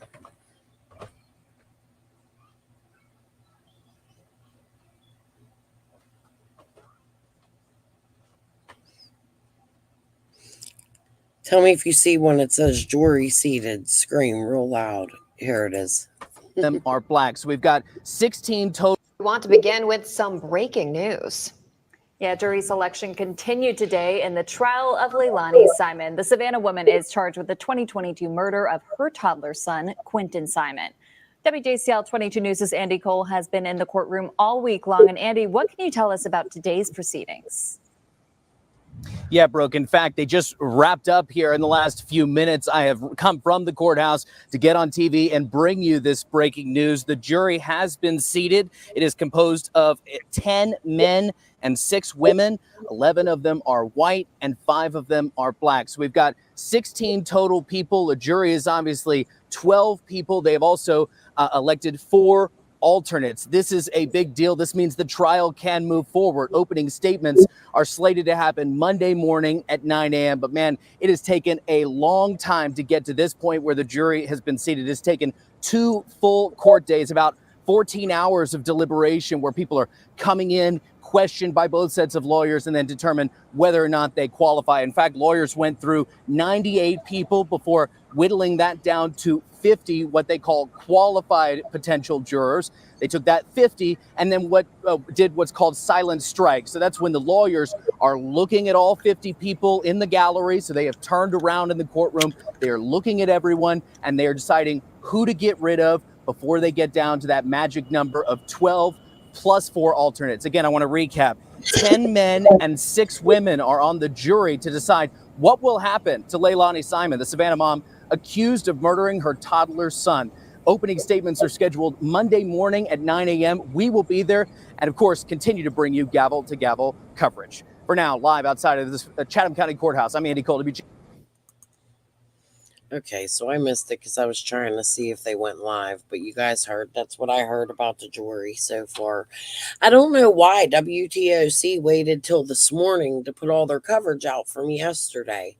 I don't know if that's what the judge wanted, if we're going to get everything a day delayed. She did delay the 30 minutes. I like that. I like that they're doing this. Hey, Tic Tac and Gossip. No, we weren't talking about you. I didn't even see what you said. It's me. I just woke up. Oh, you thought we were calling you. We miss you, Gossip. Please come. We're calling you now. I love her. Those of you watching behind the bushes just here for Quinton. The ones in my chat are from Summer's case. Lady R must be busy today. You guys are behaving in my chat, and I don't have many, so thank you. No trolls. Benny didn't pay us a visit today. Must be because he knows Cher looks like an asshole, right? Let me put it on. My grandson's screaming in the background again. Sorry, guys. He's in there karate chopping something. My husband got to go get my granddaughter, so I'm going to be busy here for a minute. About 2:30 in an hour. So I might step away from the computer so you guys know. I got some of them, but no, I really didn't. Tic Tac, I'm going to be honest with you. I made a promise to Danny's mom that I wouldn't follow the speculation in this case. And I didn't. I paid attention to the motions hearings. I took down all of the court documents, and that's what I've been following all through. For me, it's important to move forward for my channel, doing different than I did. I look so glassy-eyed and ridiculous. I really didn't feel good earlier, and I still don't feel good, but I wanted to make sure that I did this just by fact, because I made that promise to Lisa, and she told me that I could cover it when we got to trial. Like, we had the conversation. I told her I wouldn't question nothing and I wouldn't talk to her about it until after. And I really like the way I did this because I'm finding things out with you guys. You know what I mean? Like, she gave me a little bit, like, I knew Leilani lived with her. She was upset. That's why she told me that. And it was because Billy went out and had made an accusation against her on Cher's channel. And that was the first time she wrote me about, like, the case. I'm itchy. I'm sorry. Look at me. I don't feel good. My nose has been running. I'm all congested. I'm really praying that this isn't going to put me in the hospital. Every time I get sick, the last two, it hasn't. I just get like bronchitis so easy because of my heart. I'll take my computer with me. Y'all know how I roll. I ain't missing this trial. I hope. I hope I don't sleep in. I almost did today because I fell asleep like 4 hours before. And I'm like, you know what? I got to be up. So I forced myself. Got a question. Oh, did you keep track of all the drugs that she took? Well, no, because we didn't know that information until yesterday when they brought it out. Like, I never even heard Percocet until yesterday, right? So then we heard sugar booger and weed. But I do promise, like, this is how I'm going to go forward following cases. If I talk to anybody, there's no need to even bring their side of the story out until after facts have been put out. And even if they don't ever want to talk, I'm fine with that. I just want the truth out there, and I want people to hear, because these people really do care. And I feel like they really did do the right thing by not coming public and talking out loud. And I commend them for what they did, because that has to be hard in every case we see. You ever just wanna... Yeah, That's fall in Pennsylvania. You can't spell. Sorry, guys. In every case we see, the people come out and talk. And for some reason, like they did say yesterday, Michelle Diana, because that's her name. She goes by both names. Her real name's Michelle Diana. Okay. They said she was going to talk. However, on a news clip that I watched this morning, they kept zooming in on her daughter. I feel like if she talks, it's just going to be minimal. It's just going to be like, hey, did you babysit? Da da da da da da da. And all the big questions are going to go to her daughter. And I'm excited to hear. Not excited. I don't ever want to hear about a child abuse case, but I'm excited to hear what it is that she'll say because we've never heard from her and are making it, the news is making it like she's the star witness from what I've seen. Tic Tac says, hi, Be the Bean.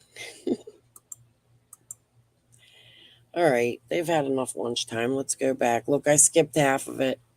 I was on the wrong thing. I must have hit the damn thing. I wasn't live. I was so confused because I'm like, I feel like we just watched this. Why are they back? I thought they skipped lunch because they had a half-hour delay. Oh, God. Look at me. I'm in my blanket. My husband bought me this blanket. It's an elephant because I love elephants. But what are you guys thinking? Do you feel the same way I do? And I'm still seeing like manipulation in her. I like that they're putting the police on the stand first. It builds up the excitement to hear from the real people, right? And we still don't know if Danny's going to go on the stand. I assume that he will.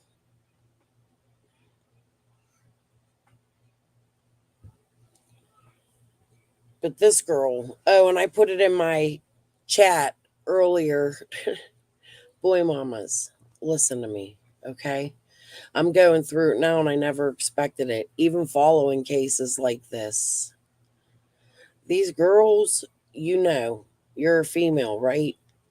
You know how girls are. They're shisty as all hell. I could tell you that from my younger years, okay?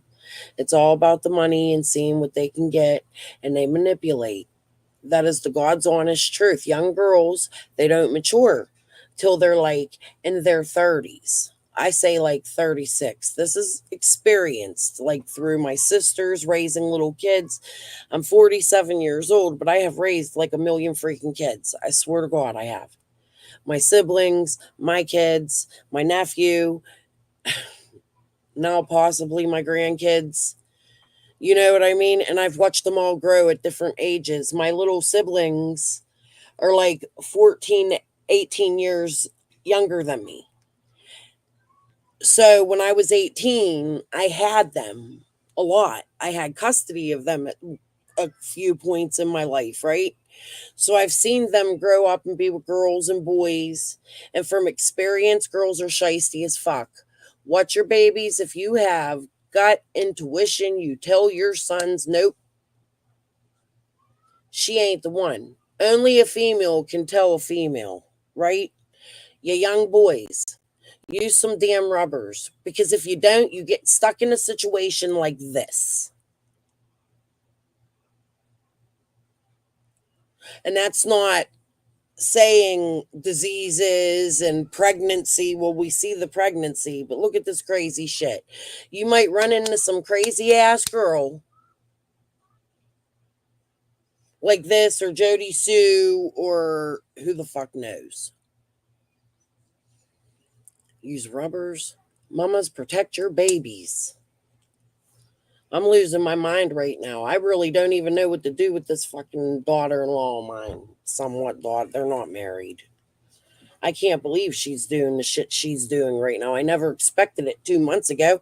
We were loving crafting together, getting the kids ready for school and summer, and I don't fucking know. I don't get it.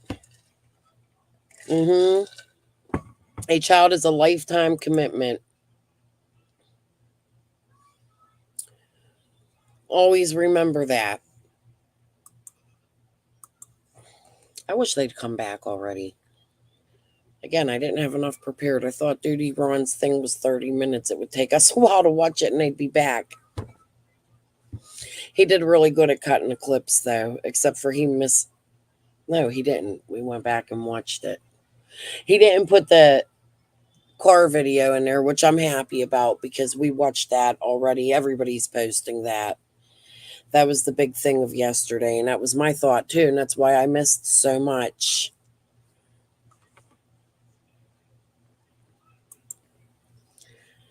How about this? I'm going to take a thing from the judge. I'm going to shut my camera off, leave this on. I'm going to go check on the grandbabies, stretch, pee, get some coffee, take a break myself because I've been sitting all day and this is not healthy. I'm going to go move around a little bit. My coffee is just about empty, and what's not empty is cold. So I'll go do that. You guys go stretch. When they come back, I'll come back. It shouldn't be too long now. I have my speaker up on 30 all the way, so I'll hear it. So I'll be back in a little bit.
It's coming back. I shut the mute off till I put it on the sound off till we get to the thing. Oh, they're showing it on another channel already? Which one? Damn it. It's okay. I needed my coffee. I don't mind. And little Cubby's sitting here so we can ask him, am I allowed to come back a little bit later? Are you cool with the kids, like, after dinner? Yeah. All right. I'm going to help you when you go get more. I'll take the boys. I'll just let this play. Okay, they might be all right. I'm just getting I gotta get some dish detergent. You going to get dish detergent? Yeah, I'll just go up there. You want to say hi? Hi. Hello. No, you got to come over here to say hi. You can't sit across the room. Everybody thank the Hi. great Pappy that's taking care of the kids again today. We're gonna have to figure this out because he goes back to work tomorrow, and he works night turn. So I told my son he better be here Wednesday and Thursday to take these kids, the two babies, out for the day while the other one's at school. Oh, let me put my cigarette out. Put it out. You want to say hi, Nico? You want to show them you took your bandage off? No, he got one. He got another one on? That's okay. No. No? Come here. Say hello, everybody. Oh, they're coming back. Say hi. Hi. Ask them how they're doing today.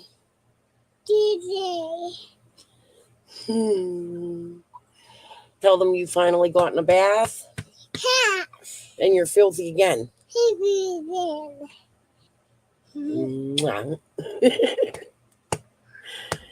Lori Ann said, thank you, Earl. You're welcome. Yeah, I could put closed captions on, absolutely. Oh, no, I can't. Not on that channel. They don't permit it. Wait. Was I on the right one? Let's see. Jesus.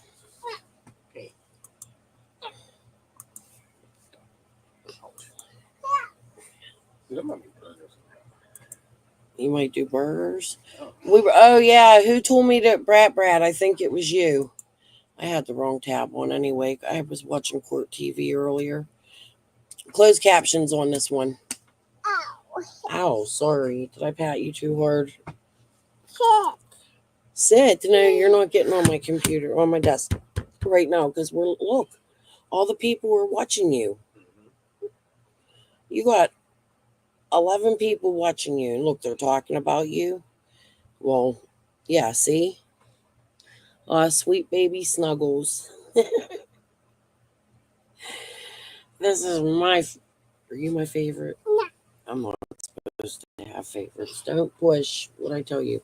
Can we take the Band-Aid off? No. Please? No. Why? Yes. But it's so little and they want to see your boo-boo. No. Okay. I love you. Oh, you better do that because I'm going to need another cup. Jesus, they come back and then they go away. Lori Ann said, hey, bud. Say hi, Lori Ann. Hi, Heen. Say hi, Birdie. Hi, Haley. Bah. Say bah.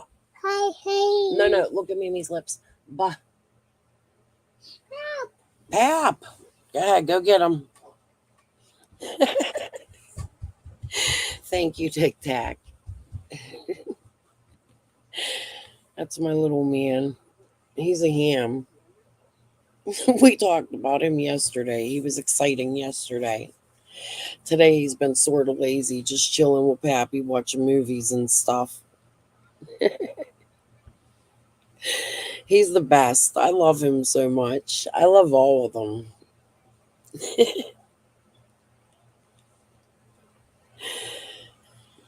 He likes to sit on top of my computer, like on my desk. I'll move my keyboard like under my thing and let him sit up here and we sing like Baby Shark and, all the good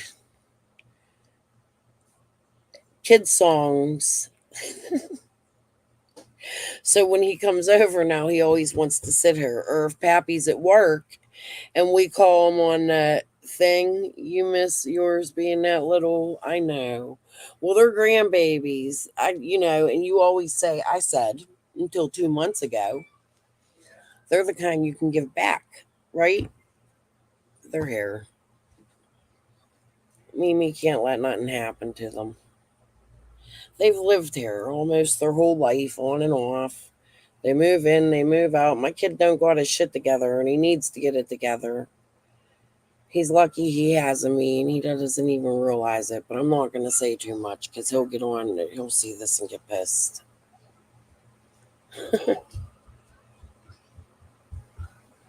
He's grandchild named me. I wanted to be Mimi. Aw. I had an argument with her family because they have.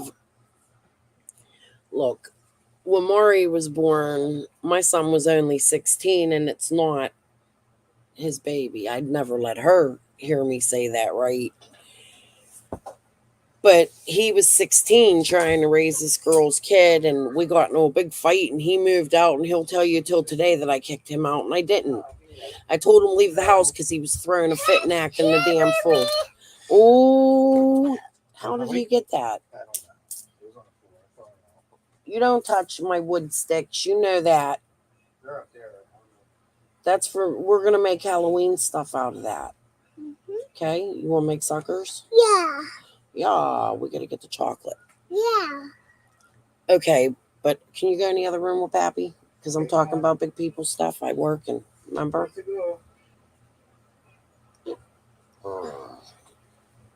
God.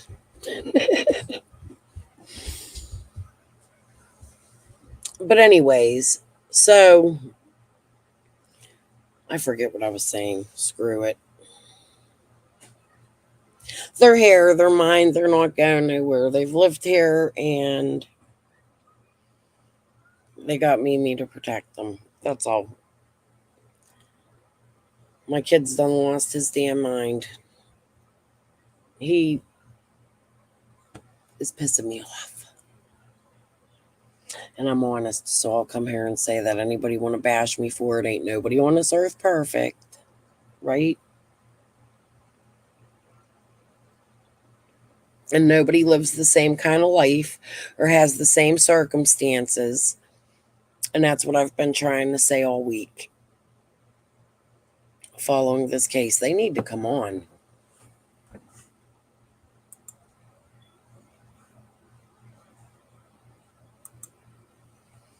I'm checking the other channels. Yeah, long crime still on break too. It seems like yesterday they did that too. They were going longer than normal. But didn't they? They did the jury. They brought the jury in before they went live, I think, yesterday. Yeah, Tic Tac is an awfully cute name. I love it. For grandma. I never heard that. That's cool that you use your grandma name as a chat name. Yeah. If your grandchild names you, it's precious. It's a gift swap. You gotta swap your gifts. But this pillow is so mean. I see that.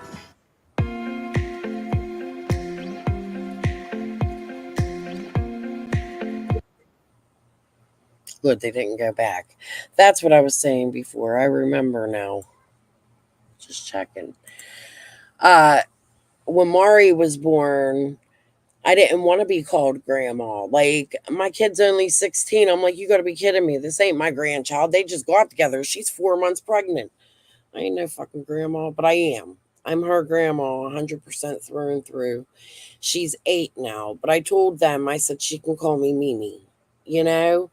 But when she was like a year and a half old, she just started coming here every day. We've been taking her to school. We've been doing everything for this little girl forever. And regardless of anything, she's mine now, and I will fight tooth and nail for her. And even the real daddy knows that. Like, him and my son, that's what I got to give my son some props, because he called the dude and was like, look, he was like, I know that's your baby.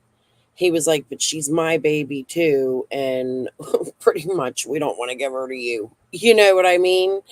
And dude was like, no, it's cool. Call me when you need me. We'll work. We'll do it together. So it's kind of like my two dads. That's what it's going to be like. We're going to welcome that young man into our family. He now got a girlfriend and she got a baby, and they're all grown. They were young kids when he and her had more, you know? Tic Tac, I'm oldest grandchild. You named your grandma? I just always called my grandma. No, that's on my dad's side. On my mom's side, we called her Bammy.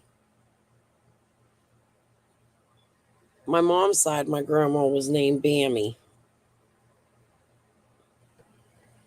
I don't know how she got that name, to be honest with you. She was 4'11" and she drove a 16-wheeler. And she'd cuss at you like a sailor. Ah, hold on.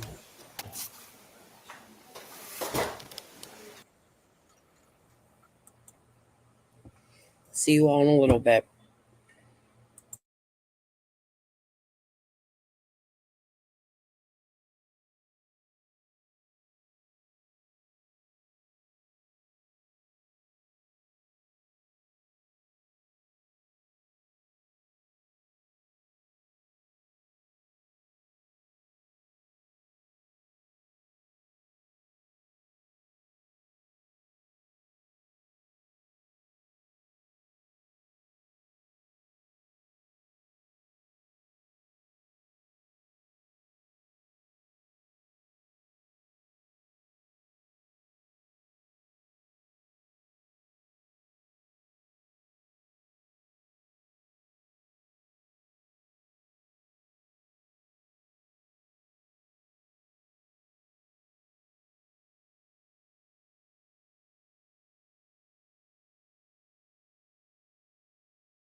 The jury is not present. And ADA Jenny Parker, along with Detective Lemons, the jury is not present at this time. So we are going to resume. The state is going to resume with Detective Lemons. And just to give an general idea, is Detective Lemons going to take you out the rest of the day? Yes, with one caveat, Your Honor. We have, they're either here or they're arriving soon, 2 FBI agents from the Augusta office. They've driven down here with the hope of testifying this afternoon. And if we don't reach them, they're going to drive back. They don't have lodging in Savannah. In order to prevent their having to drive down from Augusta again tomorrow morning, I might ask at some point, probably will ask at some point, to break during Detective Lemon's direct examination, probably between interviews, and take testimony from them just so we can get them up and down, and then resume her direct examination after that. Doesn't seem like it should be a problem from my perspective, because I imagine the cross-examination might extend into tomorrow anyway.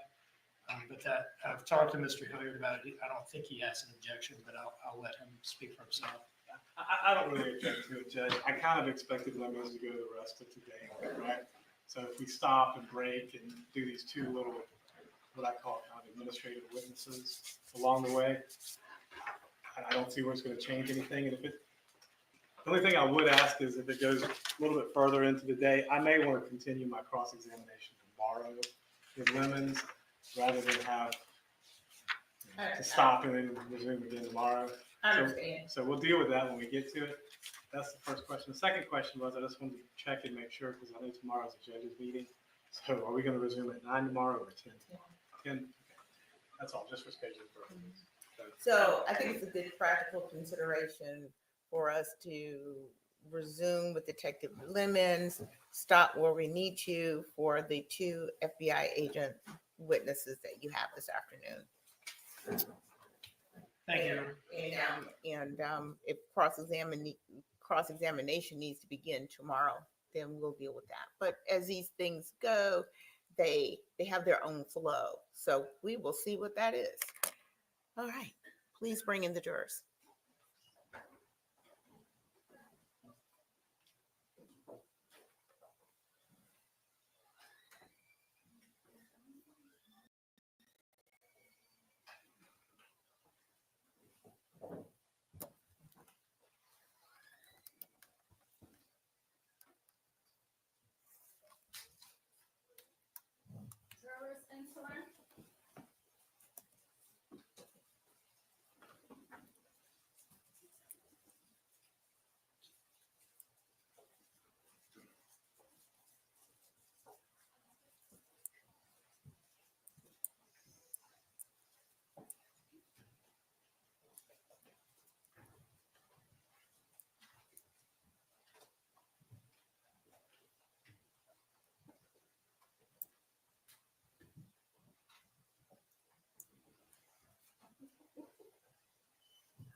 All right.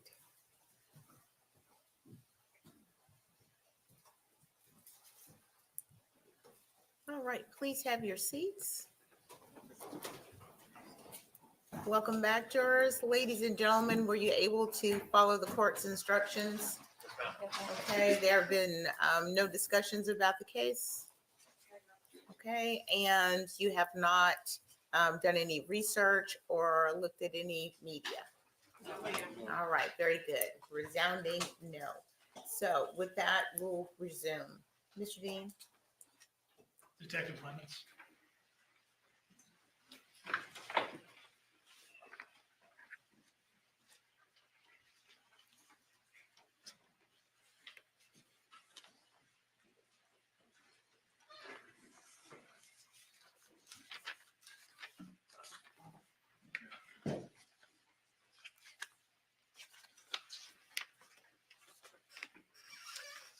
Now, when we left off before lunch, we had come to the end of what's in evidence as lactation room first video.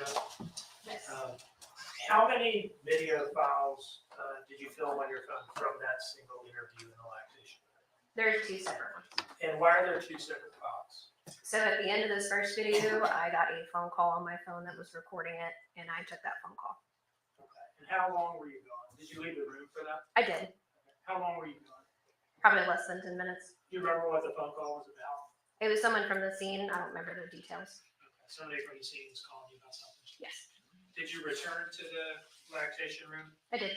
And were Special Agent Snyder and the defendant still in there? Yes, And did you resume recording? I did. When you resumed recording, what was being discussed at that time? Do you remember? When I walked in and started recording, they were talking about the smell of vomit that was on the pillow. Okay. Your Honor, at this time, I would publish the second videos on the thumb drive introduced as State's Exhibit 13 as lactation room second video. Give me 1 second.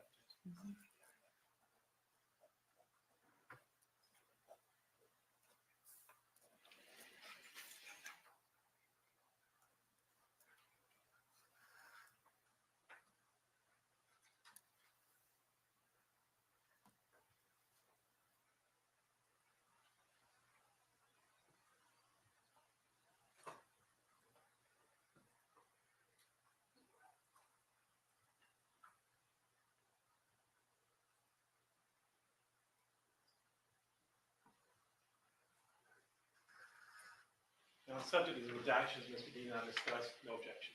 Okay, thank you. You may proceed, Mr. Dean.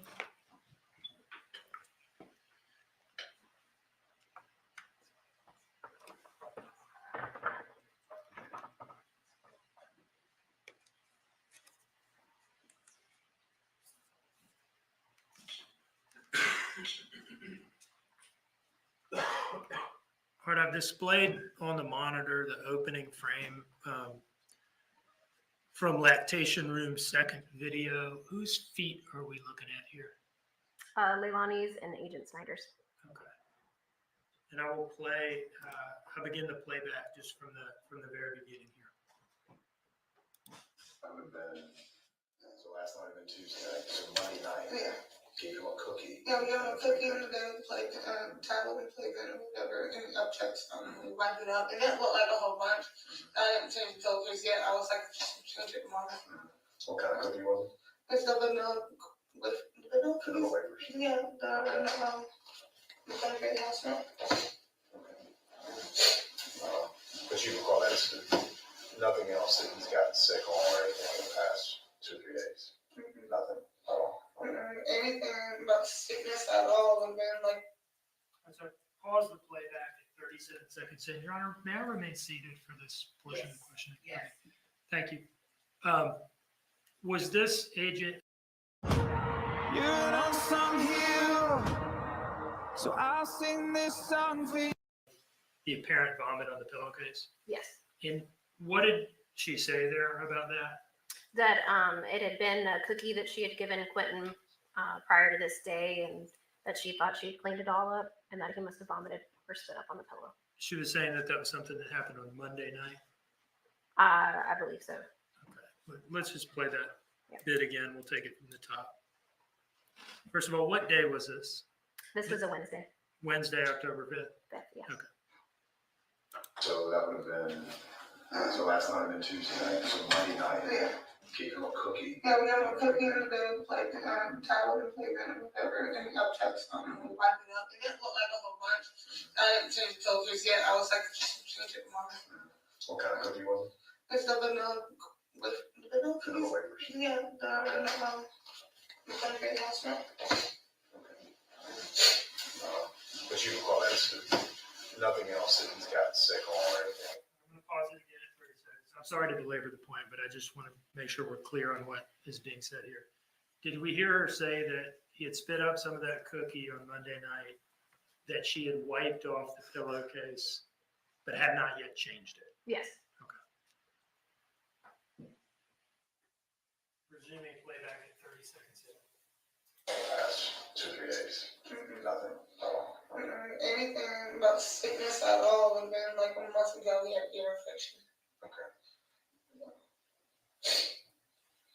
I know that Zane has an ear infection now. Now, if they were passing it back and forth, if he did throw up after I went to bed last night, I don't know. I got this morning, there was nothing there for me to look. I don't know.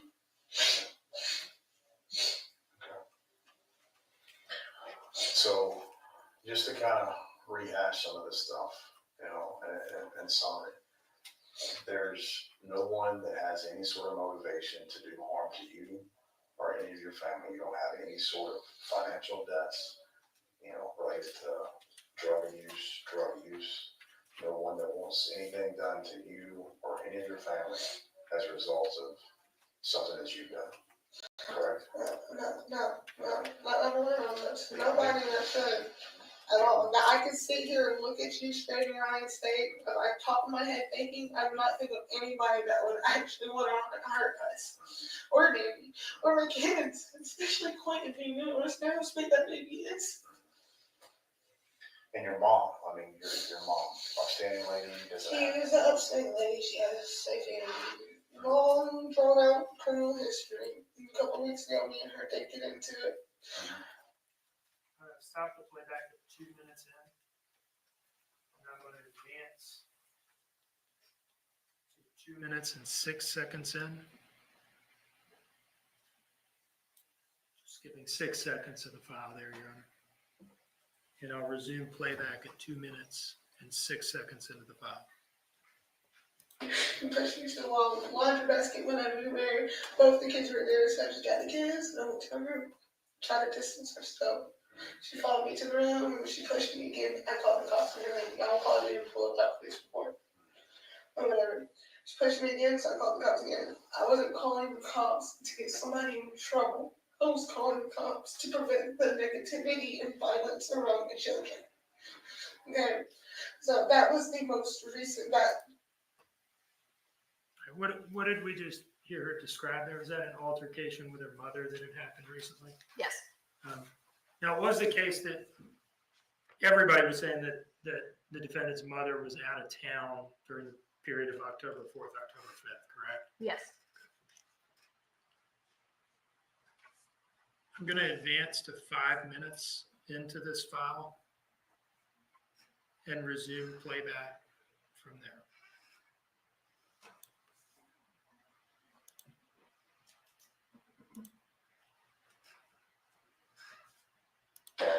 No chance that you will cause your wisdom tooth and whatever that you were taking, and it's just ibuprofen is what we're thinking. No, that's what they prescribed me. I don't know what shots they gave me. I don't know if they gave me 3 different shots on the side. My whole side of my face was numb even like 6 hours afterwards. It was still not working. Did you, in your sleep, as you're sleepwalking, did you grab Quinton and let him go to the store with you because you were concerned about him and you left the house at midnight to go to the Circle K? Do you have a history of any sort of sleepwalking or anything with your mental health? No. The last time I slept off, I was like 8 years old, maybe. Sorry, it's me. I was like 8 years old, and somehow I ended up outside of Melbourne. That hasn't happened. It hasn't happened since 30 years old. Yeah, since I was, yeah. So there's no possibility that you, without knowing, took Quinton, took him in the car, and took it to somebody else's house, or where nothing like that could happen. No, at all. I want you to know that there's a lot of things going on behind the scenes right now. And we're doing everything feasibly possible. We're going to have more questions. We're going to continue down, whatever path, that these interviews and what we find in the house, what we find off the cell phone records, whatever leads us. So if at any point, we come back and have follow-up questions, it's just to get some clarity and some guidance on what the next step should be. To be honest with you, I have nothing right now, do you? You have nothing to do to my baby right now, do you? There's a lot of people working, and we can promise you that. And there's a lot of resources that are employed. We're doing everything that we can. So my little monkey back. So if you say, we have She does respond to monkey a lot. If somebody will say, like, look, if he responds to monkey a lot, he don't really respond to Quinton. He don't respond to monkey. He's one of the comments that he was born. He was like a little hairless monkey.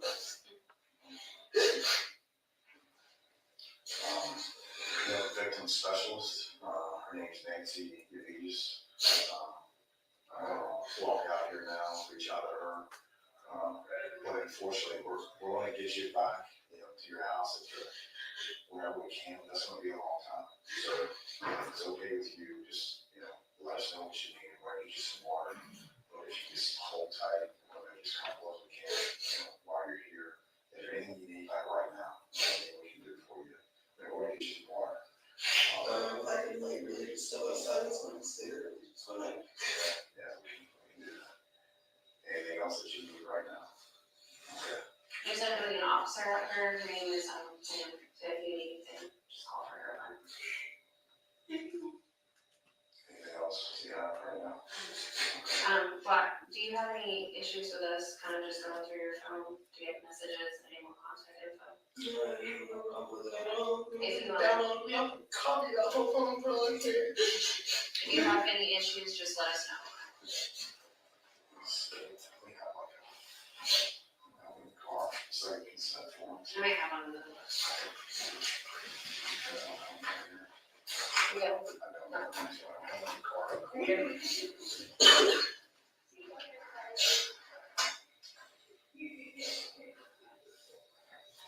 How do you say your name? Leilani.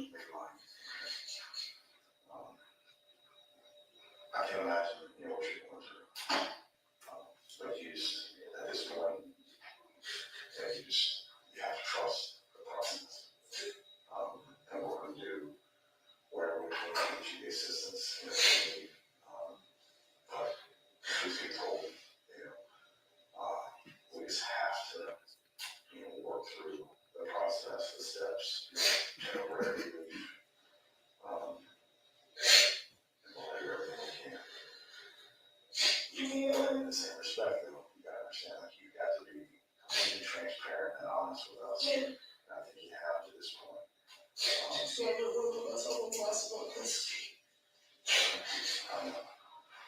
So if there's anything, that you think of that could remotely lead to something as, horrendous as this happened, you need to let us know. So if it's something that you're not proud of, that you're ashamed of, that you've been involved in, that you've done, like, we're not here, to judge you. We're here to find a way and bring home home safely. So that means exposing something that you've done. I don't know, complicated things out now. I know that. I know literally my only goal has been to have work. And I gotta do to have the custody back there.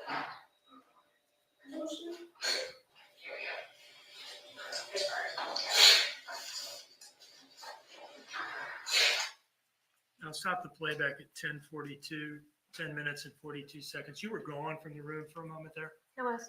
And then we just saw you return. Yes. What were you doing? Grabbing a consent form. For a consent to search the phone? Yes. Which she had just orally agreed to that, She did. but you wanted to make a paper record of it. Yes. Resuming playback at 10 minutes and 42 seconds into the file.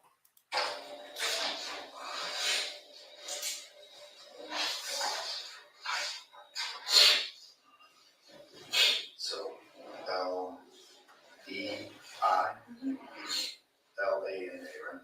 L-A-N-I. L-A-N-I.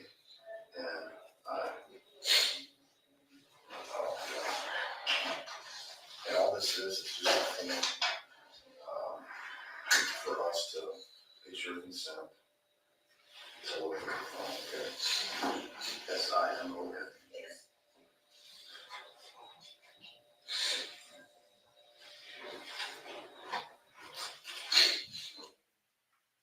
All right, so did you turn off the recording at that point? Yes. Okay. I want to just go back to one thing in here for clarification purposes. At 5 minutes in, when there's a point where Special Agent Snyder is asking her about the possibility that she sleptwalked somewhere or something like that. And we hear him ask if that's something that could have happened at midnight or 12 a.m. when she went to Circle K, right? That's what he asked? Yeah. Now, at this point, Attention Pennsylvania voters. Millions of your fellow Pennsylvanians will cast their votes by mail this election. and this was a reference by Snyder to the 1-something a.m. Chevron story. Is that right? Yes. Okay, so he was just kind of getting the time and location wrong? Yeah. As to What it what she had sounds said? Yeah. Okay. I'll just briefly play that bit again, starting at 4 minutes and 59 seconds. No chance that you will cause your wisdom tooth and, whatever you were taking. It's just ibuprofen is what making it. That's what they prescribed me. I don't know what shots they put in my mouth. They gave me 3 different shots on the side. My whole side of my face was numb even like 6 hours. It's still not over here. Did you, in your sleep, as you're sleepwalking, did you grab Quinton and let him move his towards you, or you were concerned about him and left the house at midnight? It was okay. Was he was talking about Chevron word gel there? Is that right?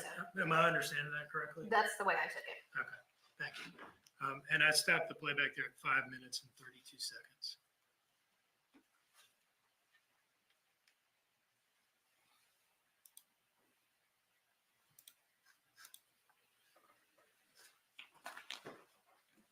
All right, so then that first interview in the lactation room ends with you all getting her consent to search her phone and her signing to memorialize that. Yes. Okay. After this interview that we just watched, did you all go through the phone? Yes. All right. And how did you do it initially? So the other teams had also asked their people, Paul and Daniel, the same questions if they would go through their phones. So we had all planned to do a extraction of the cell phones in our system. I believe at that time I just manually went through the phone. Okay. I know you're not a forensics No. person, but what is involved in doing an extraction of the phone? So it's a big computer system, and you plug the cell phone into the computer system so you can make a copy of it. And it's a one at a time system, and it usually takes at least an hour per phone. Okay. And who was doing this at the precinct that day? Sergeant Coleman. Okay. Did he do that with all three of their phones? He did. All right. So at the time that the defendant consented to your looking through her phone, are you saying the machine was occupied with one of the other phones? Yes. Okay. And so you went through it manually, meaning what? I just actually took the physical phone and went through it myself. And while you were doing that, did you see in there a text that the defendant had sent to Daniel Youngkin the night before, saying something about I'm turning on to 204 now, or I'm about to go to 204? Yes. Okay. And was that something was that a trick that she had mentioned to you in this initial interview in the lactation room? No. Did you and Special Agent Snyder then go interview her again specifically about that? Yes. Okay. And where did that interview take place? In the interview room. Did you ask her about that text during this interview? We did. And what did she say that text was about? What was the initial story about that text? She said that she headed to 204 was the text, and that meant that she was going to the drug dealer's house or their location to meet up to pay off a drug front. Did she say how much the drug front was for? $20. Now, in the lactation room interview, she had given an account for the 1-something a.m. trip, correct? Yes. And what was it again? That she went to meet Misty to get Orangel at the Chevron. Now, did that story involve her making any phone calls?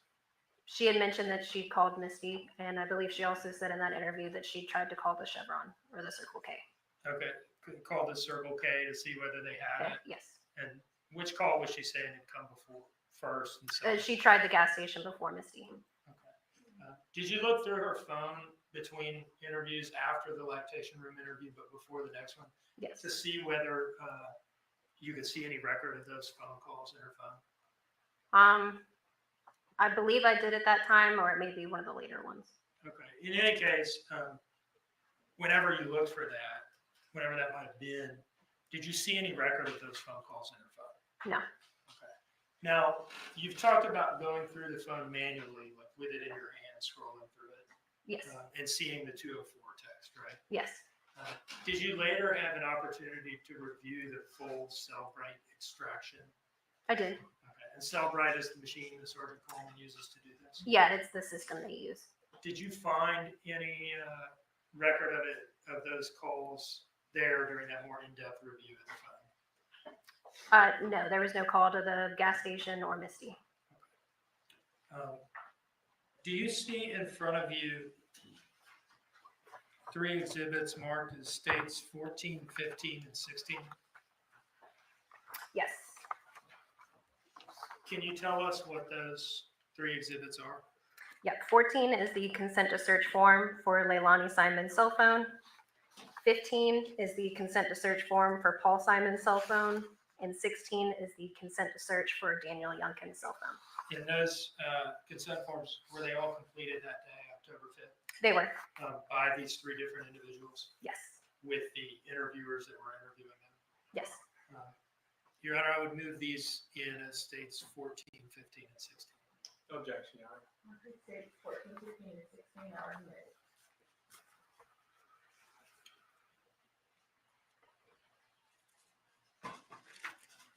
Now, returning to this, the next interview in the interview room that you've been talking about. So you asked her about the 204 text, and she said she was just going to pay off a $20 drug front. Yes. And for what type of drug did she say that was? Marijuana.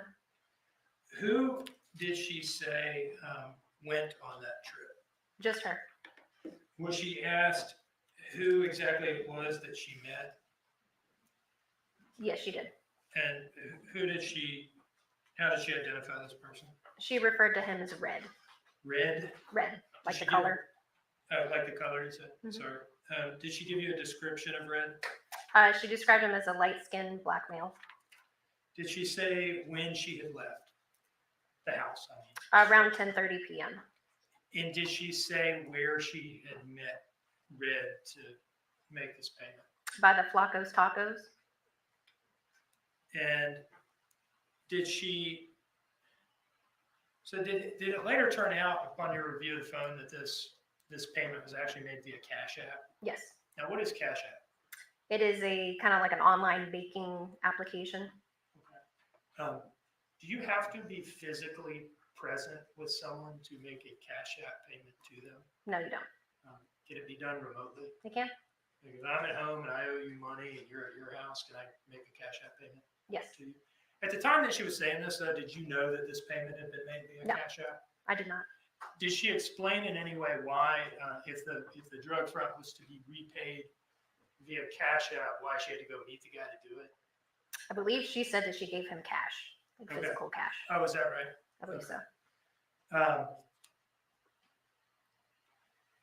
Did she give any particular reason in this first interview in the interview room for why she left the house at this particular time to do this thing? Like what was going on that caused her to decide to go do this? I think at this point she had mentioned that her and Daniel had had an argument and she wanted to get away from the house for a while.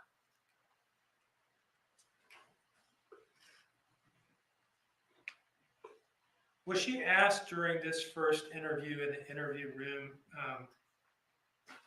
whether there had been any sort of accident that caused Quinton to be injured or anything like that? I think we asked her that in every single interview. And what was her consistent response to that, if it was consistent? That there was not an accident that she knew about.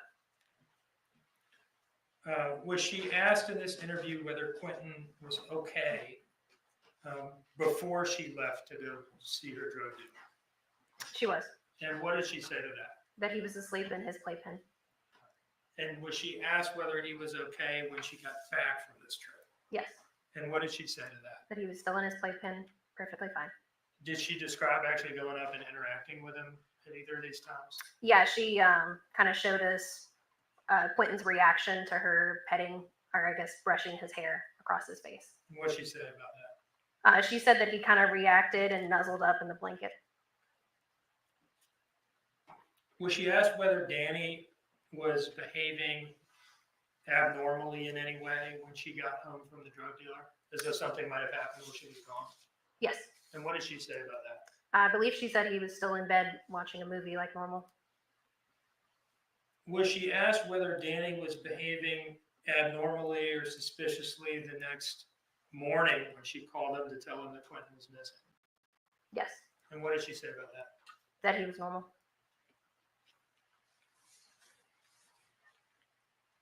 And was she asked whether Danny ever displayed any violent tendency toward the children? Yes, she was.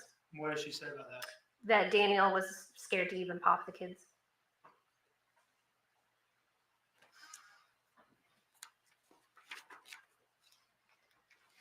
Now, in this first interview in the interview room, was there a period of time where you and her looked at her Life 360 application on her phone together? Yes.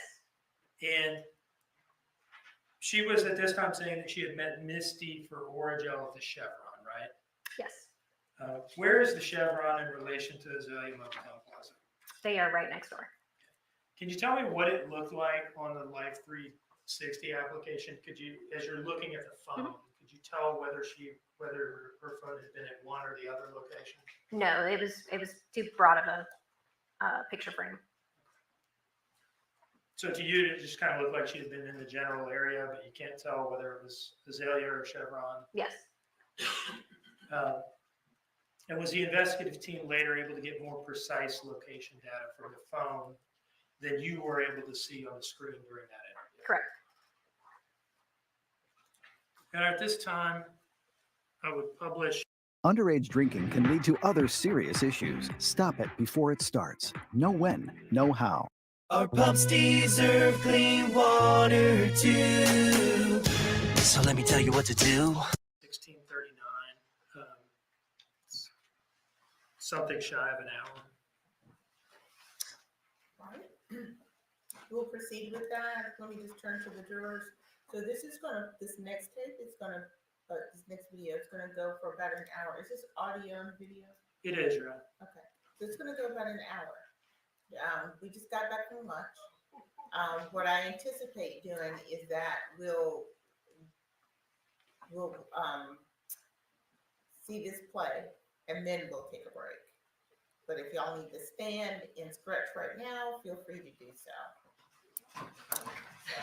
Let's buckle in. I'm going to say, touch your tray to say.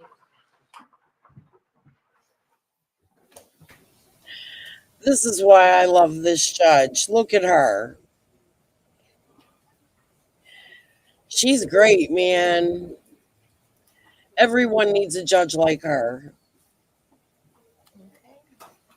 She thinks about everybody in the courtroom. Look, the people in the courtroom don't even know what to do. They're all smiling. They ain't used to that treatment. Mr. Dean, you may proceed.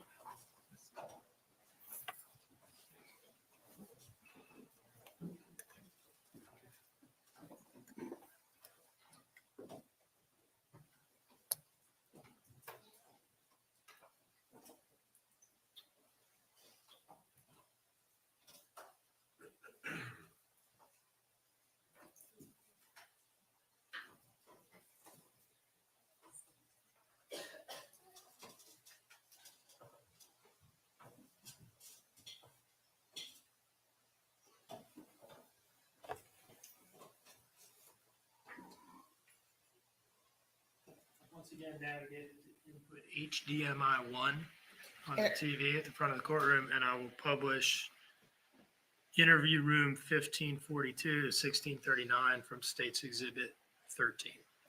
But is it helpful at all to dim some of the lights? Yes. Okay. They'd be helpful for people falling asleep. Oh, I don't know. Thank you. We can leave it. We can leave it at this. How about that? That's okay. All right, Mr. Dean.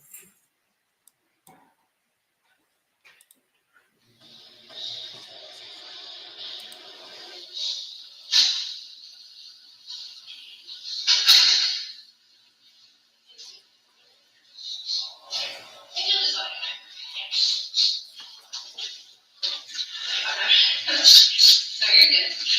Hopefully all this is working.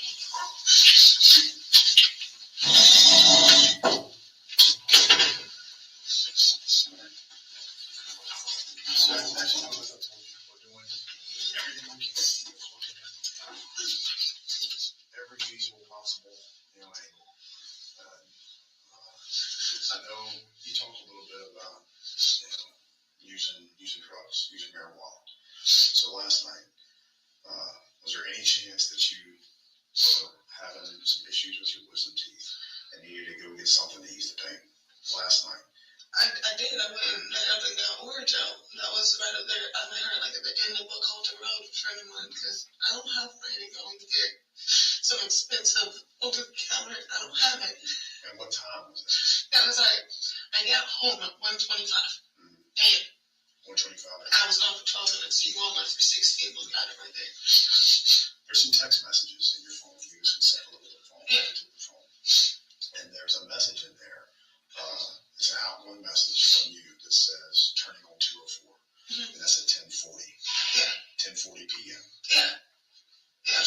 talk about that before. So what, 10:40 p.m., where were you at 10:40 p.m.? I was turning on 204. I was probably going to go pay back or something. Pay back front from him. To be honest with you, I was going to go pay back a $20 front for him. For Danny. Daniel, that's who King is. That's Danny. He had $20 a week. I went and paid it back. Whatever. But he was awake at that time. He was up. He was awake at that time. Quinton had just went to sleep. He had stopped all the crying and all that stuff. And that's why I left, because he went to sleep at 10:30. You know, and it only takes him 12 minutes to get to a 4. If he takes 16. So that would have been important for us to know before. So that's what we have to understand everything. And you just, you have to be kind of open book. I wasn't good or bad. Yeah, it's not like I was trying to keep it. I'm trying to replay everything over and over, and I've been doing it all day. All day. I forgot about that. That was not on my mind. My mind is, this is where I went, this is what I did, this is the last time I see my son, and I need him here now. And you mentioned he was crying a lot. Yeah, he was not. Was that abnormal?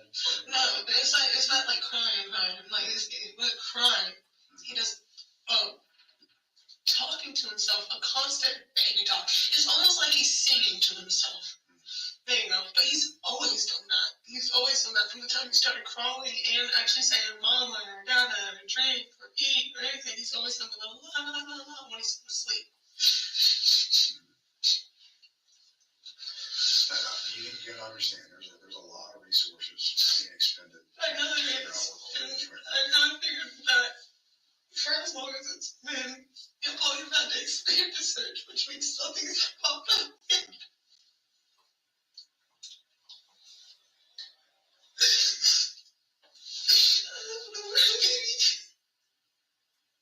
But you have to help us. You understand that? I do. Anywhere that we went after we picked up the kids at 4:30, me or him, none of the kids went with us. I can verify that 100%. After we picked them up at 4:30, all 3 of their babies were at that house. The room was time and they showered, ate, and went to bed.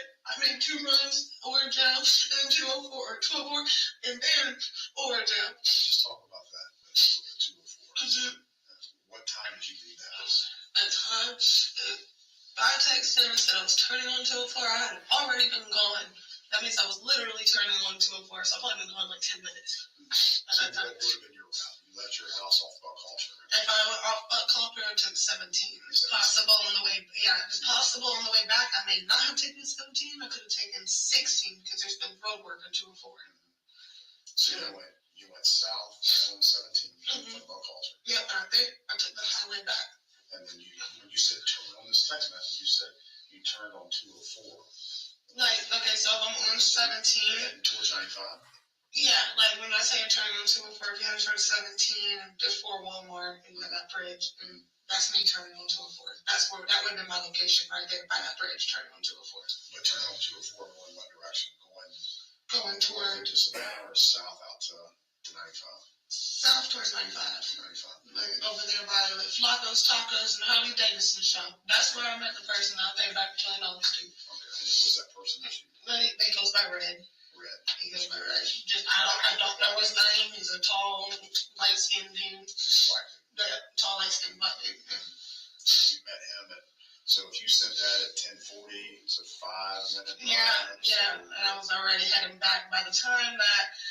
So at 10:40, were you texting him that you were turning on 204 to go meet Red? Yeah, like I'm turning on 204 now, like I'm about to meet him. That's what I was trying to tell him. So.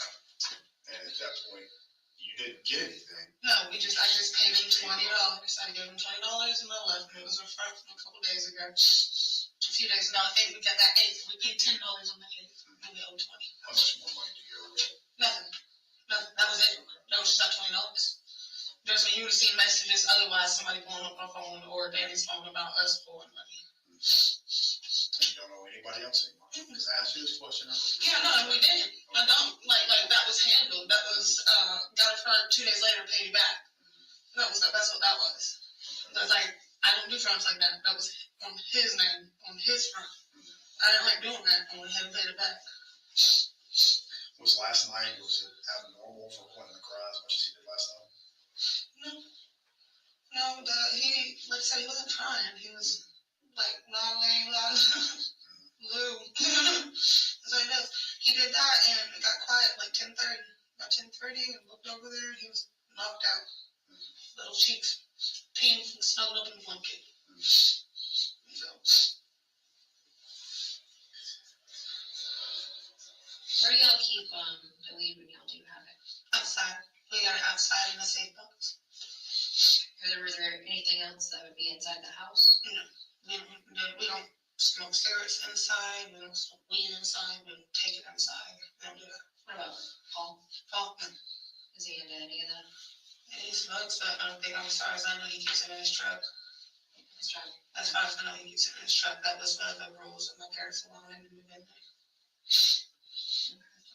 But it's just weed though? Yeah. Just weed. Nothing else. Like, listen, my mom's a convicted felon. There's no way I'm going to sit there and continuously push the buttons of these people. Yeah. You can't do that. Okay. But you were in substance abuse for... I've had other things I used to do, other things I have for this own coke, or at one point I was on med, or whatever. I got all that stuff on my own. And then when I had that and I had mental health issues, I just went ahead and told the counselor that sometimes I just want to go back to feeling back numb. So now I got substance abuse counseling. So. Did either Paul or Danny ever have issues with that too? Paul, I don't think so. Danny, I don't think so with that either. Whatever, Danny's a very particular. Most of he do is drink beer. Maybe hit once or twice. Was there a reason that you went to go pay instead of Danny? I was the only one with money, and I wasn't giving Danny the money to go do so. Why is that? Because there's times that he would go and spend it on alcohol versus what we need to do it on, spend it on. Okay. That's how often does that happen? He drinks daily. Does that ever become a problem? No, he doesn't. He doesn't get drunk. He's not like a belligerent, angry. He doesn't do that. He was like a 6-pack beer a day. That's what he does. How much did you have last night? Last night, he had a 6-pack as normal. I think he had a few shots of Fireball too. But it wasn't anything abnormal? Were you born between 1979 and 1989? If so, you can get $250 to spend at Top. Did Paul know that y'all were leaving, or you were leaving for a second? Or was he already upstairs? He was already upstairs. When Paul got home last night, normally he does come down there and, come in my room or whatever and hang out. He didn't last night. He just came in there for a minute, said, hey, got his dog, and went upstairs. So. Is Paul hear Quinton crying when he's upstairs? No. He can't hear him cry? Not from upstairs. I can't hear nothing. Like when we used to be upstairs, you can come and bang on my door as hard as you wanted to. I couldn't hear you. So I can't hear you bang on the door. So we can hear child. Not from that. That's why we moved from up there down there. So we're not constantly worried about stairs or stuff like that. How old are you? I'll be 23 in November. So you've been through a lot as a 23-year-old. I don't understand half of it. There's a lot of reasons why I've been counseling. My mother's been in and out of my life. I watched her OD and get buried in fucking leaves in the ditch with her friends. And this love is there. I've been in so many situations. And I just want people to understand that I would never cause any harm towards any of my kids the way I have been hurt. I just won't. I sit here and I do have issues with us because I take all the blame on me. Anything that goes wrong, I take it in. I wear my heart on my sleeve and I really shouldn't. That little boy last night, he was so sweet about baptism. He told me bubbles. He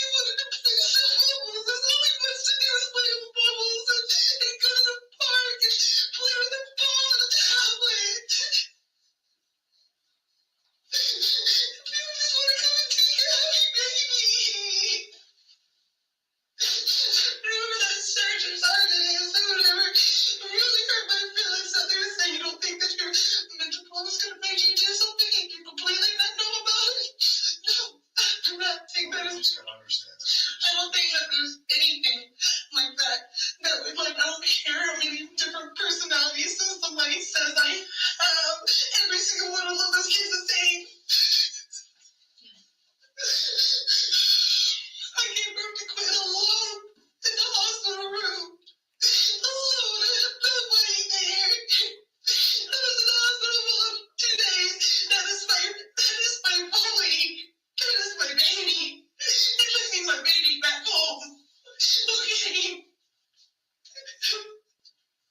Is that right? This is right. I'm trying all the hardest. The more I try to get back on track so I can be what these kids need. The more life is hitting me. And this time it was like it just blew me up. I can't. I got really like I'm gonna have to come to the hospital after this. I ain't gonna lie to y'all. I think I'm more of a danger to myself. No, you're right now. Take some deep breaths right now. Do you need water right now? Just take some deep breaths. Deep breaths. Now, paused it at 15:54 and 43 seconds on the timestamp in the top left corner. I'd like to ask you a couple questions about the defendant's demeanor in this and other interviews, okay? Yep. Was her demeanor consistent throughout any given interview? Absolutely not. Can you tell us why you say that? I mean, as we saw in this interview, she would kind of get into these hysterical yelling rants. And would that happen in response to any particular lines of questioning? Sometimes when it kind of questioned her statement or her timeline, it would start to escalate into this. And when she got like that, was it then difficult to get an additional question in? Yeah, we would have to calm her down before she would engage back with us with a back and forth conversation. Is it fair to say that during these interviews, when pressed on certain things, she would become histrionic and just kind of fill the room with noise? Yes.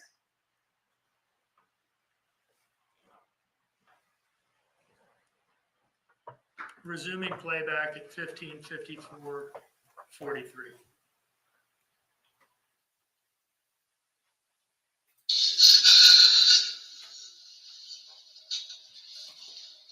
Been passed around from house to house, and that's something I don't want with my kids. So when I found myself in a hard situation, I just took one thing I did. Mom, I call my mom. Don't help me with my kids. She has them.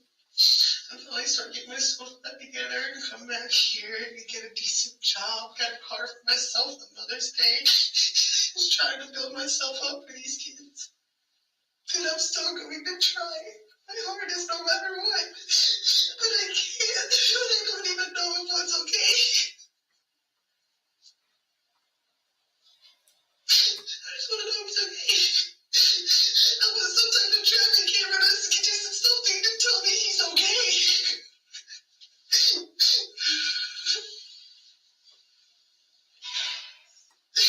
And nobody knows it by the time it hits tomorrow morning. It already been past the time when you're most likely to find a missing person. It'll be past it.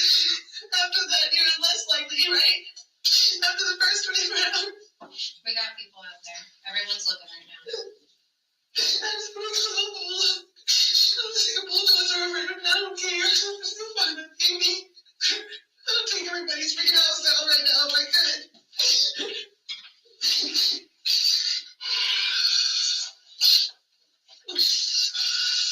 I'll just get you some water. You want some water? I got water in the room.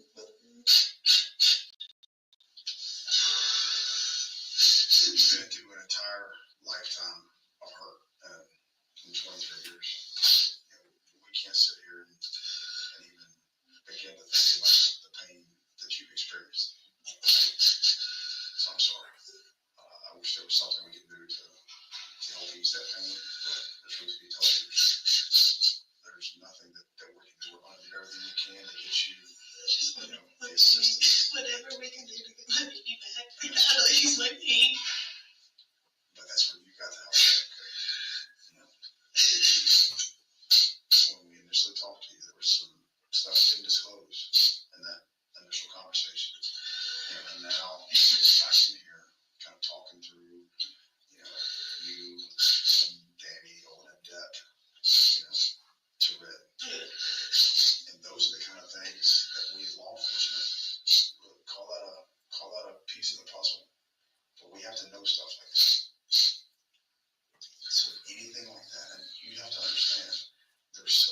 other things going on besides what's going on in this interview room right now. There are people, looking at cell phone data. There are people doing additional interviews. There's search warrants taking place. When it comes to a child and a child abduction, there is absolutely no stone, no leaf that's not unturned. So I can 100% tell you that between the FBI and the Chatham County Police Department, we are going to find out what happened. I promise you that. And if we find that out, an hour from now, or we find it out a year from now, we are going to figure this out. I can promise you that. Because there's nothing more important to us than finding, Quinton and bringing the person to justice that's responsible for taking him out of your life. Okay? So I want to look you in the eye and tell you that. But I need you to look me in the eye and tell me from this point forward, there's absolutely nothing. I believe that is the 100%. I believe that is the only event that I did not disclose. And it's only because I didn't think about it. That's not what I was thinking about at the time. I'm just like, that's like, no. When he was in bed, he was asleep. This is going to be hard. I'm going to ask you this. It's going to be hard. And you can't get frustrated with me because you got to understand we're doing a job. But when we first talked to you in the initial interview, there was no mention of him crying a lot. You mentioned that he was babbling. Yeah, he babbles. He does a lot. Just here 15 minutes ago in this interview room, before you took off and this text message, hey, I'm turning on 204 now, you mentioned that it was, I made that trip, before he was crying. And you described crying to the point where he was crying maybe abnormally. I'm not trying to put words in your mouth, but that's the way I interpreted it. That he was crying abnormally. No, I think I said I left before, like, he was asleep. I left before. Like, it's not like I left and he was still awake. I left after he fell asleep. He was babbling. And when I came back in, I checked on him again. He was still asleep. Crying? No. He does a little fuss. Did you cry? No. When I say crying, that's babbling, fussy noises. It's the way I explained it for Zane, Quinton. It's not. None of my kids cry and fuss. It's time to get fit. Every kid cries. No, let me take that off. I'm not trying to mean that. By no means. Every kid cries. Okay. But no, he wasn't crying normally. It was just so very loud. Like he was trying to get somebody to come over there and give him the attention, even though it was big time. He had a tablet with him too. It could have been. He could have been looking at something and thinking it was funny. It's a kid approved YouTube for kids TV thing. You can't get on nothing at all that's, bad for kids or anything like that. Whatever. So he could have been laughing at something like that, just like my oldest does. Or looking, he was just babbling, fussing, crying. I don't know. But when I left the house, he was asleep. He was quiet. He just curled up with a blanket. He was quiet. And what time did you, 10:40, you're turning on 204, what time did you get back to the house? To the house, 10:49, 50. I was gonna be 10 minutes, 20 minutes, 22 minutes, something like that. What was Quinton doing when you got home? He was still asleep. And what was Zane doing? He was laying on the bed with his tablet on his chest. Okay. Was he asleep though? Yeah. Okay. And then your fiance? He was laying on the bed with a Fire Stick TV in his hand. You remember that? Anything weird about him? He was just laying there. Besides the fact that he was still fully dressed, and that's not normally him. But then again, there was a lot going on. We left work.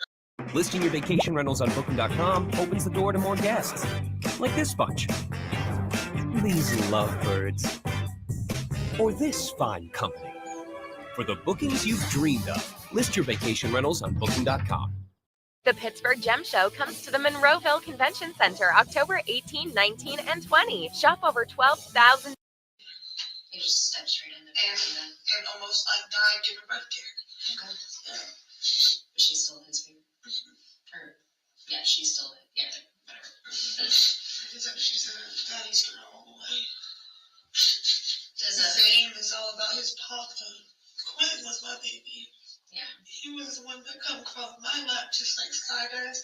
Sky does Danny, or Zane does that, and I didn't get that this morning. And you said Paul had a pretty good relationship with him too. Yeah, he's very good with my kids. If I need help, he's right there. No, is he like, I'll do it all for you? No. But you be watching for a second? Yeah. You be taking those out and playing with it for a second? Yeah. You be teaching about to play soccer? Yeah. Yeah. So is there anything else of any sort of relevance that you want to talk to us about on the phone at all? No.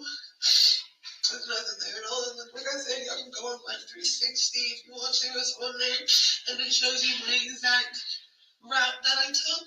The way I came back, the time that I left the house, the time that I got back home. It shows everything. And it shows Danny's trips and everything too. The times and all. And dates. So like you said, we got people working everywhere right now. Well, you've been through a lot in your life. Now is not the time for us to. There's a lot I think that we can talk about, and we can get you in contact with folks that can provide you assistance, free of charge, to help you through everything that you've been through. But right now, I don't want to make light of that situation because it's not lost on me what it is that you've been through. But we've got a job to do.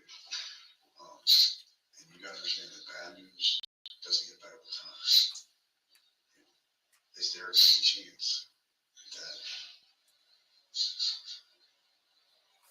an accident happened? No chance at all. No.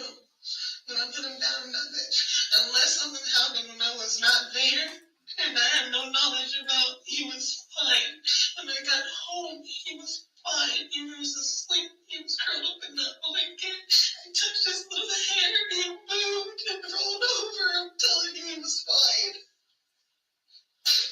So just help me understand, what type of accident could have happened? Do you think that Danny may have done something? Because we have to agree that Quinton was crying. We have to agree to that. More than just bad. Is it possible that you left the house because Quinton was crying so bad, and you came back and there was an accident that took place? I think the only time Quinton actually cried is when he took that towel from him. And he's laying in there. Then he's not just no towel. When I left the house, he was asleep. He was already asleep. Now, is it possible that Zane could have woken up for a second when something got loud and cried because we wouldn't turn the TV back on for him and woke up with Quinn? Yeah, that's a possible thing. Danny doesn't know if I'm going to have patience, though. Not like that, not easily. Not to where I think that he would finally just get fed up with somebody crying and do something to make him shut up and not realize that they did do something too much. He's not that type of person. How easy that can happen. Yeah. We're adults, we're grown adults. Yeah. But a small child, it doesn't take much. Yeah. You just get frustrated with a small child and just grab them the wrong way. Yeah. And an accident happens. The next thing you know, the child's unconscious. And it's the natural thing to do to panic. Instead of, because you're not thinking logically at that point. All you're thinking about is, what has happened. You don't know what to do and you panic. I don't think that he would. I don't think he would at all when I get back to the house. And I reached over that thing. And I put his hair in his face. And he turned and laid down. He was fine. He was a happy baby when he was asleep. I don't know what to say. I don't know what something could have occurred. I don't want to think about probabilities, even though there's a million of them. But I don't know. And I don't want to think that he would do something like that. But like you said, when people snap, people break. I don't think he would though. Daddy was not acting out the way when I got home. He was not acting like antsy or nervous or mad or concerned or anything weird at all. He was not. What about this morning? this morning, I didn't see him. Since elementary, Sam, he's been very calm now. It's probably because I'm not. is that a normal thing for him? If I'm out, he tries his hardest to stay calm. And then if it's the other way around, he's normally freaking out. Yeah, I called him screaming about him. I said, I can't find Quinton. I can't find him anywhere. The door is open and I can't find him anywhere. He said, did you drop him off on the shelf or something? Did you tell me that you were going to do that? Did not tell me? Like, did I not remember? He said, no, he was there when I left this morning. I was like, you're 100% sure? He said, yes. I said, he's not here now. And there was a 3-hour difference between when he left this morning and when I woke up. Do you think something could have happened in those 3 hours with Dana? I don't know. Like 360, it says that he left at the time that he said he did, and then he got to work at the time that he said he did, and then he left and came home when I called. So, I mean, I don't think so. I got my boss's numbers as well if you would like that to confirm that Danny was there. We can pull it up on here. Danny's your fiance. Mm-hmm. You lived 23 hard years. You got a lot of life left in front of you. You're the mother of 3 beautiful children, as you described. Nothing is more important than you being available and being a mother for these 3 children. Yes. So don't let any sort of motivation to protect Danny stand in the way of you being the mother that you need to be. I would. Like I said, he was mad. The only thing I thought was weird is they said normally he gets off work, goes home, takes a shower, and immediately dresses because he's that type of pretty boy. He didn't do that yesterday. But I was in pain because this is normal. He was helping me in and out of the car and into the house because I was a little lippy, you know.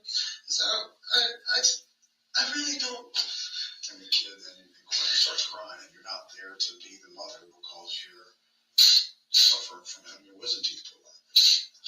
Like I'm telling you, like when he was asleep, when he would lay down, and when I took that tablet away, yeah, he did cry. That might be what I was talking about earlier. Yeah, he did cry. He screamed. He's TV on, TV on, as he says it.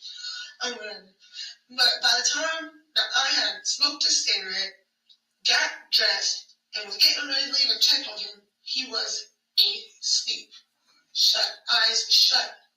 Completely. Left, kicked back, checked again, moved his hair in his face. Still, it was good. He did a little.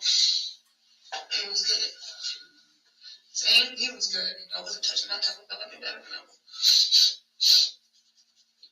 Throw the tablet at me. And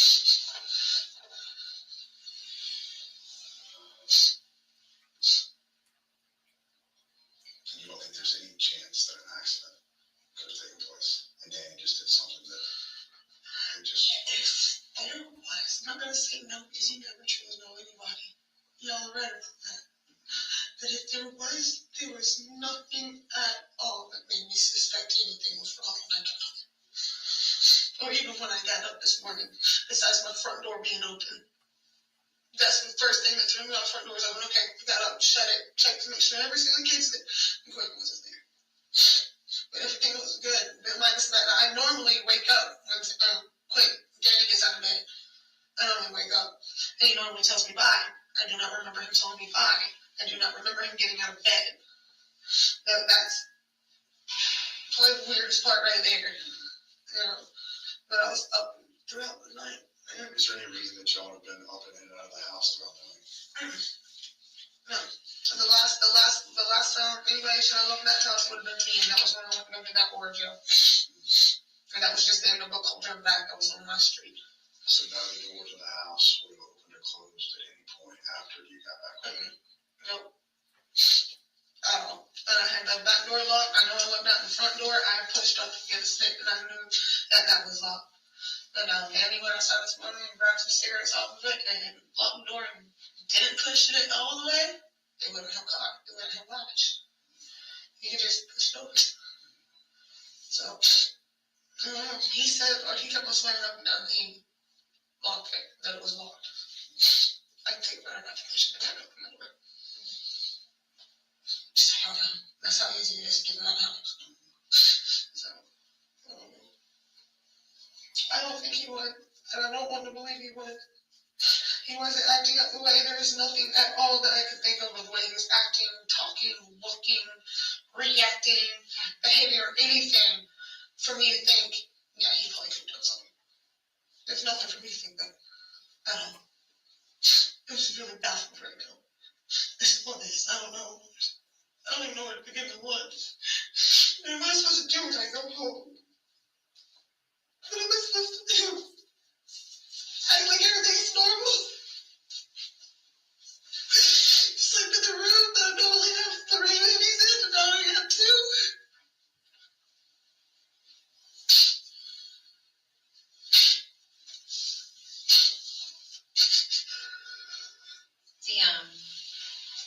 Just one last thing with the messages on here. You're saying something, or he's saying something about, I guess when you were meeting up with this dude, Fred, about him being threatened. No, that's about my brother. Paul showed up and is going to bed. Wow, okay, he said something about telling you he was on the way, and he was being trying to run over. That was my brother leaving work. I didn't think I was going to go to college or anything. Graduating here with honors. Like I said, Paul normally stays on there and hangs out, but he didn't. He passed all the one sick. Yeah. So I still haven't asked that about that situation yet. I got up and I didn't have the time. Does Paul ever have issues or anything? Like that? No. He is autistic, and sometimes he runs his mouth, and if he runs it to the wrong person, he just knows he did it. Is that probably what happened at work? Yeah, he probably looked over at somebody and flipped off the wrong person and decided they were trying to run him over. Does he have people coming over to the house? No. But then again, I'm gone 6 to 2, and he works 2 to 10. Yeah. So if there is, I don't know, and I don't see. And nobody in my room because I lock my door when I'm not home. Yeah. So, I don't know. What about Danny? Has he got people coming over? He has one friend, and his name is Marvin, but he doesn't hang out or anything. Like, they might stop by and talk for 5 or 10 minutes and then go on. They used to work together. Yeah. Other than that, when he moved down here, Danny didn't have anybody. What about Paul having a girlfriend? He still have a girlfriend. That's news to me. Okay, I'm just asking if he does. That's news to me. Okay. I don't just got to shuffle size about anything. No girlfriends. We question he's gay. Our boyfriends see if boyfriends come over. Yeah, but no, none of that. I haven't seen nobody come over. Thomas, when he's home, he doesn't have company come over unless it's his sister or his really old friend of his named Roger. Thomas is your other brother? It was my stepdad. My other brother is Joe, that was here earlier too. I had 6 brothers, I'm sorry. When was your mom? When was she scheduled to be back here? A couple weeks. We talked to her last week. She said she should be coming home in 2 to 3 weeks. And then we told her a couple of days ago that she got laid off. And when we called her and asked if she was coming home, she said she doesn't know if she's coming home quite yet. So meaning that she was maybe trying to set up another job, or maybe she was just going to go and hang out with Thomas at his job on her way home and then just come home with him this weekend, since he comes home on the weekends or something. But I didn't really get into big detail about it because the last incident we did have with the pushing and the kids and the cops calling and all that stuff, we have been very distant since then.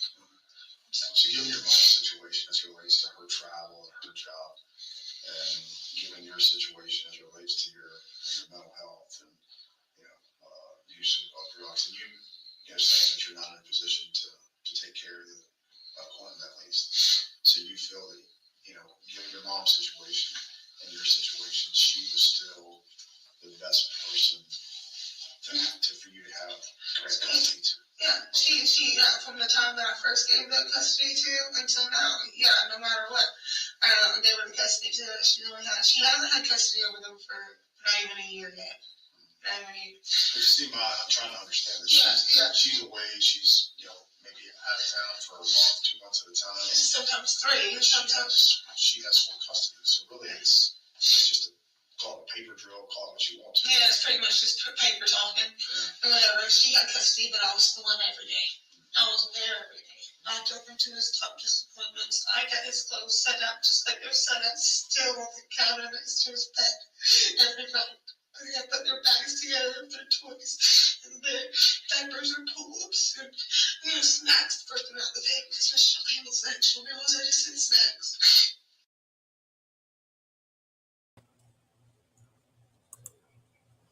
I'm pausing that just for a minute. Do you hear this? Yeah, she had custody, but I was still responsible for blah, blah, blah, blah, blah, blah, blah, blah, blah, blah, blah. What did you do, Billy Joe? What did you do to care for that baby? This lady was mentally unstable. She was incapable of taking care of them kids. Not only did you fail as a parent getting her on fucking birth control, right? But you promised to take these kids. Dude, I don't understand how anybody can stick up for that woman. I'm sorry. My opinion, piss poor mothering. I'm not perfect, but that is above and beyond. Man, that's neglectful. That's like, all right, Leilani, I'll get your kids back for you or whatever. I'll just say I'm taking care of them, but you got to do everything. And by the way, you're being evicted, so you and your kids got to fucking roll, right? I'm getting angry listening to this. Anybody else?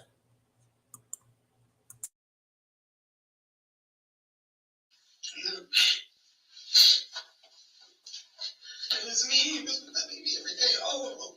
When I was finally, mentally and everything stable enough to come and be there and to be good for my kids.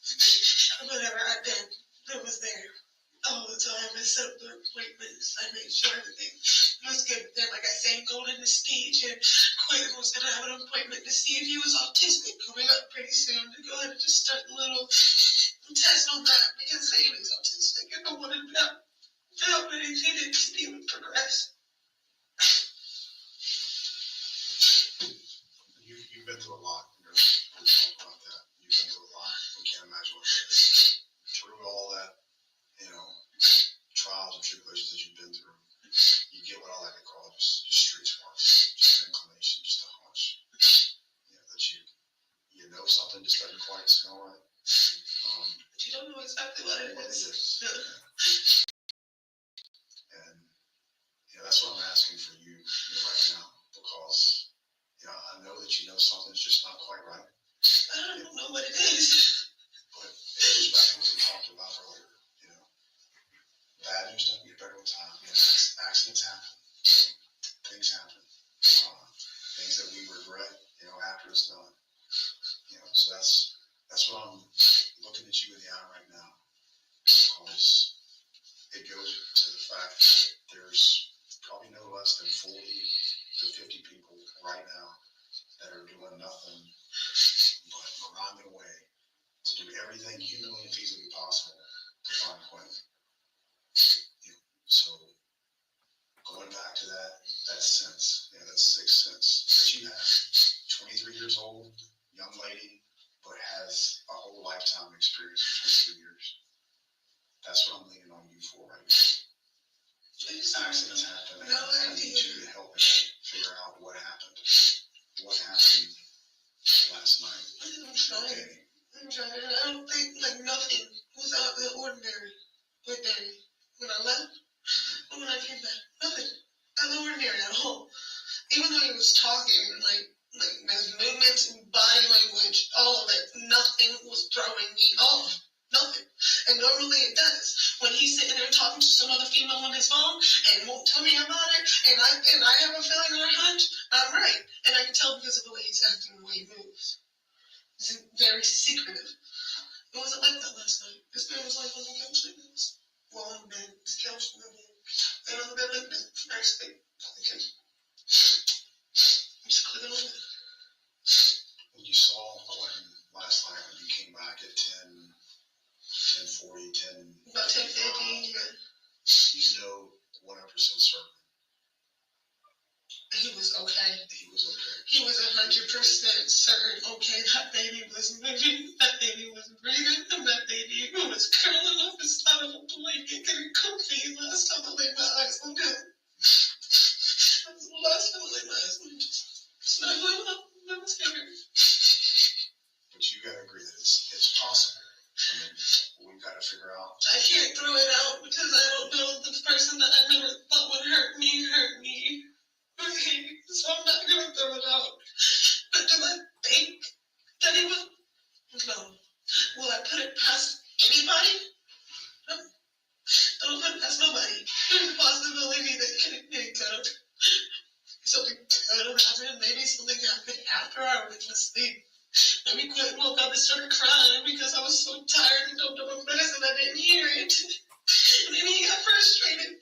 But if it happened, I don't know, and I don't want to focus on maybes. Because it's just leads down to a dead end normally. And if that happened, you know that happened, we're going to do everything we can to protect you. So you got to understand that. That's like the only thing. When I'm sitting there and I'm thinking how everything went last night when I left and I came back both times, how he was. That's the only thing I can think of. I'm normally a light sleeper. I normally wake up the moment this dude's alarm goes off and he's crawling out of bed and he's still got there's nothing but drawers on. You know, I didn't hear nothing. I didn't see anything. I didn't feel nothing at all. I didn't hear Cold Sky when she woke up at 3. I'm guessing he did.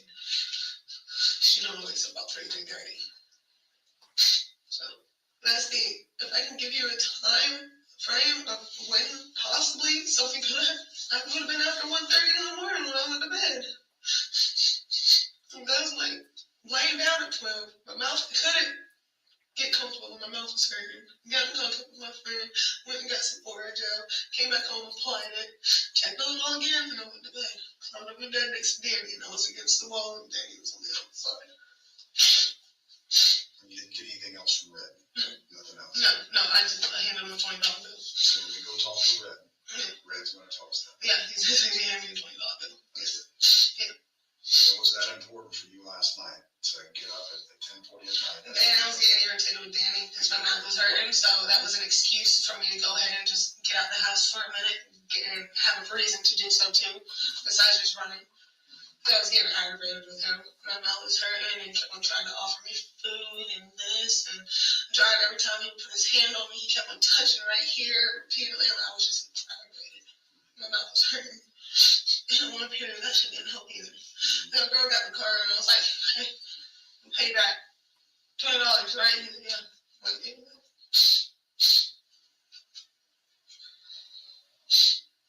And that Danny and I have been on and off arguing a lot the past few months because of him cheating and things like that. So that has turned into my way of handling things with Danny before it escalates to the point that it is yelling and screaming and arguing and throwing stuff. It's just walk away. When I feel like it's escalating, just walk away. When I say escalate, I don't ever think that the man will put his hands on me. No. But do the kids need to sit there and watch us constantly screaming and yelling in each other's face? No. It's already sleep. There's been times that I went inside that Salt Creek Park and then got told to leave by an officer because you can't be there after dark. You know? So it's just escape. That was the excuse last night. It's the escape because I'm sitting there feeling like he's talking to other people because he doesn't want to do anything with me in bed.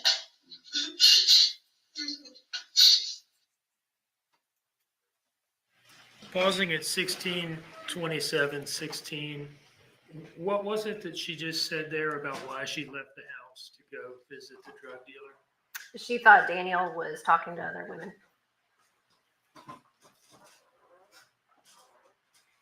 And did she also say because he didn't want to be with her in bed? Yes. Resuming playback.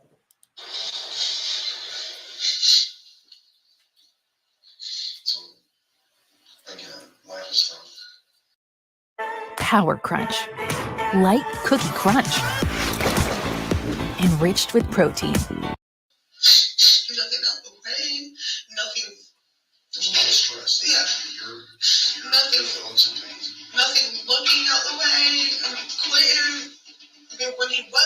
And was around Danny, was not acting no type of way towards Danny, wasn't acting scared or frightened, didn't flex and pick him up and spin him in the air, nothing.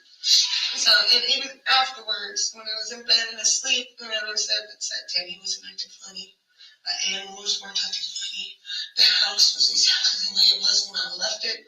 I knew exactly, straight down to the dog's turn from the back door. I was all set. I'm just looking to give you every opportunity to recollect and think through exactly what happened. And I'm going to disclose some things to you that we're going to be doing, so you understand. So if the doors were open and shut anytime after you got home at 10:50, we're going to find that out. If any cars, if Danny's car left, if any cars associated with that house left, we're going to find out. You have to understand that. Like when it comes to situations this much gravity, this much weight, there is no expense spared to figure this out. Okay? Well, we can easily sit here and talk to you, get everything in your mind, and you tell us what you think happened. And it saves a lot of time. And then I say, I wasn't going to put past nobody, because I know how much people trust the people who watch me when I was younger. Whatever. And I trust anyone, all of me. I trust him. I trust him with the kids, but I trust him with myself. Because he's so cheated and hurt me about many times to that extent. And he's never done wrong by the kids that I could see. Never. And he's scared to even pop them. So, like, if he did mentally stop, if he did, she was after I was asleep. That was after going and picking up my orange out. Because after I got back, I did lay down for a minute. I tried to sleep for a minute. I did. I tried and I couldn't. And my mouth hurt. And got in contact with my friend. And got some more to do, which is why I was at 125 and I got back in the morning. And not immediately after going to 204.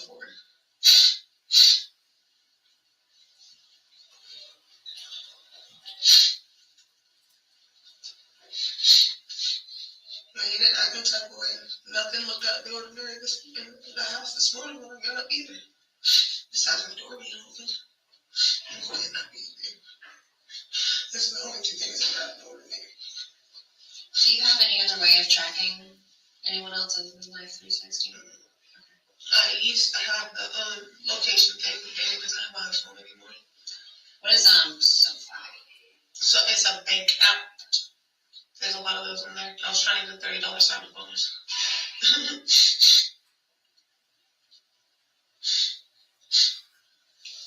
You got to go ahead and do this. No, I'm still there. So if you would, I'm kind of new to Life 360 stuff I search. So this would be all the most recent ones. The farther you go down, the older they get. Gotcha. Alright. And if you click on money and you want to see where it left this morning, this will show phone. Because my phone battery was low, which is why it's showing like that. And it's showing phone up here. Use the Chevron gas station to get that and then went back home. Okay. Okay, red. Looks like I took 17 there and took 16 back or 95 back. So how do I see Danny's?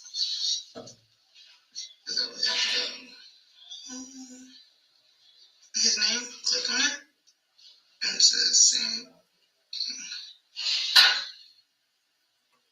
Unable to connect. Oh, we have it on airplane, but you can take it off. It might be one.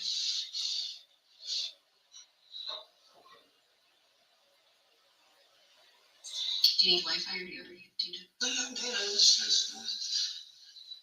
same. This precinct's kind of a dead zone.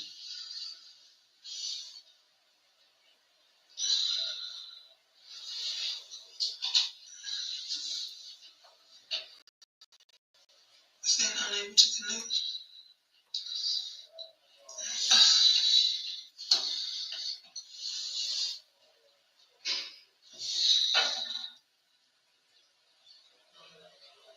Is it trying to do a live thing, or is it just showing the history? It's trying to do both, and right now it's not showing anything, and that's weird because I seen this stuff this morning.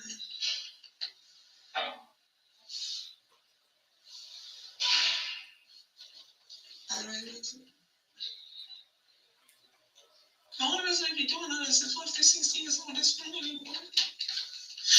And it says he guys been home since 9:55, so it's been on there. Would it not work if his phone was off right now? No, it should still show up the history. His most recent location. Yeah, it should still show that up. 4 hours ago. But it's not showing the history. Yeah, if the phone's off, it won't go. If his phone is off, yeah, it's cycling, so it's not connecting. So it relies on his phone and the app to push you the data. So that's what that is.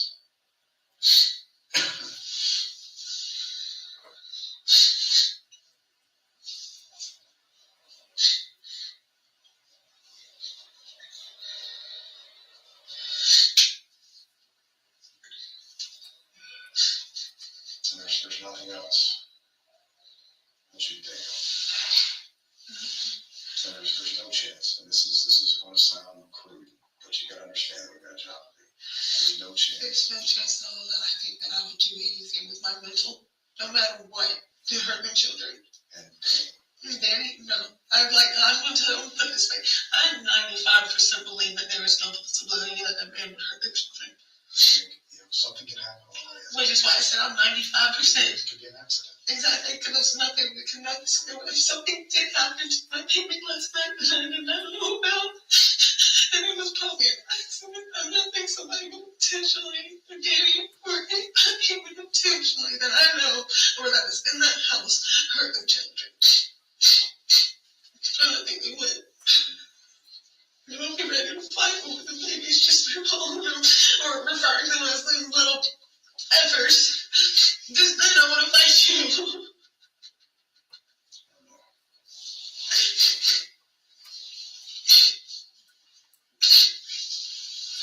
there any places that when y'all went outside, when you go outside and play with coins or anything that attracted him?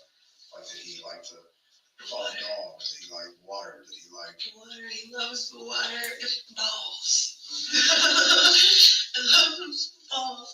I didn't really, if we went for a walk, it was only from like my house to the stop sign, but we always played in the backyard.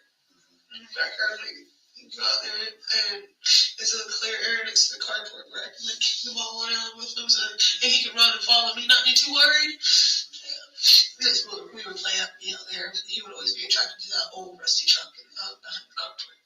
So, but we know that, the playpen, the pack and play, he wasn't strong enough, tall enough, big enough to crawl out of there on his own.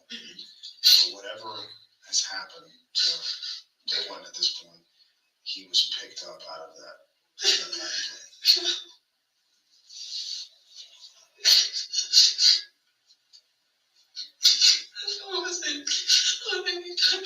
Medication yesterday when I was asleep. I would have heard that. I would have heard my door opening. I would have heard all of that. I would have been prevented from whatever happened to my child happening to my child. Whether it was him or a stranger, I would have been able to prevent it.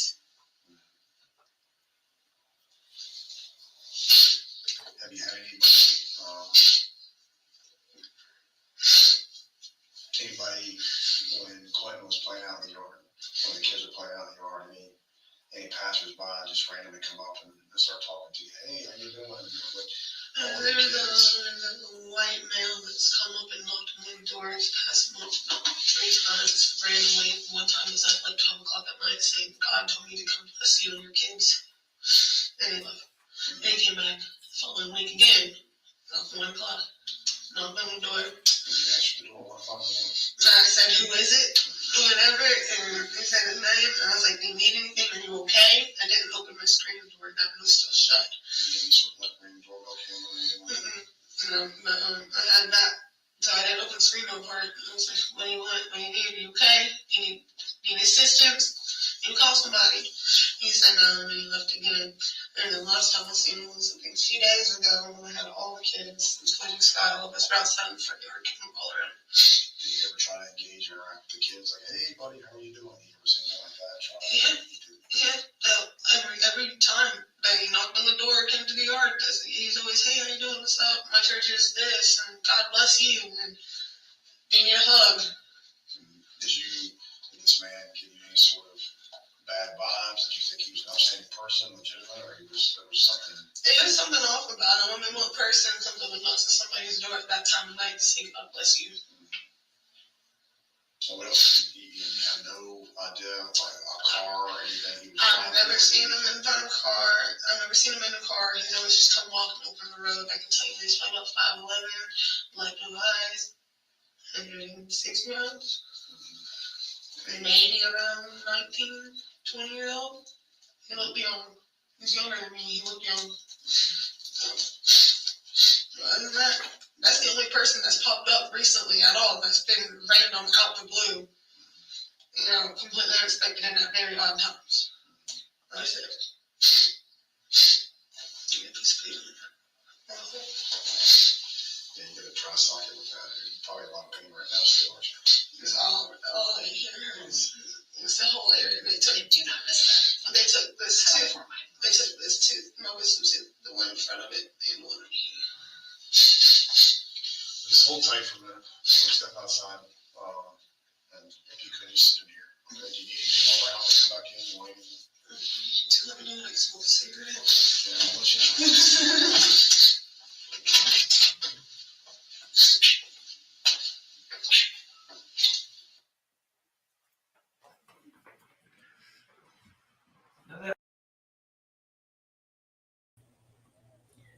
Before they go to questions, I am praying. I want to see her demeanor in that room alone. I am praying. I don't know what Georgia's laws are when it comes to court documents. I'm going to assume they're a little loose because they released all the other documents, but I am praying there's a document dump. I want to see the whole interrogations.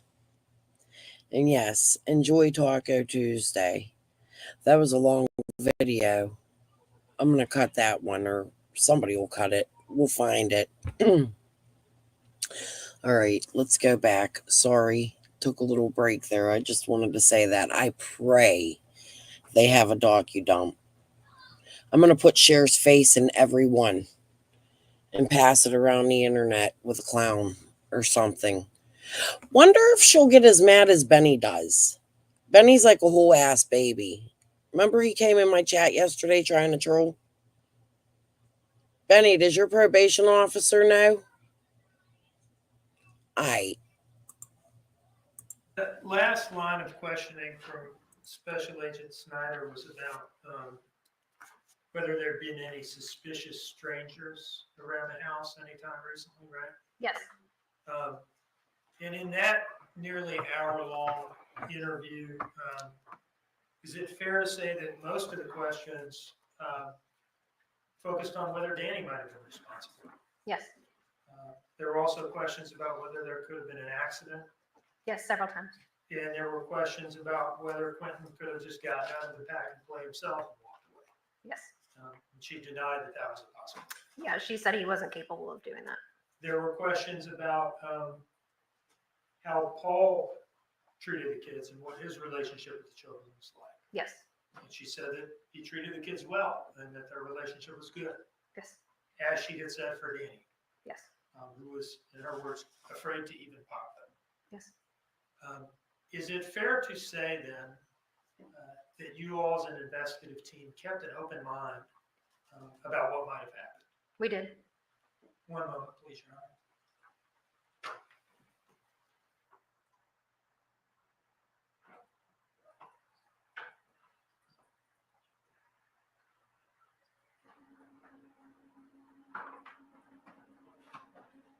I think this might be a good time for a break.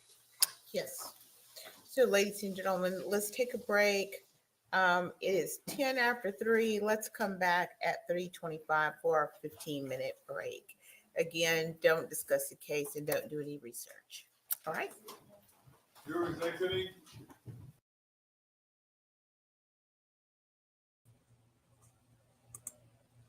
Yay, I needed a break.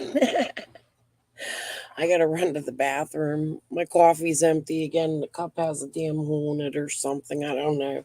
Every time I show Yins, it's like a little bit of coffee and it's cold. There you have perplexed hemorrhoid screen name. Yep, saw that. Freaking ridiculous. And he thinks that people don't know it's him. That's the funniest part about it, Lorianne. Like, you could tell he talks the same all the time. I do gotta say, though, he is my favorite troll. I actually can't wait for him to come back to YouTube. I kind of miss making fun of him. He gets really butthurt. He strikes you, all kinds of shit.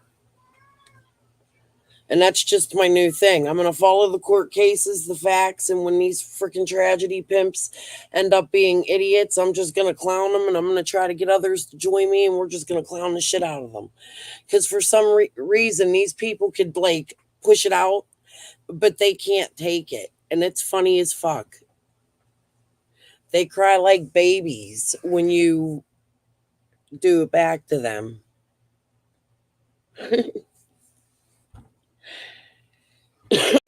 All right. You guys, do I have this? Did I pause it? I think I did. Hold on.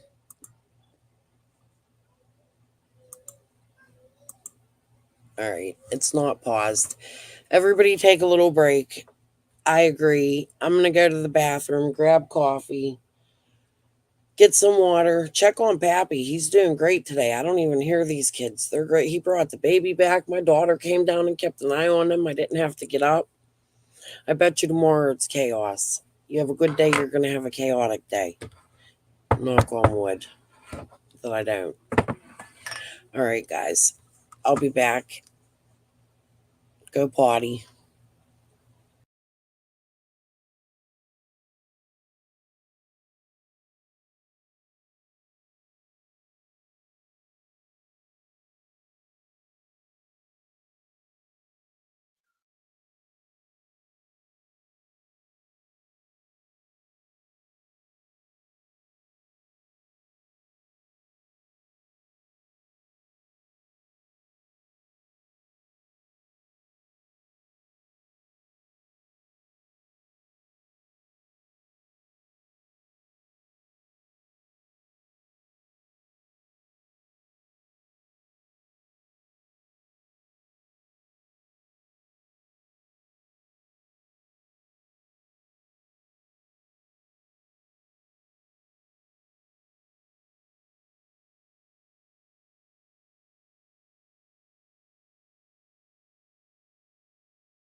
It's back. That's right. 0% financing is back during the fall kickoff right here at Jim Shorkey Kia in North Huntingdon.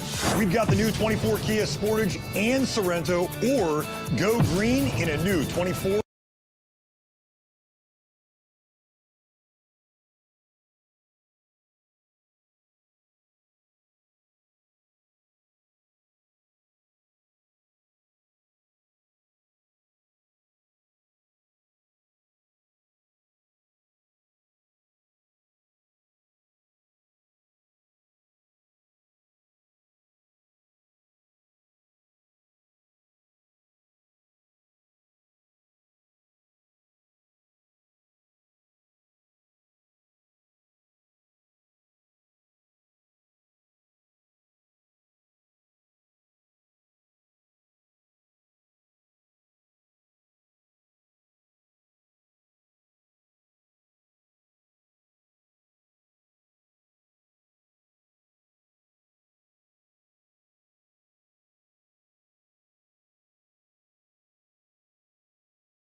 They're not back yet. Hubby came in. We roll our cigarettes. We're cheap as fuck, right?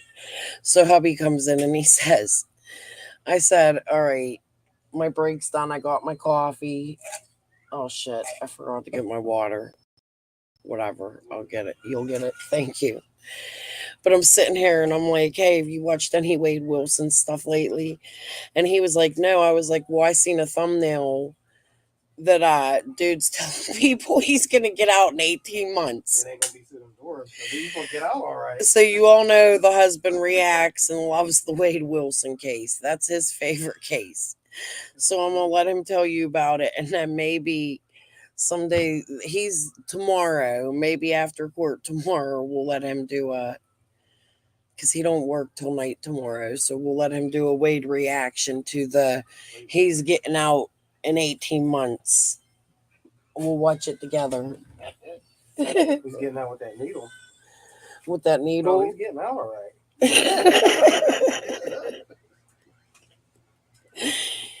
Oh Lord. What did he say? I was watching. What about the one, the jumpsuit? He was telling him that I don't know. That whole thing is crazy too. Yeah, he's like, we got beef with Jumpsuit Pablo. Yeah, he got beef with Jumpsuit Pablo. It was like, we got to shut him down. We got to shut him down. We got to shut him down. Who's he talking to? He's talking to that girl, the one that was getting him the attorney. Yeah, he was like, we got to get Jumpsuit Pablo. I'm like, what? Like, how are you going to get... All right. They got this big thing going on. They want to get Jumpsuit Pablo. And she says she has videos. Thankful. She made Wade Wilson. Thankful for Ken's, because you can't roll. I don't even have enough to roll right now. I get it. I'm like being chinchy because I need it to last till tomorrow. I'm smoking it out of the bowl. What? Do any of y'all follow the Wade Wilson case? Murderous He's douchebag. like a murderer, entitled murderer. It's weird. The baby's in there talking. He's singing. Yeah, yeah, yeah. Come on, we'll smoke now. You ready, Lori Ann? Did you stuff your cone? I packed the bowl when you said it. The cone holder on the bed. Yeah. Oh, God. Yeah, we're going to do another Wade Wilson. I think tomorrow night we'll come on and take a little break. After 3 days of this, we're going to need something funny. He said, what? Yeah. Do you think they'll win? Dude, she made videos for Wade, for you know, what do you call that, for Wade Wilson, like people from, I haven't even seen one. Like, she was like, I got the videos on there.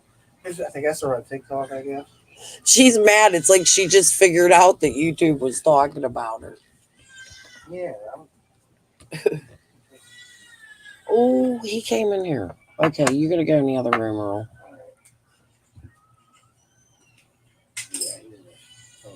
I think he dropped his thing.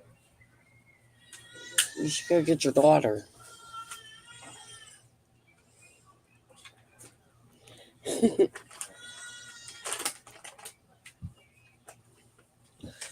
Crazy. Yeah, we're definitely going to do another Wade Wilson night with Earl.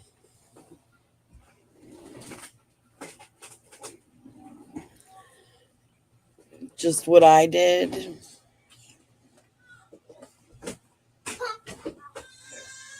Oh. Come on, no. You better go get in that chair, and then before Maury gets in it, you better hurry up and get in there. Maury's gonna get in that chair. You better hurry up. Give me one of them. Yeah, I don't smoke a cigarette. I know I got a baby. Call Malaya to come sit with them a minute. She already did. They're about to. They're going to the store to get me buns and dish liquid and DoorDash. Buns, dish liquid, and DoorDash. And what are we having? Burgers. I guess so. Oh, is Brat still in here? I needed to tell her we can't make her recipe today because my husband informed me that our slow cooker is broken. Yeah, it's been busted since last Thanksgiving. It's been busted since last Thanksgiving. He's upset. I'm just finding out. We haven't used it in a while. I had another one. What happened to the little one we had? Lid broke. So we're going to make some adjustments to her recipe.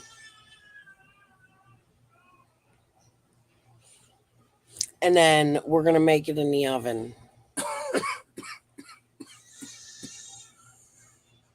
Can you go put the board up? Shut it. I got to get a freaking baby gate. We use this board. And my dog is such an idiot.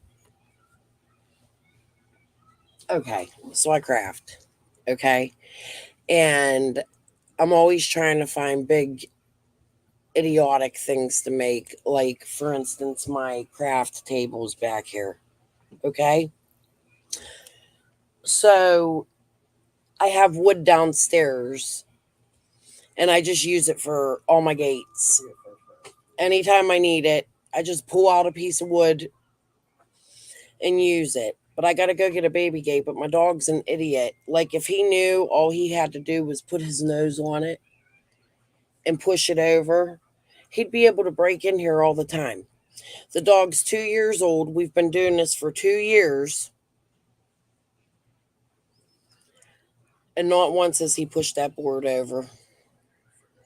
He's bigger than the board. He don't even go near it. He like stands away from it. It's so funny. Oh, the pot roast was good. Actually, while we were sitting here watching this, I had leftovers. He bought 2 of them so that we'd have leftovers. It turned out really, really good. Tonight we're just doing burgers because we can't make the slow cooker recipe. Can you do me a favor? Will you crack the door for a little bit? Is Jasper outside? Yeah. Crack the door for a little bit. It's too smoky. What are you guys doing for dinner? This is ridiculous. I should have went and looked something up. Again, I wasn't prepared. I thought 30 minutes I'd have enough. I don't know why I was thinking that. Lunch is 30 minutes. I'll have more tomorrow. We'll talk about more this evening. I wonder how long court's going to go. Let me make sure I have that on live. I do. Yesterday, that judge wanted to keep going, and that attorney was like, I got a headache.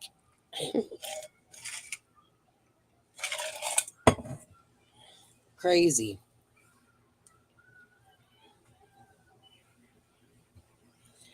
Oh.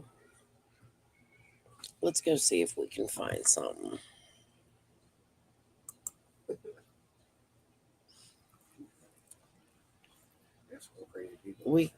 I was going to say we can go watch the Wade now. We should have did that earlier. This is what we're gonna do, baby. We're gonna get He's talking about you. He's an asshole. The thing is she sounds like she believes he's going to get out too. Dude, he ain't going nowhere. I told you, there's only one way he's getting out of there. You all know it there. Let me go to my history and see if I have anything. Here, we'll listen to Danny. Everybody go like Danny's song. Show him some support.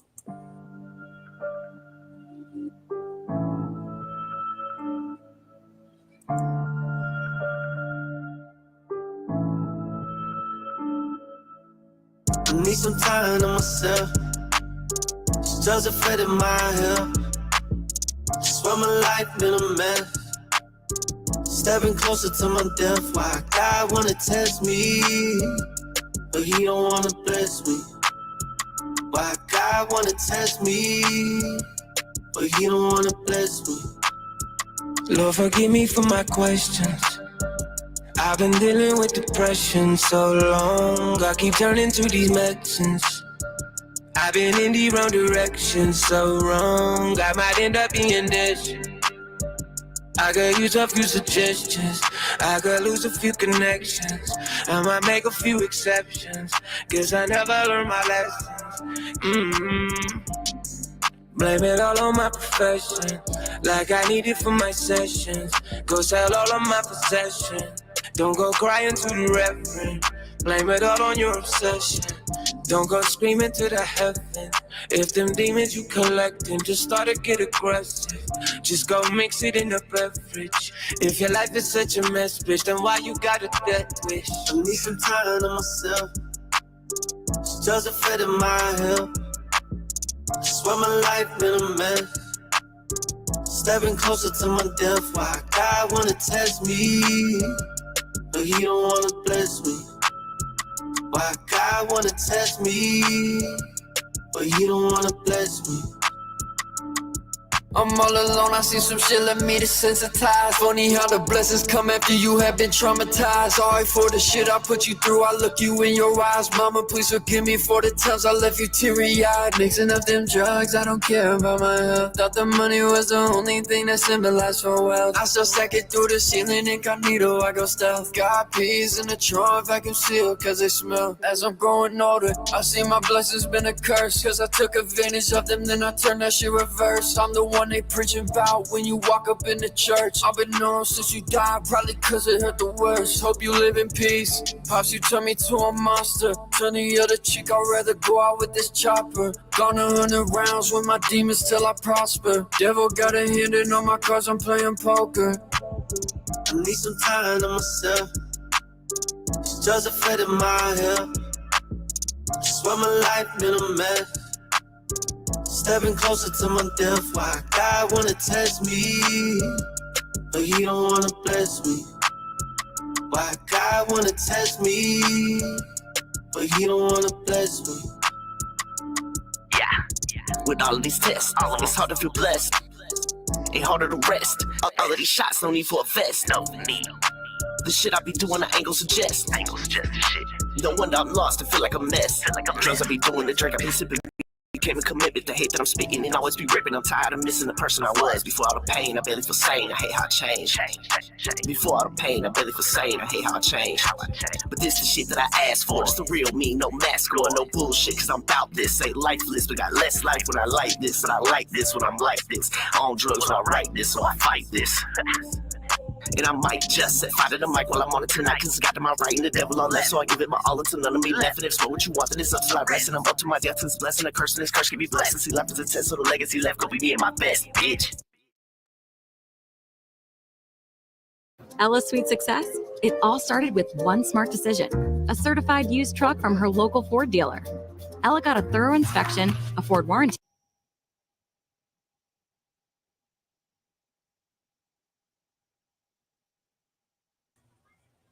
Give him a sub.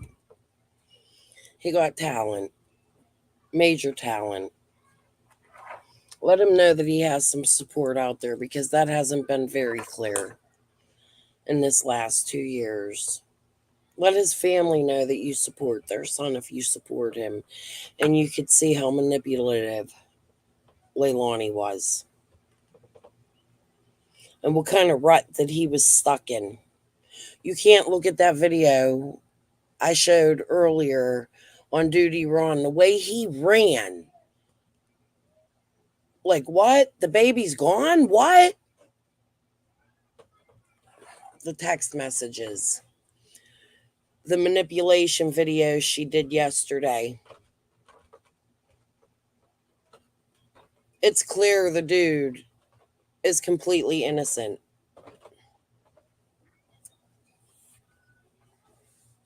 That family is a shitty family. Not only is that a shitty family, but they've been a shitty family for years. In my opinion, they're all extremely selfish. Leilani acts like Billy Joe, right? It's clear. You can see them both on the news looking like they're tweaking, in my opinion. Right? Billy Joe's going and Leilani's going, the same. I'm sorry. That's my opinion of this. Everybody wants to pick like, oh, let's stick up for Billy Joe. No, Billy Joe was supposed to be there with them children. She was supposed to be there taking care of the children because her daughter was a freaking head case. She cared more about that job. And you know what? 2 things. Yesterday I was mad because I thought Quinton didn't have a crib, right? Shop the fall kickoff at Jim Shorkey Toyota in the North Hills. New 24 Toyota Corolla LE. So yesterday I was mad because we thought that these babies didn't have cribs, right? The baby's sleeping on the couch. Somebody made a really great point in my chat earlier. They were like, I don't understand if the baby had a crib. Why wasn't that crib downstairs for the baby to be sleeping on, right? So what was it? They wasn't allowed upstairs or something? Like, what is it? You couldn't put that crib down there if you're never home and you're not going to take care of that. And then the most sickest part about it is there's 3 kids. There was a set of bunk beds. There was a crib. That bitch got on Voices and asked people to donate money for a crib to her. Like I said yesterday, exploitation at its finest.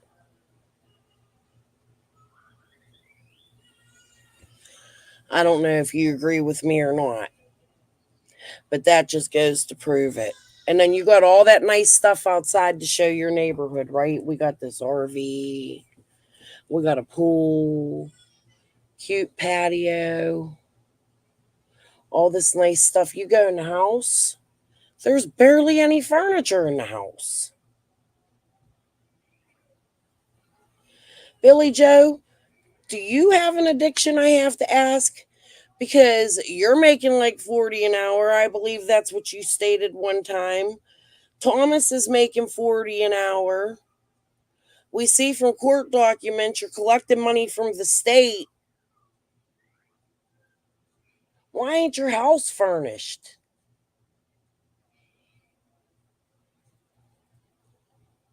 Like you had it all. Where is your money? You're paying the babysitter $30 a day, and then you bragged. You went to the baby man. Oh, I'm gonna share that tonight when I come back. You went to the babysitter's house and you were screaming in that babysitter's face about how you provide for the babysitter and you make so much money and the babysitter lives off you. Bullshit. I call your bluff. And I'm going to tell you why. Your house ain't have no furniture and your baby slept in nothing. Your babies, the ones you took custody of and responsibility of.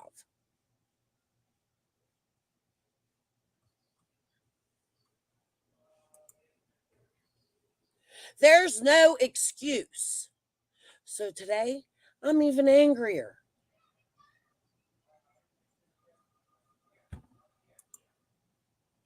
The lies. We started off, Leilani's like, oh, I was homeless. The fuck? No, the fuck she wasn't. She's a liar.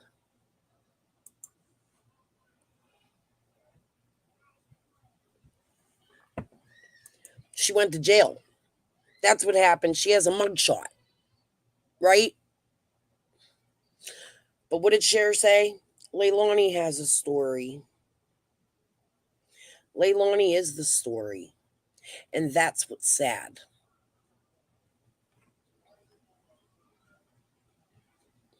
Damn tragedy pimps. Where the hell is this court hearing? I'm ready. Let me refresh.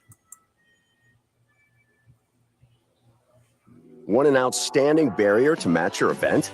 Check out the Start Barrier, the Still on break. Their breaks are so long. No matter what way you look at this, there's no way to spin that these were shitty ass people, in my opinion. Yep, $10 a kid for all day. And Leilani can't even get her ass up to go to work. Danny's fighting with her. It ain't the only time. And then she's in there lying to the police like, oh my God. I know, Lady R. I know. I hope you're having a blessed day. Hope you got through homeschool. I know you homeschool, girl. All right, Tabby Cat. I'll look. I gotta find your channel.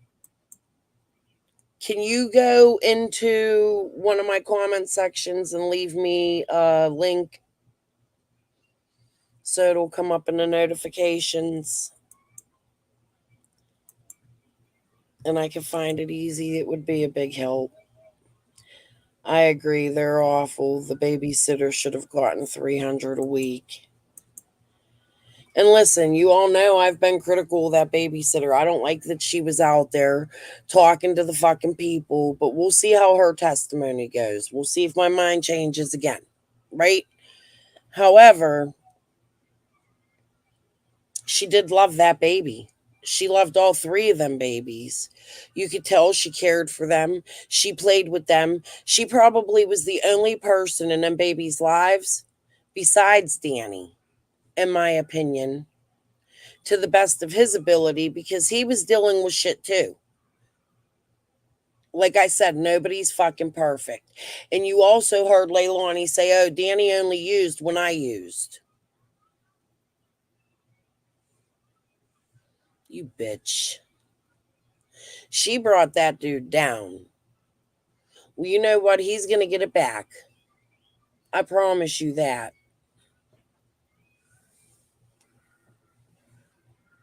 And I can't wait. And like I said, I hope he makes a whole ass clowning ass song about Cher, and that shit goes viral.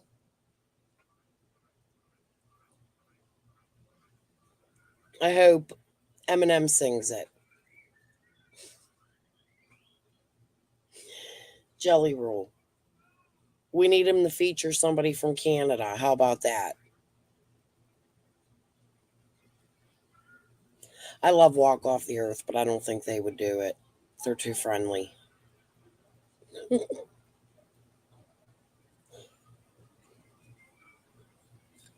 Oh my God, when is court? I'll have more tomorrow.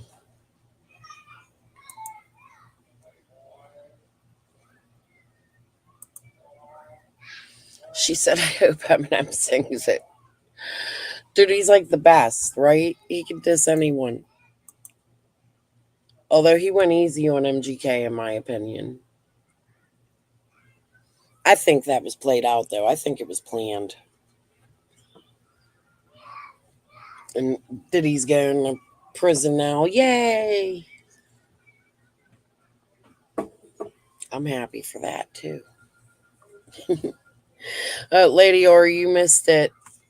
Earl was in here talking about Wade, trying to pass the time. He's going to come on tomorrow before he goes to work, and we're going to do a Wade session. We're going to go over where Wade's telling people that he's getting out in 18 months. We haven't listened to it yet. We've only seen the thumbnail.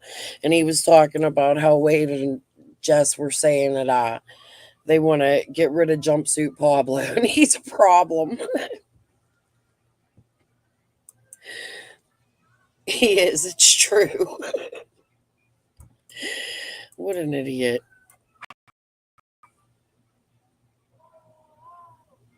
Somebody is outside my house screaming like an idiot. What the hell is that? Do you hear it? My window with... Who is... That's probably one of my kids playing basketball or something. Did Danny text the babysitter? Yes. Would be home that day. Yes. Danny couldn't get Leilani up. In the morning, little Dev, she wouldn't wake up for work. And he had to go. He was already late. That was in the opening statement, and I'm sure they're going to go over it. I feel like this, you know what, yesterday I felt like this trial was going to be a week long. Today I'm feeling like we might get 2 weeks out of it, because you have to remember, like, we have to go through Quantico. You're going to get all those forensic people that came up. There's no way we're even halfway through all of them. Usually in trials, they have a list of like how many people were going to testify. I didn't see one for this case.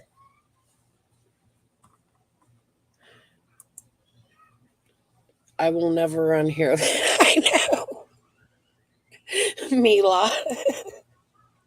I just seen a thumbnail with her in it too, man. I got a lot of catching up to do. I've been just doing this Quinton stuff. I promised myself I would when his trial came, though.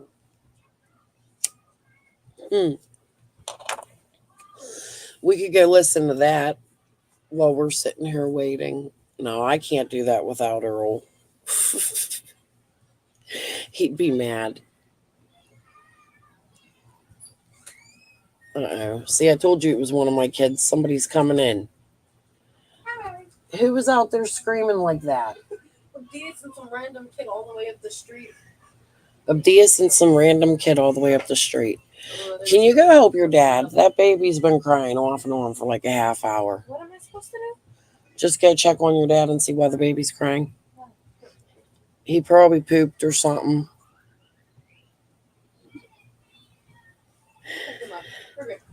He just picked them up. We're good. Did babysitter have a key to Bill? Yes. Yes, it's been said in the past the babysitter had a key to Billy Joe's house, but she wasn't allowed to use it unless it was an emergency.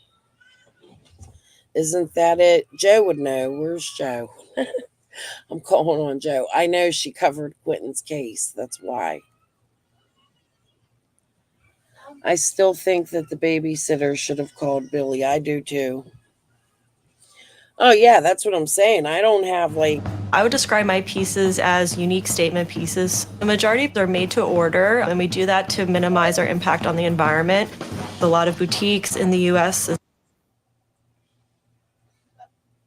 Hold on, guys. My daughter's doing her daughter stuff.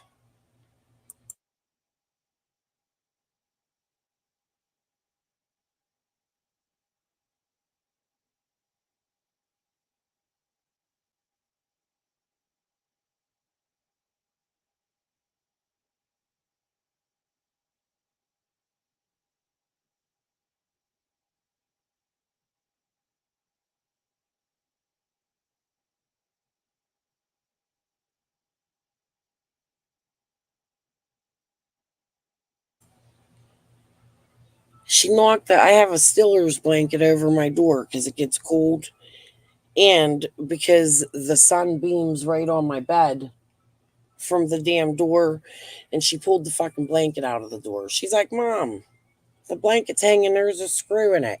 I'm like, "Take the fucking screw out and leave it hang." Okay, I'm going to play basketball.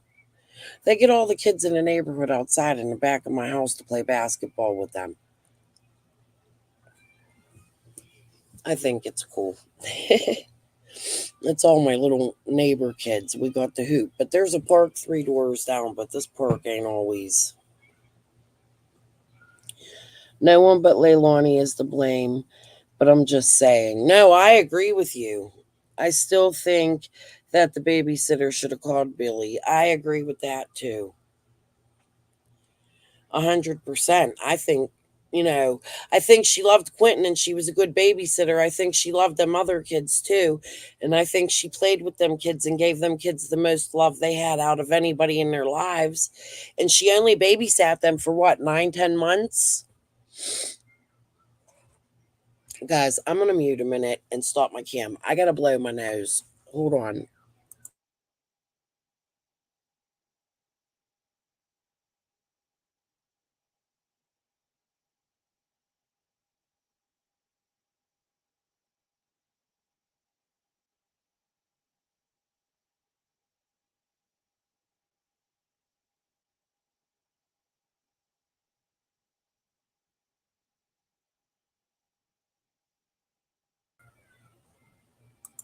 Sorry. Thank you. I'm a whole mess today. I was like debating, like, should I come live? And I'm like, yeah, yesterday I told them I'm not missing any days. I'm going. So you guys will get me here if I'm on my deathbed. Oh, wait, you're back. These Do questions I are have to go designed, on and it's a several again? page. We identify everybody in a specific residence. Yep. We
Investigative team comply with best practices and follow the advice that you're giving. I don't know why it keeps doing that. I turn it on and it flips my thing or something. I think I have 2 of the same tab up. I apologize. yes, sir, they absolutely did. And that starts with calling you all in the first place, I suppose. Correct. Now, at some point, were you involved in making contact with an outfit called Team Adam? Yes, sir. It's because of my involvement on the card team and I've worked a number of these kinds of cases. One of the things that we bring to the table as the card team is the outreach that we have through the National Center for Missing and Exploited Children. One of the resources that they have is a group called Team Adam. Team Adam is a group of retired volunteers, former law enforcement. They have a number of services. They'll come out and help do neighborhood canvases with you. They'll come out and help do any kind of search. But one of the very specific resources they have is a landfill team, and they're experts. It's a couple individuals that are really experts on landfill science. And if you've worked in these kinds of cases, that is definitely an area of concern when you have missing children is landfills. So I, after being briefed on the case and kind of seeing where some of the data was going, I reached out to our card headquarters at FBI headquarters, and then we reached out to Team Adams landfill team to bring them on as part of our assistance team. And did anyone from Team Adams landfill team respond to Savannah and to the Savannah area and assist in this case? Yes, sir. Two individuals that were experts in that field came down to assist myself and the investigative team over the course of that weekend. Where and by that weekend, are you referring to the first weekend of the investigation? Yes, sir. So talking about Wednesday, October 5th. So we're talking about like the 8th or 9th of October. Yeah, and I don't remember the date specifically, but I know that Monday was a holiday, so it might have been Monday, the holiday day that they flew down. But I want to say they flew down on Sunday, and we met at the landfill that Monday morning on the holiday. And by this time, a specific landfill had been identified? Yes, sir. And had a specific area of that landfill further been identified? It had been. So we had, using the data that we had kind of uncovered up to that point, we were able to provide the Team Adam experts and the landfill folks some of our initial findings, and they were able to identify an area within the landfill that was most likely to contain the garbage collection from the areas that we were most interested in. And then going forward from that, once you have an area of interest at the landfill, what service is it that Team Adam then provides? What do they do? So Team Adam they speak the language of the landfill experts, and it is, I've learned, a very technical science, if you will. The way that garbage collection is brought into a landfill, it goes to a transfer station from the trucks. From the transfer stations, very specifically put in an area that they've designated for that particular day or days, whatever the length of time it is. So that these experts, they can communicate with the landfill engineers, so they can tell you that if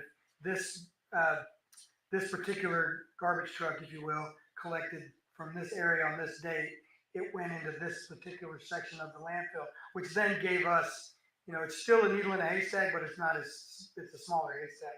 So it's still very difficult to find, but it's a much smaller area than before. And do they perform calculations designed to kind of guide you in estimating how much garbage you're going to have to search through and how long this might take and how many people it might take and so forth? They do. Landfill searches, and I've been a part of several of them. They're very difficult. They're personnel requirements and hazmat requirements. So by having these experts tell us exactly where they feel and drawing the box and narrowing the scope of the search, because we also talk about compression rates as the truck pushes garbage down. So even though you may be looking at a small area, you may have thousands of cubic feet of trash to go through. So they help us with all those calculations. And in this particular case, they were instrumental in finding an area and then helping us decide what resources we would need to logically be able to go through that area. What do you remember about the estimate that they provided you as in terms of how long this might take and how many people it might take? It was long and it was going to be expensive, but it was not undoable. It was short enough that we felt like if we wanted to find Quinton Simon's remains, that would be it was worth the efforts to do it. Was it on the order of weeks? Yes, sir. I believe it was more than 3. I can't remember exactly, but it was definitely it was definitely not going to be more. It was definitely going to be more than a couple weeks. One moment, please. Yes, sir.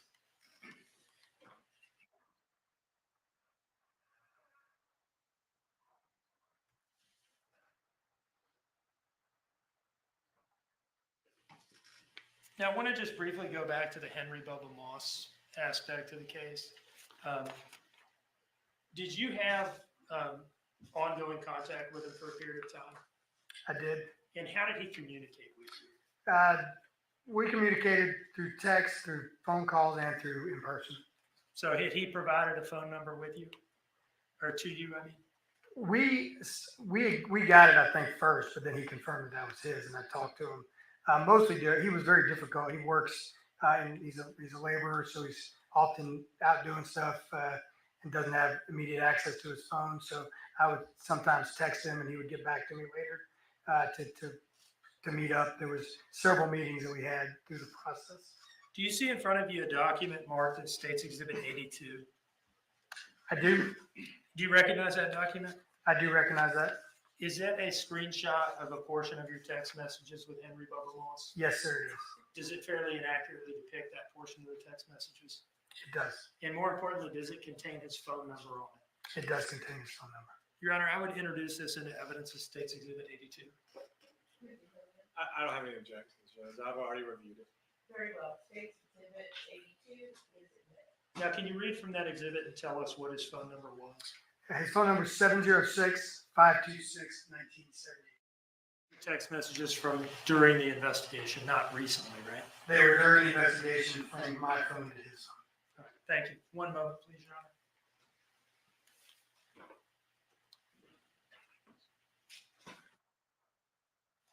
No further questions, Your Honor. All right, thank you, Mr. Dean. Mr. Hilliard? I don't have any questions for this All right. witness, Judge. Very well. Thank you, and there's, I presume, no reason to not excuse him. No, he didn't excuse that. Go excuse her. Thank you. What if better was easier than you ever thought possible? If you could try something different and actually feel good about doing it? What if all you had to do was change?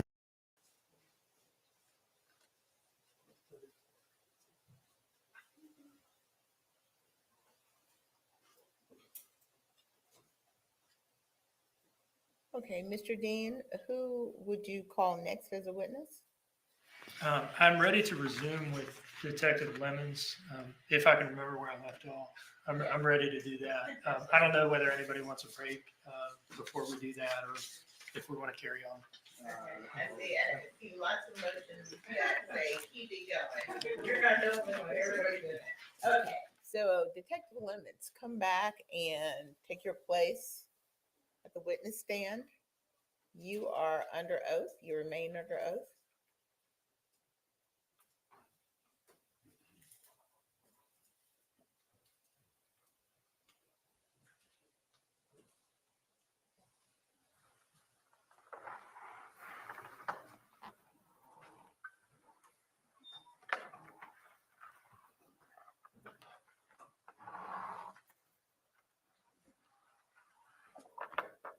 And Mr. Dean, whenever you are ready. Thank you.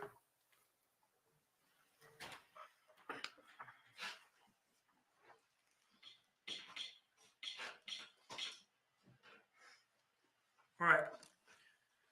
Going back to States Exhibit 13, which has been introduced into evidence and identified as the October 5th, 2022, day one interview recordings, okay?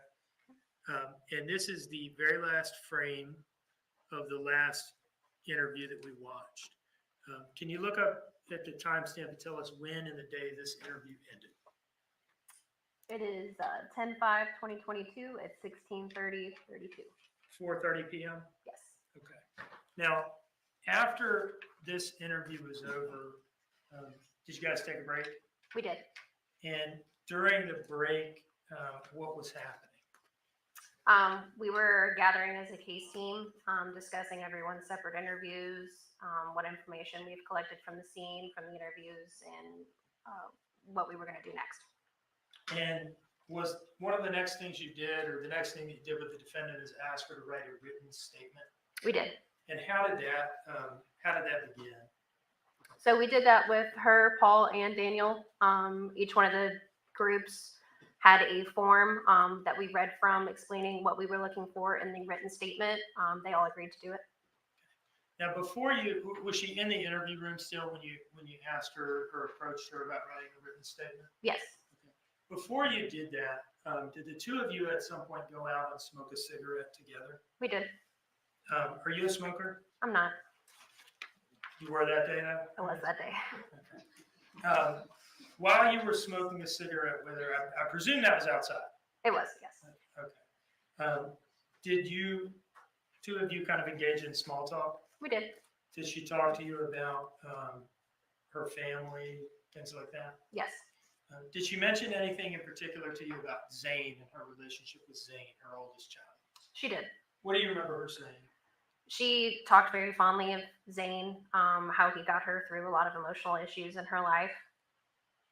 And did you catch in one of the recordings that we've already watched her saying something about the importance of the first 24 hours of a missing persons investigation? Yes. What did she say about that earlier, as best you remember? She was just stressing the importance that we find Quinton within those 24 hours. And I believe she mentioned the odds were going to decrease after that 24 hours. Did that seem to be her understanding of how these things work? Yes. That if 24 hours goes by without the person being found, and the odds kind of tank? Yes. While you were outside smoking a cigarette together, did she repeat that same thing? She did. And did she say anything to you while you were smoking a cigarette outside about her relationship with Bubba, with Henry Bubba Moss Jr., Quinton's father, during the time period that she was pregnant with Quinton? Yes. What do you remember her saying about that? That her and Bubba had already split up before she even found out that she was pregnant. And then she talked about how Bubba didn't believe that she was pregnant, and that she had Quinton by herself. Like she gave birth to Quinton by herself. Now, it was after that cigarette and that conversation that she was placed back in the interview room? Yes. And sometime after that, you all approached her to write a written statement? Correct.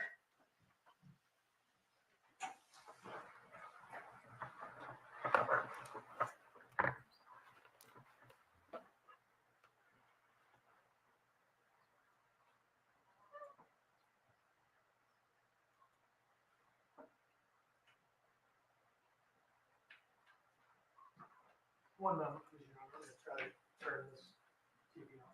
Okay.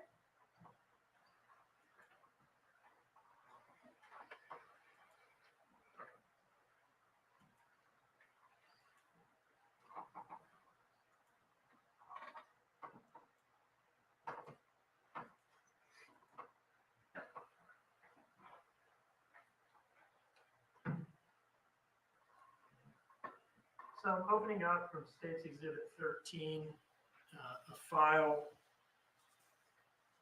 labeled Interview Room 1857 to 1947.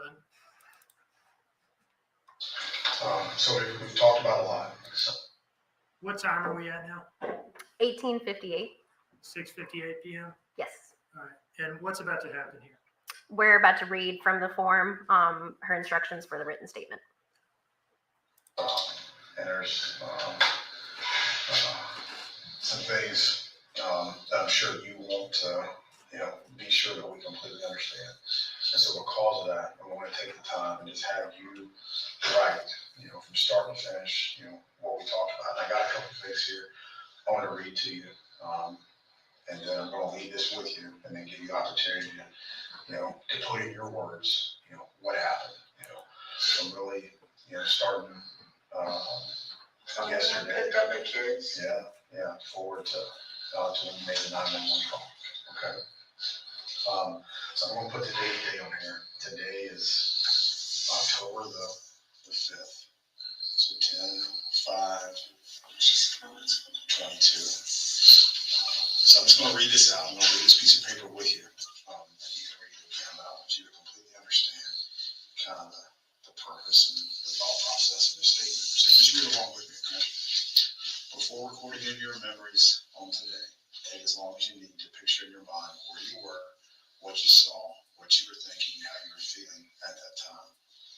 Why should you do this? Thinking about the event before writing down your memories will help you remember more details. So don't just, what that's saying, just don't start randomly write things. Right? Take a minute and figure out how you want to put your thoughts to paper. Okay? Give yourself plenty of time to concentrate. Visualize what happened in your mind. Think about the following things: where you were, what you were doing, who you were with, how you were feeling, what was happening, what was involved, what you could see, what you could hear. It may help sometimes to close your eyes and kind of process this and think about it. And there's a lot of things you talked about. There's some things that, I don't want to call them lies, just things that we had to come back and readdress. So encourage you to take the time to reflect, and anything that we haven't talked about, feel free to put that in there as well. And then once you're satisfied you've managed to fully remember the event, turn the page and continue. So right here, this is just, some open-ended, lines here. When the space provided on today's date, write down the things you remember them. It doesn't matter if you remember things out of order in which they happened. Don't leave out any of the details. Write every detail you remember about the entire day, no matter how insignificant it may seem. The time that you remember when you put the spaghetti, on the stove to cook the noodles. That's the type of detail that we're looking for you in this statement. Okay. Use as many pages as you need. Take as much time as you like. Don't guess about the details. If you can't remember, just put basically, I know this happened, but I can't remember the exact time. And just make sure it's complete and exactly as possible. And we're going to give you as much time as you need to do this. Don't rush it.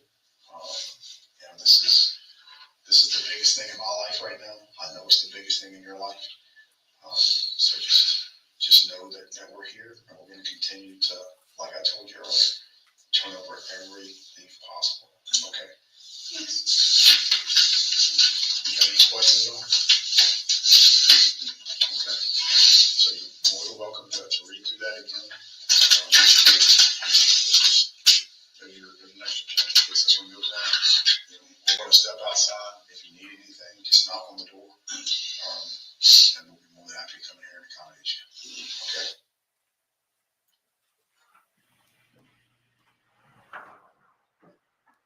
All right, after those instructions that we just watched, did the defendant proceed to complete a written statement in the interview?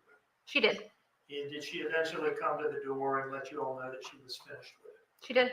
And did she give it to you? Yes. Do you see in front of you a document marked as States Exhibit 17? I do. You recognize that document? I do. What is it? So the front page is the instructions that we had given her, and the following pages is her statement. Is it a fair and accurate copy of the original written statement that she completed? It is. Right, I would introduce this into evidence as States Exhibit 17. Objection, States Exhibit 17 is admitted without objection. Now, those instructions that we heard Special Agent Snyder reading on the video, is that what he was reading from the front page of that? Yes. Okay. I'd like to publish this to the jury now by having you read her written statement. Not all the instructions, because we just heard this, but what she wrote. Okay. My fiance and I picked up the kids from the babysitter, Michelle McCarta, around 4:30 p.m. When we got home, I started cooking dinner. I was cooking the sausage and the hamburger meat for the spaghetti while Daniel, my fiance, was getting the kids settled down and cleaning the room.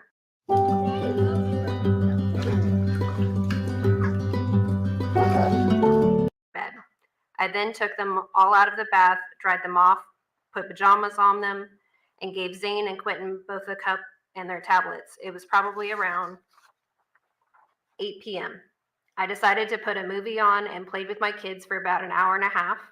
So no, it's about 9:30 p.m.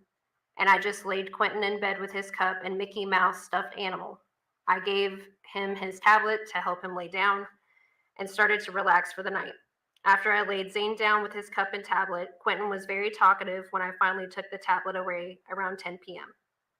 But it didn't even take 20 minutes before he was fast asleep. During this time, Danny was cleaning up from dinner, doing laundry, and laying on the bed with Sky.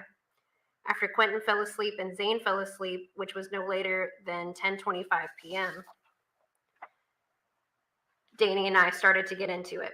And because I had just gotten my wisdom teeth removed earlier that day, I was already aggravated because my mouth hurt. So I decided to take a quick drive to 204 to pay back $20 we owed on a front to a guy named Red. Before I even left the house, I checked all three kids. All three of them were fast asleep. I left at 10:33 p.m.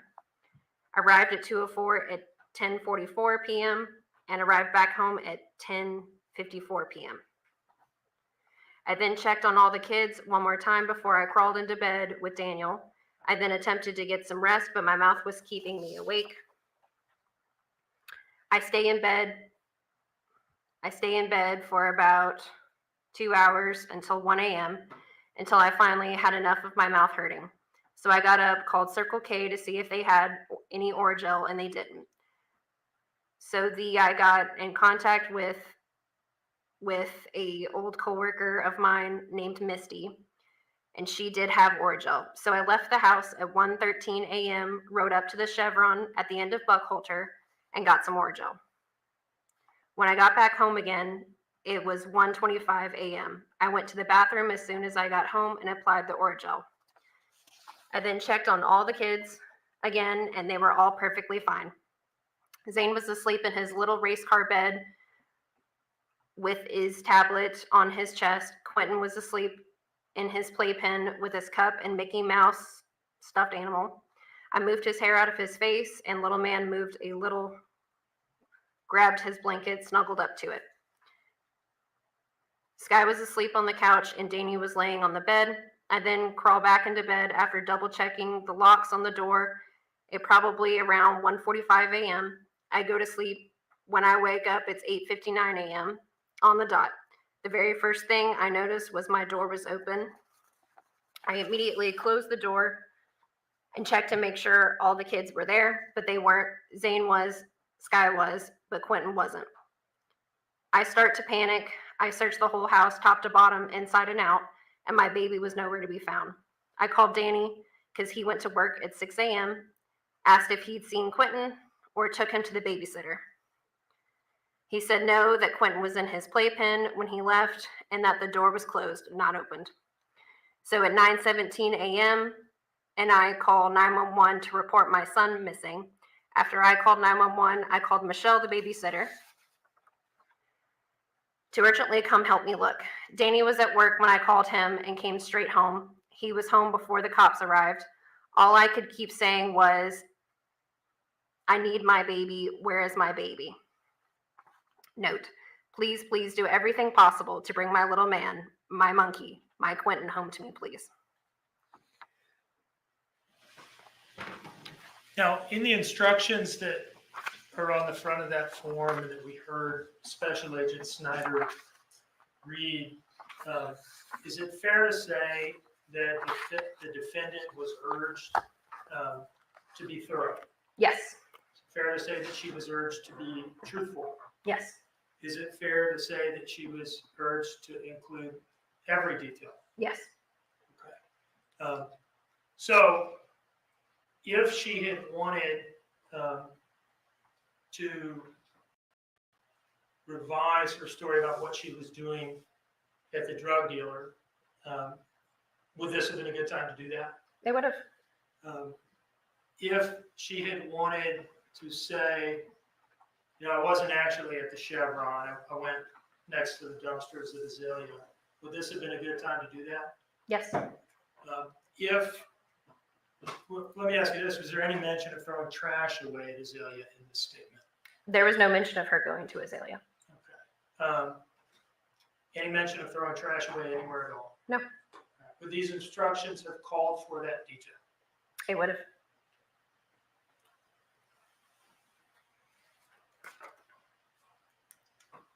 Now, while she was sitting in the interview room between interviews? What was she doing? She was eating a few times, talking to some of the officers walking by, or the ones that were sitting there watching everyone. Now, at some point, did she make a disclosure to an officer out in the hallway about anger problems, behavioral issues? She did. And was that captured on camera? It was.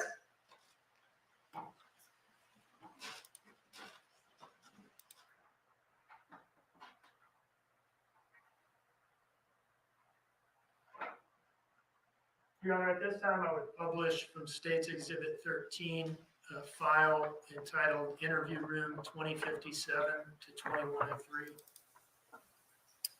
You may proceed. Now, what time is this at? So the timestamp on this is 21:01. So 9 p.m.? Yes. I'm going to keep asking you. I know. And who's she talking to? I believe she's talking to Officer Carlson and Agent Solomon. Okay, Savannah Solomon? Yes. Yeah. Okay. And what are we going to hear her say, more or less? She's talking about her anger issues and how she can snap into anger very quickly. And I'll publish this now, Your Honor. There are days that I wake up, or days that something so little just might happen. Just like a trigger. And a snap. And it's almost like I'm a completely different person. The way I talk, the way I move, the way I look at you, everything, even my tone of voice. Can you feel that happening? You know? Where it's like, when it happens, I have finally reached a certain level of anger or stress or whatever it might be at that moment, that it's like a switch. I don't even realize it until after I've calmed down that I just seriously tripped on you and treated you like that for no reason. You know, and then I'm left apologizing to everybody. Yeah, I'm sorry, I'm crazy. I don't know what happened. I don't even know why I did that. And half the time when it happens or randomly happens like that, and it's not like the slowly transition or whatever, it's it's because I don't even know how to explain it.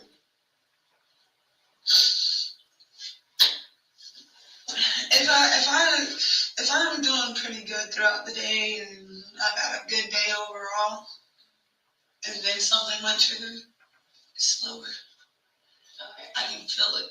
I can feel myself changing the way I talk, the way I think, the opinions I have, everything. I can feel it, the difference.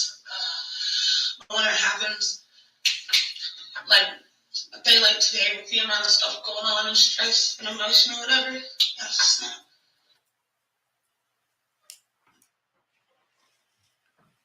Now, sometime after that, did you and Special Agent Snyder interview her again in the interview? We did. Okay. And before that, had you further searched her phone? Yes. And had you seen messages in her phone about buying, using Percocets? We did. And is that, at least in part, what you wanted to talk to her about? Yes. And did you all talk to her We did. about that? Yeah. What did she say about the Percocet messages? That she was buying them for a friend. Friend named? Cheyenne. And did you ask her whether she uses any drugs other than marijuana? We did. Now, she had mentioned smoking marijuana earlier, right, but hadn't mentioned any other drug use. That's correct. And in this next interview, when you asked her whether she does any drugs other than marijuana, what did she say? She said that she had in the past, but not currently.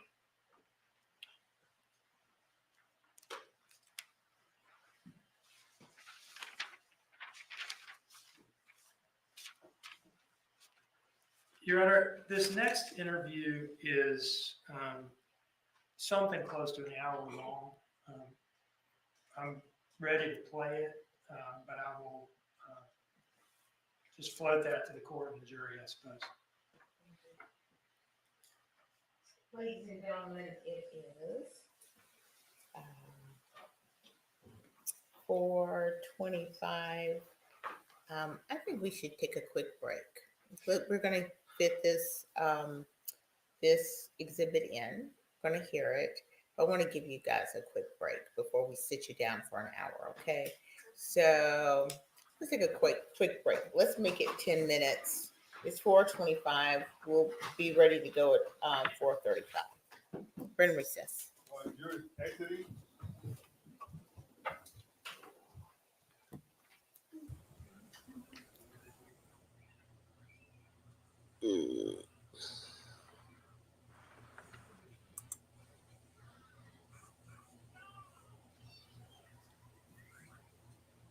Hold on, let's look at her ugly mug. Yeah, I'll share it. You guys missed a lot today. They actually did have a crib. You'll have to watch the rewind because it's going to anger you.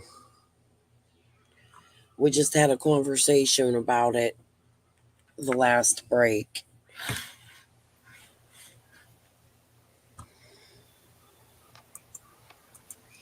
Okay, let me get the SIDS Alliance.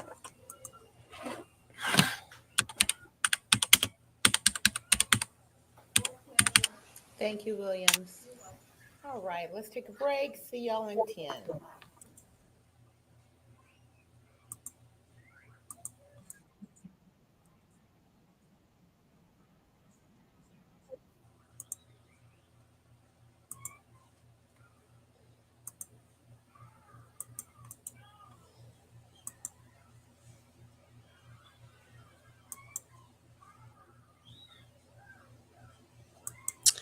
Here's the link to the SIDS Alliance. You can search the website if you need a crib. As I said yesterday with my very first child, I utilized this program 30 years ago. They still do it. It's an amazing program. It's all over America. I believe there's somewhere on there you type your area code in. They used to give you, I don't know what they do now, but they used to give you a voucher where you would go purchase. Toys R Us is no longer there, so I don't know how they do it. But you would go to, like, here, we went to Toys R Us and they would give you a voucher where you go in and you use the voucher to purchase a brand new crib and mattress. There's no reason any baby, there is a waiting list. However, they make sure you have the crib by the time your baby is out of bassinet age. If you're able to donate to this organization instead of sign up for it, I highly suggest you do that because this saves babies all over America with safe cribs. Now, for those of you that missed it, yes, they showed that there is a bedroom upstairs for all 3 kids, 1 bedroom. It had beautiful bunk beds in it and a beautiful white crib. They were very nice. However, the officer said that the room was unused and the baby slept downstairs on the couch and in the playpen, in the car bed. Yes, anyone in crisis, substance abuse, you could dial 988. It's available 24 hours a day, 7 days a week.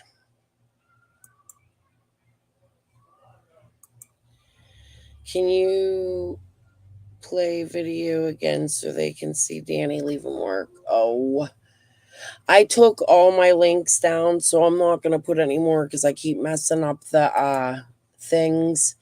But like I said, Earl said I can come back tonight. He got on live and said I could. So I'm going to come back for a little bit. I want to go do dinner. What I'm actually thinking about doing, I got to go help my husband with dinner, and I'm hungry. I've been sitting here all day. I don't mean to complain, but I think what I'm going to do is mute and just let this play and take a step back and blast it on my speaker so I can hear it and let you guys watch. I hope you don't mind that I do that. But I've been at this for 2 days already and I'm complaining. I'm going to keep going now, I promise. But I need to get up and break a little bit. I was sitting here falling asleep watching that, and I'm like trying to soak it all in and take in every word they say, because yesterday I missed so much while we were chatting and laughing, and I don't want to miss anymore. And I do hope that they just showed Leilani in that room talking to her friend on the phone. That's what I want to see in the docu-dump, if they have one. So I'm happy that they're showing that. That's what I was talking about earlier. Crystal, bed early tomorrow. Yeah, I think maybe that is a better idea. Just to go to bed and come on early tomorrow. But I mean, they're starting at 9. I don't know how much earlier I can get. We're going to get the grandbaby off to school. So I probably will just come back for an hour or so tonight and go over a few clips. I said that last night. There was no way I was making it. I was really not feeling good last night, and I'm still not really feeling good.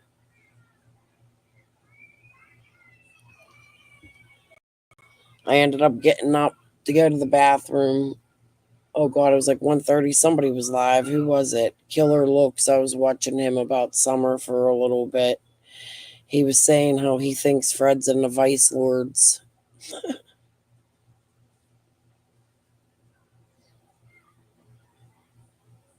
I definitely want to come up and go over them clips we went over earlier, though. Hold on a minute, guys.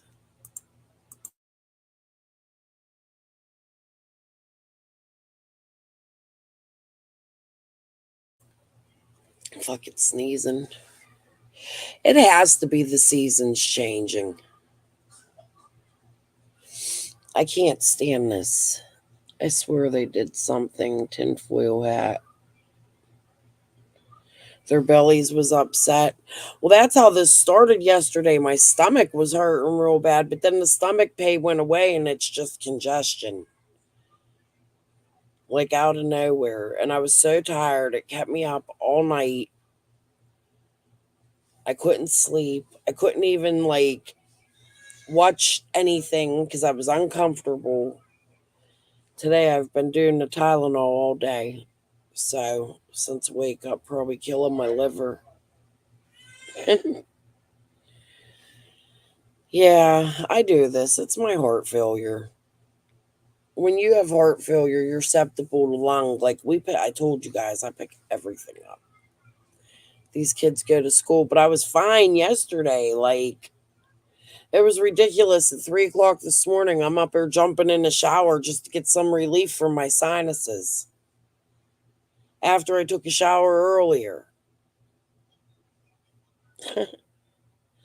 And I have a dehumidifier, but my husband refuses to keep it plugged in. We're going to set the house on fire. Motherfucker, plug that thing in. I need to breathe. And I got my trusty nebulizer, but that thing don't, I'm out of freaking, I gotta call my doctors for refills on the albuterol. They're all sniffy too.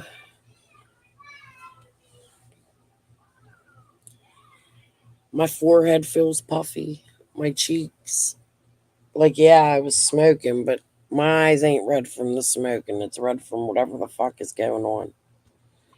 And it's like 90 degrees past death here today. I wish it was here. It's only 49. We started the day at 44. I was freezing this morning. I was sitting here almost all morning, at least until lunchtime, with my blanket. Oh, it's 65. I wish I was in Tennessee Holler. 65 sounds lovely. That's my favorite weather, 65, 70. Feels like Deadpool. Oh my God. I live in PA. It was 35. You're on the other side of PA though, Joe, aren't you?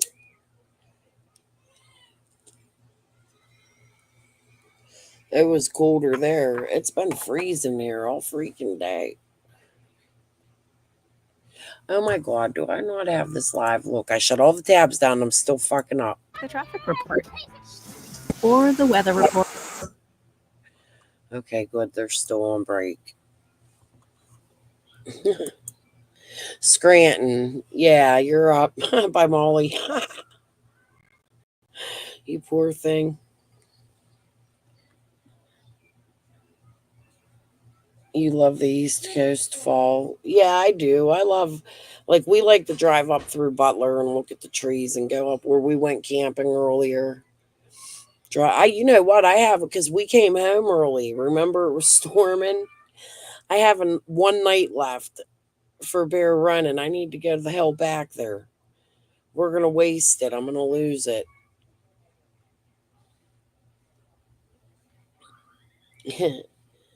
No, 2 hours. Poconos. Okay. She's in Hershey, right? I love Hershey. She's lucky. That's where I kept trying to tell my husband to move out that way. I've never been to the Poconos. Can you believe it? I used to I wanted to take my kids to that, uh, what's that, bear den, wolf den, whatever, with the indoor water thing.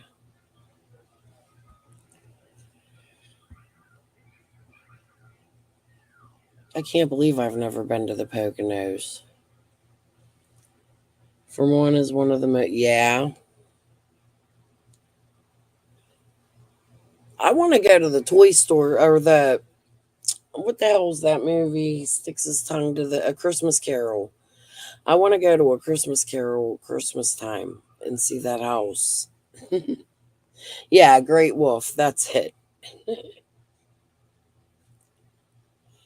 They have one in Sandusky too, which is actually closer to me than the one you live by, but I heard the Poconos one is nicer. I wish they'd come on with these breaks. I feel like they take a lot of them. This judge is really cool, though. She's really kind to the people in the courtroom.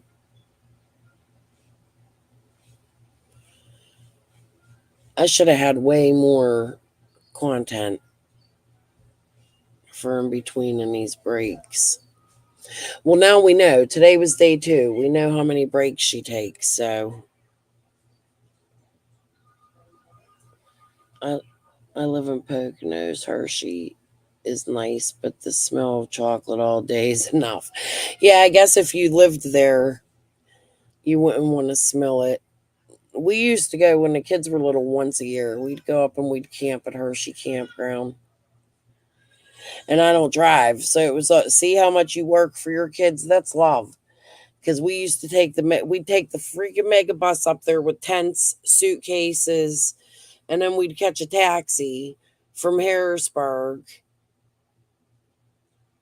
into, it ain't Hershey. There's another little town. I forget the name of it where the campground is, but it's not far from the park. And it was nice because the campground there's a beautiful campground called Devils. Oh, I'll have to check it out. I told you I've only been in Connecticut one time for a quick period of time, and I thought I was going to die the whole time I was there. Yeah, reading PA is nice. Isn't that where they have the Thomas the Train stuff? Up in there, that's where all the train stuff is.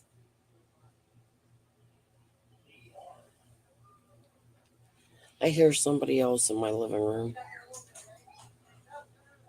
Oh, Dad's here. Telling the kids, I'll be back in a little bit, eh? Thank God he didn't come in and bother me. I yelled at him yesterday. Yeah, the Amish Lancaster's beautiful. I've been to Lancaster. And my husband has family up there, all in that area. I don't know them all. I've met them at like funerals and stuff. A place closer to you that used to be gorgeous but isn't the same anymore is Kettle County. Oh, I've heard of there. I've heard of there.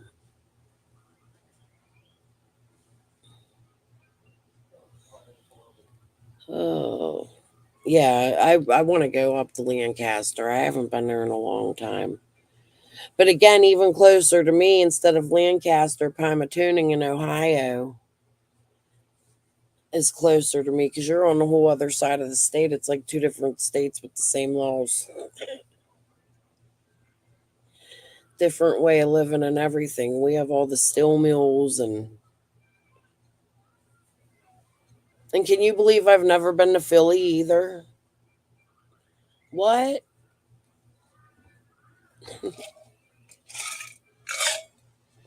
I broke my first bone at that campground. Oh Lord. That's see, that's memories forever. I'm gonna have to look that one up. I swear I heard of that one. But you know what is absolutely amazing? We had an opportunity when my son was 14, I think, to go to this place called Camp Sunshine. I didn't even know about it. We could have did it every year. It's a family camp for kids with chronic illnesses, and he's a heart transplant, right? So we go, they paid for everything we did. We go up to this campground in Maine. Oh my God. Maine has the most beautiful lakes. New England is so pretty when you're out in the country. That's when I seen Connecticut. I thought I was going to die on an airplane. We'll go into that story again another day. Lady R knows it. Tiniest little airport in America. That shit was scary. Yeah, I'm 6 hours, Joe. I'm 6 hours from Hershey, too. I'm 2 hours from Ohio, not even. I'm like 45 minutes from West Virginia.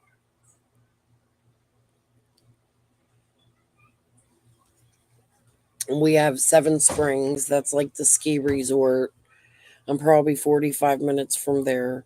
We have beautiful state parks up, where the 9/11 plane crashed. That's close to me, probably 45 minutes. And actually, that's where Kayleen, the case I was covering, that's where her father lives now. It's beautiful up there, too. Lots of country land in Pennsylvania. Hills. Covering Summer's case, people were like, "You're not Appalachian." I'm like, "Are you fucking kidding me?" We're like, you must not have followed the map. You didn't learn geography.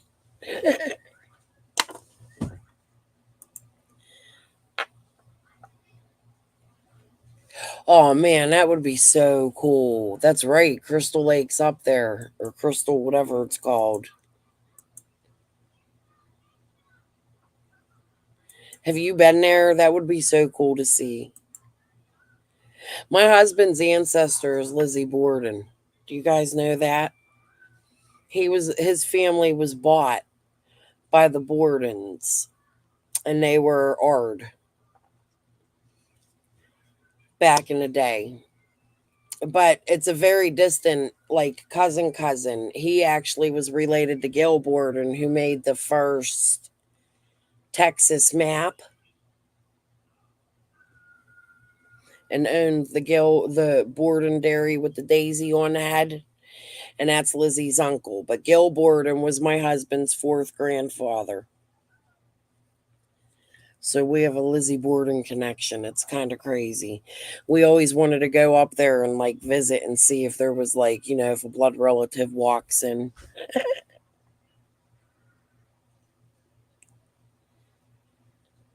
I know where I'm going. You guys just keep talking. What happened to the 10-minute break? These breaks always end up being longer than they're supposed to. Been to Crystal Lake. You got the McDonald's. I never heard of Dudleytown. Who Bailey got the McDonald's? Stuff. He got the baby. I fed him good taste. Why did he get the Okay, we are McDonald's? back We're on making the burgers. record. Okay, they're back. In the state of He Georgia didn't know. versus Leilani Marie They don't eat all Simon. that fast food. States ready? They're going to be shitting. We'll have McDonald's at home. Quinton ready? Okay, please bring out the jury. Yeah, she's amazing. All right, I'm going to jump off. They're back. Yay.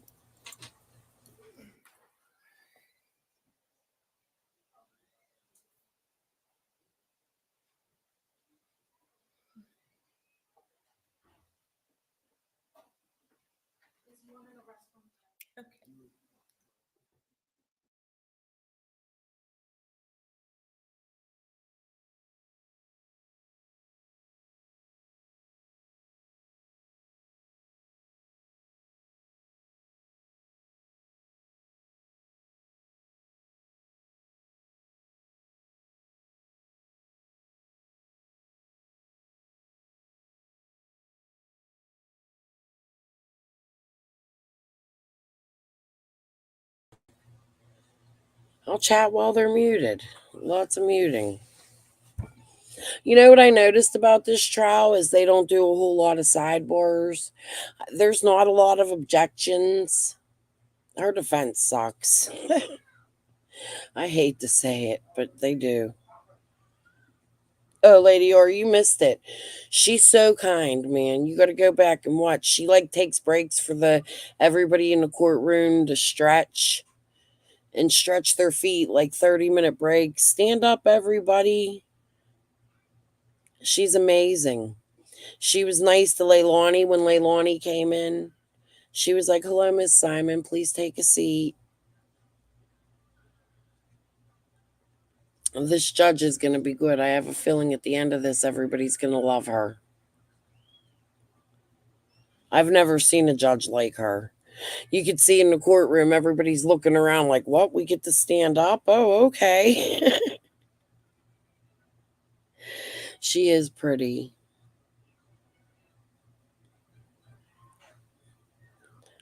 All right, they're standing up. There we go. All right. Oops, wrong tab.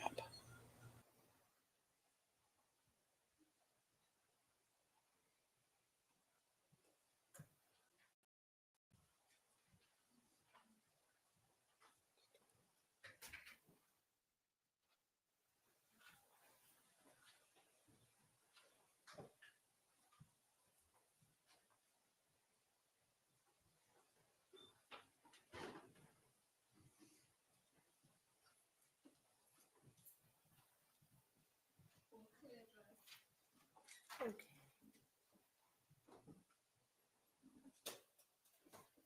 Welcome back once again.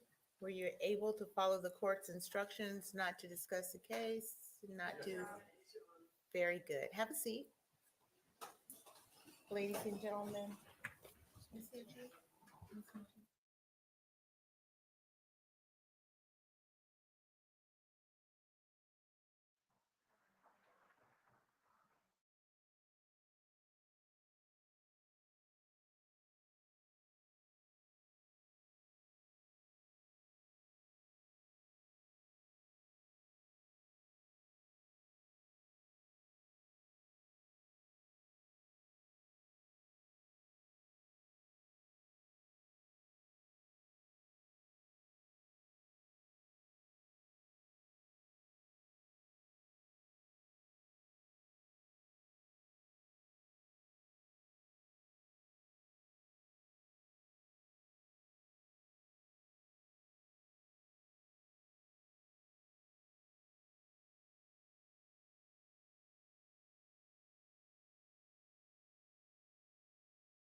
All right, pardon that sidebar I just had with Ms. Hinchy, a staff attorney. Mr. Dean, you can go ahead and proceed with the showing of the video. Thank you, Your Honor. So when we left off, you said that you looked through her phone a little further and seen some messages about Percocets, I think. Yes. And you were going to go in with Special Agent Snyder again and ask her about those messages and ask her about her drug use. Yes. Of which she had told you to this point that all she'd done the night before was smoke. Marijuana. Smoke marijuana. And did this interview start at about 9:26 p.m.? Yes. All right. I'll go ahead and publish from States Exhibit 13, a file entitled Interview Room 2126, 2229.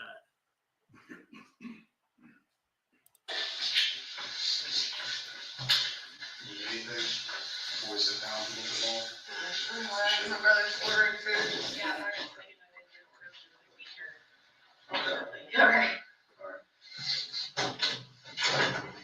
Thank you so much for being patient with us. There's just a lot of things we're trying to work through and figure out. So, thank you so much. I appreciate you. Gotta do well. Yeah, I appreciate you. As much detail as I could. I was being like, this is who. A lot of good detail in here. So we appreciate you taking the time. And I was trying my hardest to think about exactly what Danny was doing when I was in there getting the kids ready and all that stuff for bed. I couldn't get the times on, but I do know that he was cleaning up and dinner doing lunch. Yeah, I mean, memory is it's impeccable when it comes to the exact times. Yes. There's a lot to do with that 360. We're trying to keep a schedule with my kids. Trying to. I can barely get up in the morning at the right time, so. Now, anything in particular you can remember when you went to meet Red at any area of Flacco's Tacos? Is there anything you remember about that? Any cars that you saw? Anything that stuck out? No, I can tell you this for fact that I watched Red pull off and go the opposite direction of where I went before I pulled off. Which way did he go? He went up towards, not towards. Opposite of 95? Opposite of 95, there you go. That direction. Was there any other cars in the parking lot of it? No, none at all that I could see. Not parking lot. And There's a rideshare across the street, but there's always a whole bunch of cars there, so I really can't tell you about that. And how about the Orgel? The Orgel? Yeah, how did you pay for that? Oh, I didn't. I called my friend Misty. She already had some. Okay. Because when I called Circle K and they didn't have any, I got in contact with her. And I had to do that off of a text now because her phone's not on. Whatever. So I did that. I met her right there at the showroom. She walked up there. She handed it to me. To remember how I walked. So not Orgel, you will find it in the bathroom. Did you notice anything at the Chevron? Any cars there at all? Just the U-Hauls that they normally have parked there. Okay, and help me again. Is that the Chevron on the corner of Buckhalter? Buckhalter. Yeah. So when you get to that light, if you're coming from my house, heading towards 17, you would go right. And it's literally immediately on the right hand side.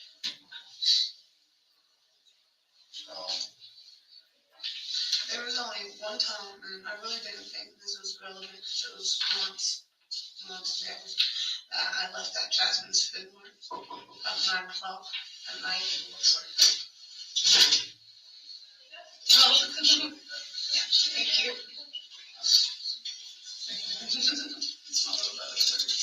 Looking after big sis, right? I left there and I'm pretty sure I was just picking up a couple of beers for dinner. And there was this little tan car that followed me almost all the way past the school.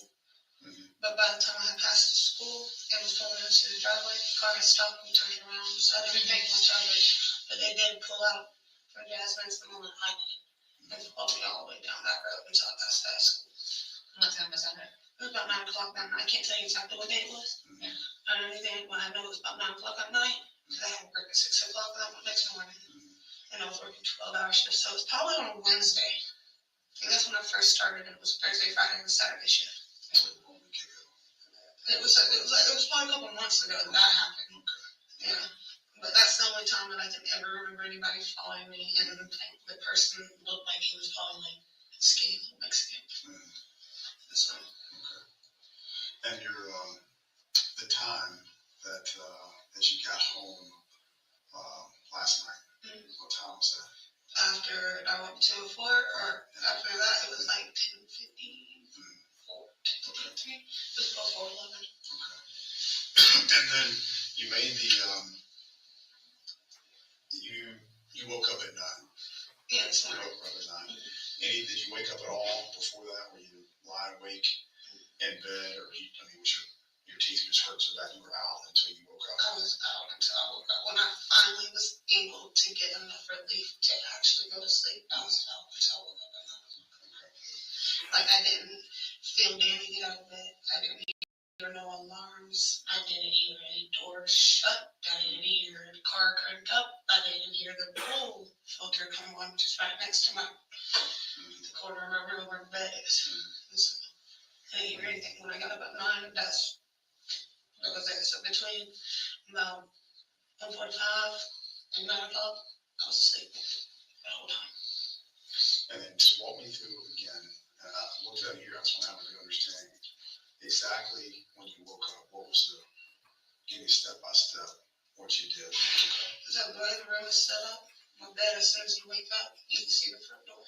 So as soon as I woke up and I sat up, I seen the door was open. I got up immediately, went and shut the door, and went and made sure all the kids were there.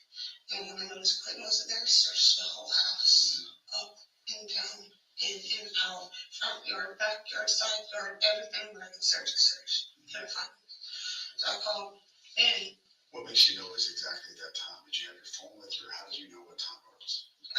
Just like when I woke up, the first thing I did was look at my phone. Like, first automatic reaction was look at my phone. I got up, making sure, because like if it was like 7 o'clock, I went back to sleep because the kids weren't gonna be up yet. You know, if it was 9, and these kids would be gonna get up very soon. So I had to got up and looked at it, immediately went to shut the door. Looked at the couch. Scott's in there. Looked at the bed across in front of the playpen. Is anyone there? Looked at the playpen. Couldn't look there. I called Danny. I go search the house inside. When did you notice the door? The door, as soon as I woke up, like I got up, looked at my phone, seen the time, looked at my door was open. And what door was this exactly? The very front door of the house. And that door is normally always locked unless somebody's awake. So. And then tell me the call pattern. So who did you call? Did you go see Paul first upstairs, or did you call Danny? I called Danny first. Called Danny first, and then I ran upstairs to Paul when he said no. I ran upstairs to Paul and I said, for some reason, is he in your room? Because he's not anywhere else in the house and he's not outside. No. All right.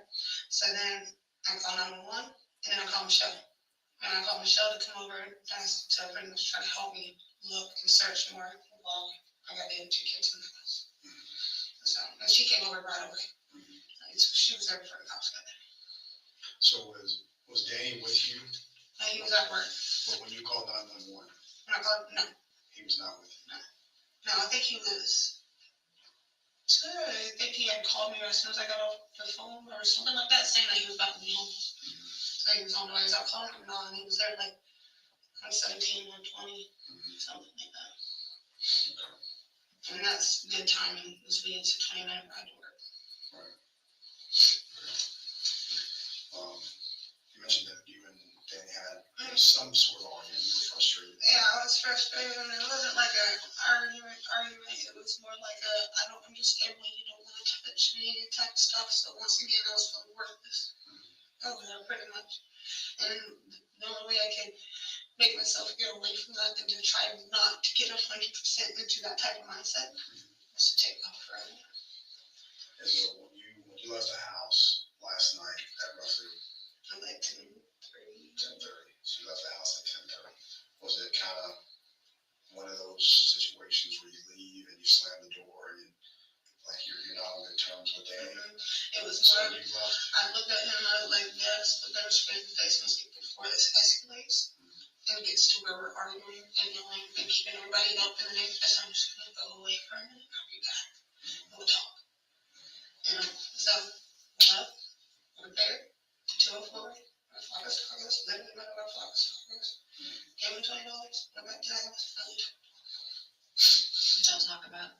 Like I crawled in the bed. I crawled in the bed with my redhead and all the kids. I got back or whatever and laid there for a minute and just talked. Did you talk about the problems you were having? Yeah.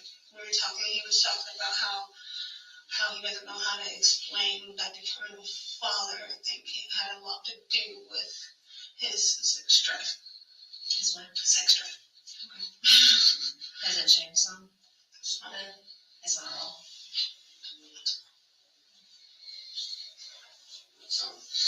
changed a lot, and that had a lot to do with the way I've been feeling about myself too a lot lately. Because I'm sitting there thinking that it's me. Like, maybe it's just something about me. You just don't want it anymore. Real.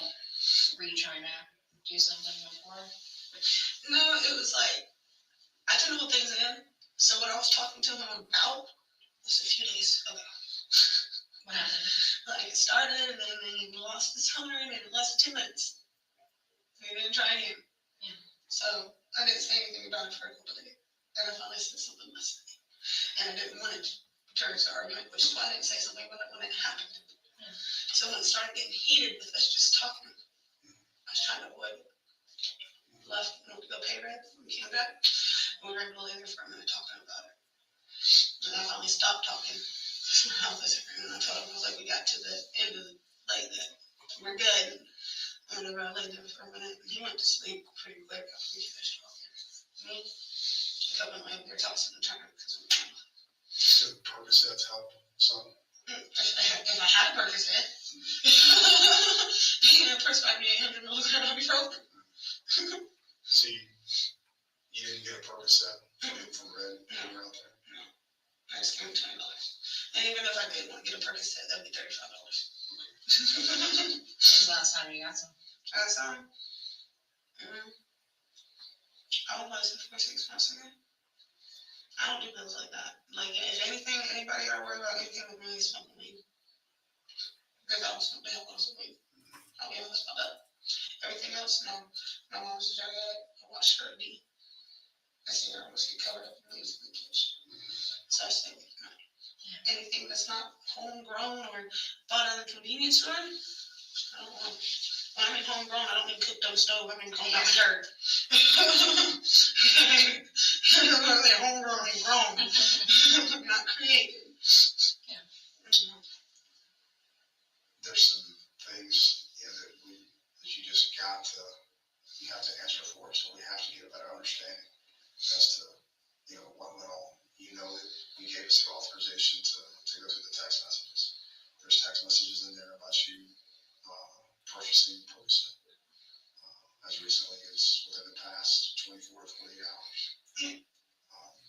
So would you mind talking about that? Is that dated, or help me understand that? Is it dated? So, what's your story? sometimes when you ask me if I've done it, I haven't done it recently. I do have a friend named Cheyenne. Cheyenne Crosby, who lives on Gerard Avenue. She will call me from time to time. I'll probably see a call log. She can call me not long ago, asking for perks or whatever if I can get it. And I'll get it for her. I'll drop it off. Whatever. Or I'll get it dropped off and she'll come pick it up. So, but no, we haven't been messing with the Percocets. So when was the last time that you actually exchanged a text message with somebody about using Percocets or buying Percocets for somebody else? When do you think that was? It's been a couple of times the past couple of weeks. Okay. So I can't tell you exactly the last time. It was probably day before yesterday. I want to say that probably was. So we got to go back to an accident taking place at the house. What happened at the house with Quinton? And I'm looking at you in the eye, and I'm being as passionate and as serious and as genuine. And I hope you see that. I do. I do. I do. I really do. All we have to do. I want you to know that there was no. It's fine, Quinton. There was no accident. There was no plane and somebody hit their head. There was no, the TV fell over or something like that. Nothing like that at all happened. When we got home, Danny took them into the room, started getting them settled down out of the car seat, taking their shoes off, getting their tablets and toys going on as I started cooking. The night went like a normal night. This is what I don't get. We know that from 11:40 until about 9:22 that the door didn't open. You have a pretty sophisticated ADT alarm system. I'm sorry to interrupt the playback, especially at 5 till 5. But what Special Agent Snyder is saying right here, we know that the front door didn't open until 9:22. Where had y'all gotten that information? From Leilani's brother, Joe. Okay. Had Joe come into the precinct as well? Yes, I drove him. I drove him there. You drove him there, and had he sat down for an interview with a different detective? Yes, Detective Noble. Okay, and Detective Noble will talk about what Joe was able to show him on Joe's phone in the way of ADT records? Yes. So we know the door never opened. You tell us that the door was open. The door was open. When I woke up, the door was open. That door was 100% open. And like, the reason why I can tell you that for a fact, no matter what you say about that camera system thing is, since my cousin William was staying at that house, and where that camera is to the front of the house or whatever, he unplugged it the moment that he moved in. You know, so the security system is not a security system if it's not being used properly. The door was open about that far. From here, where it shuts, it's about that far. It was open for a fact. It's just like it's hard not to wake up and see the sun shining right in your face. Life was a normal night. Food, bed, bath, movie, everything that we normally do. TV on, laying down. We had a bath, you know. It's using it to be normal, but something happened that night that was not normal, and that's all we're looking to do. You've been through a lot of trauma in your life. And if the thing is, like, if something did, it was not normal.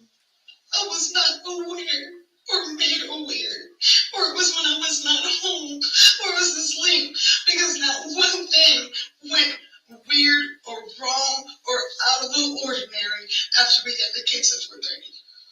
Not one thing. At all.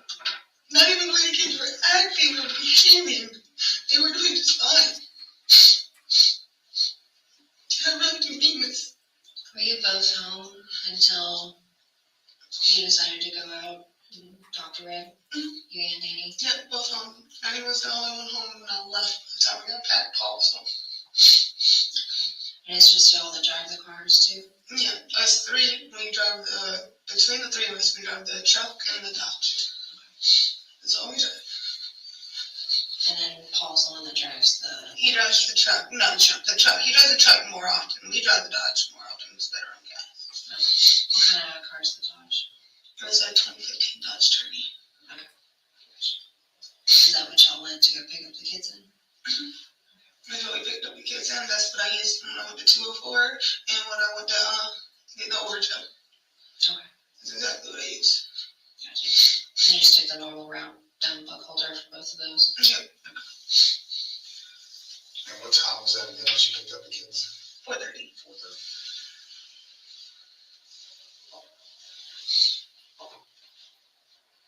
It could have been way earlier, but we didn't get home and try to like. Is there any way it could have been later? No. Like I'm saying, we would have picked them up way earlier if we didn't have to go and pick up my mess and then go to the house and want to clean the house and straighten that stuff up. So it would have been earlier. We did leave work earlier that day because we wanted to go get this stuff.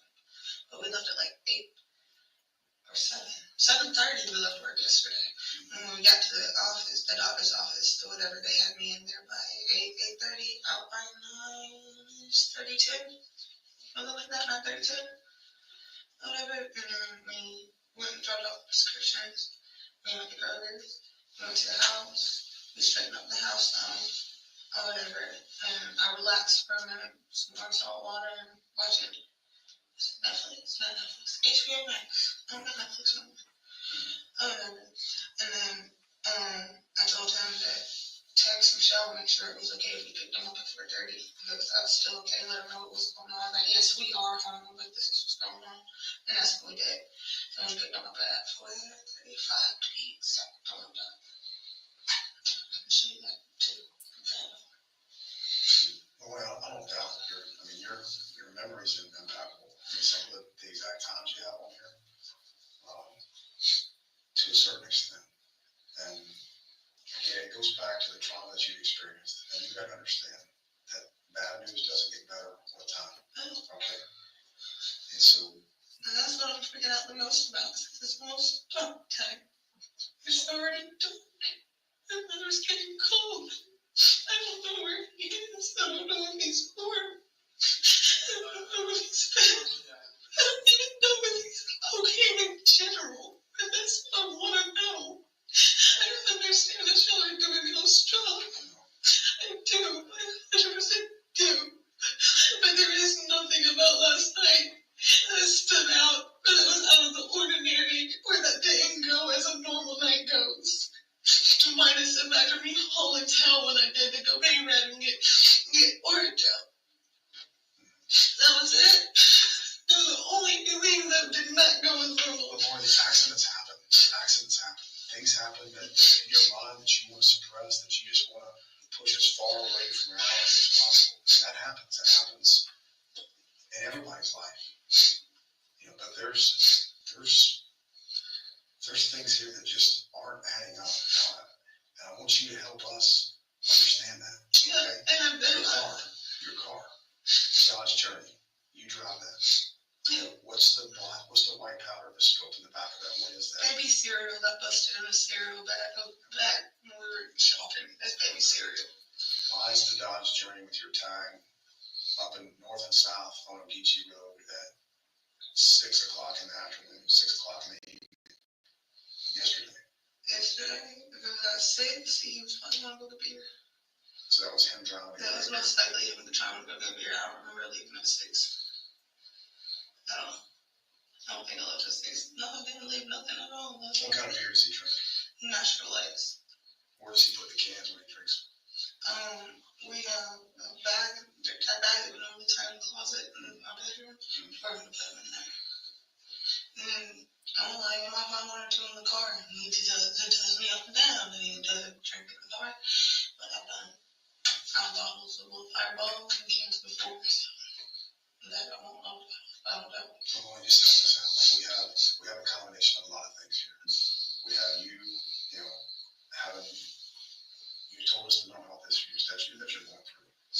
You had a wisdom tooth pull. You're a heavy sleeper. We have Danny, who you told us is a drinker, and combined, beer with Fireball. And we have the door that we know with a pretty good degree of certainty. I mean, again, it's not what you believe, but the door didn't open between basically 11:54 last night and 9:20 this morning. And then your sophisticated security system. Yeah, and that's crazy because you keep on saying that. But after I got back from getting the orange out, I walked out on the front porch and smoked a cigarette before I laid down. So that door has opened between those times, and when I woke up, that door was open. But you got back home at 10:55. That was after I paid rent. I said after I went and picked up the overage out. That would have been about 1:30 that I stepped outside on my front porch in the morning. So, but no, nothing out of the ordinary. Would you get up any other times throughout the night? No. I didn't get up any other time after that. Was anybody else coming or going from the house? No, they ain't went to work. That was the last time anybody should have left the house after I got back. Well, just help us help you, okay? This isn't going away. We are going to get to the bottom of this. If we have to stay here. You need to understand. Oh my God. I don't want anything to go away. I want him to be found. And that's the only way we're going to I know that, and I've given you everything that I could. I've even sat there when I was writing this out, over reading it, rereading it, writing and checking and making sure that I was writing down every little thing that I think that happened between then and now, and I don't know where my baby is. I don't know what happened to him, and all I know is that you're sitting here constantly trying to ask me to help you find him, and I'm doing the best that I can, but nothing that I'm going to tell you is going to change you. So I've been honest. Nothing else that is going to change what you come in here and ask me about. I've been honest from the back. If I have forgotten to mention it, and you mention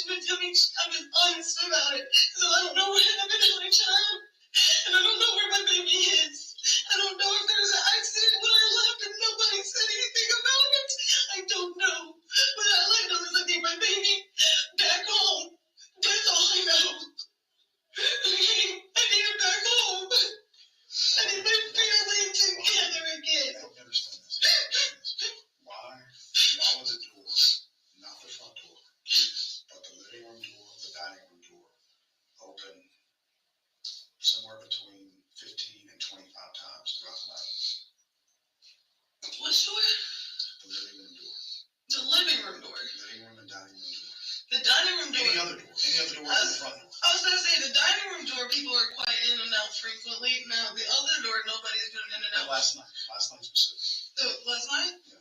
Well, I know that at one point I went out the back door to the play side. Again, it's just you trying to help. I know. I went to the back door of the play side to try to collect all the cups and stuff that I always find everywhere because.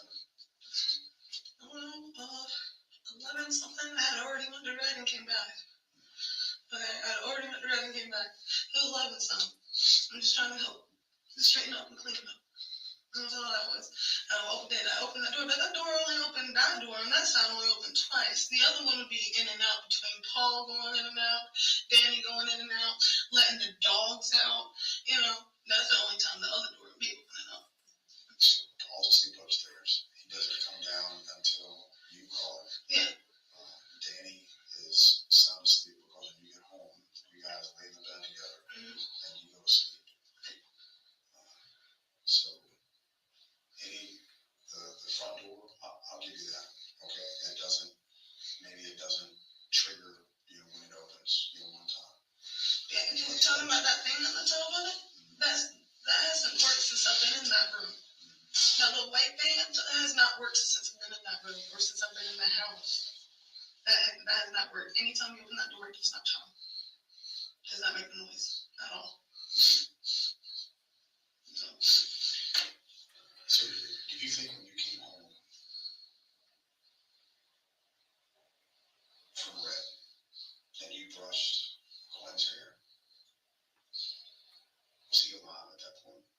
Yes. Absolutely. Absolutely, 100%. He was warm, his cheeks were pink, and I touched his hair, moved it. He moved and curled over it like this. Grabbed the blanket, curled over. So yes, the baby is alive. Don't say or anything that he's dead. Please don't do that. He's not. Whoever he is, he's not. I can't live with that. I can't live with that.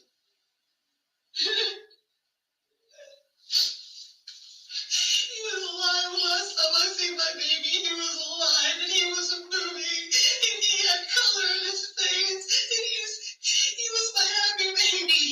I can see the joy when you talk about Quinton. He was my happy baby. He was my happy baby. What's she saying there? He was my happy baby. Was, not is. Was. Paused it at 22:08:01 to ask that question. Resuming playback now. I need him to come home. I need him to come home. I need him to find him and make sure he's okay. He could come home. That's all we want to do. We want to find him wherever he is. If he needs attention right now, that's all we want to do is find him, bring him back to his mother. And I don't know. But an accident happened. We have to do some sort of accident happen.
doubted. My mother has.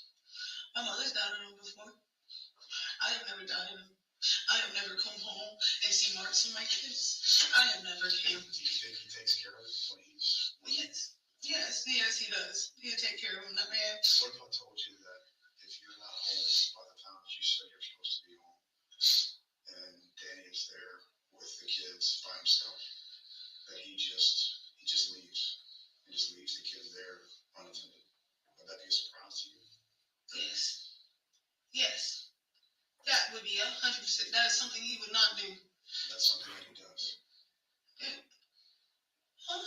Yeah. I don't. Did he say that? We told you we're looking at every possible. So he's left my kids unattended before when I wasn't home. And that's what we're trying to get to. What else has Danny done? What accident happened? I don't know if there was an accident. What did he talk to you? He say anything? said nothing at all about the kids when I came home. Nothing.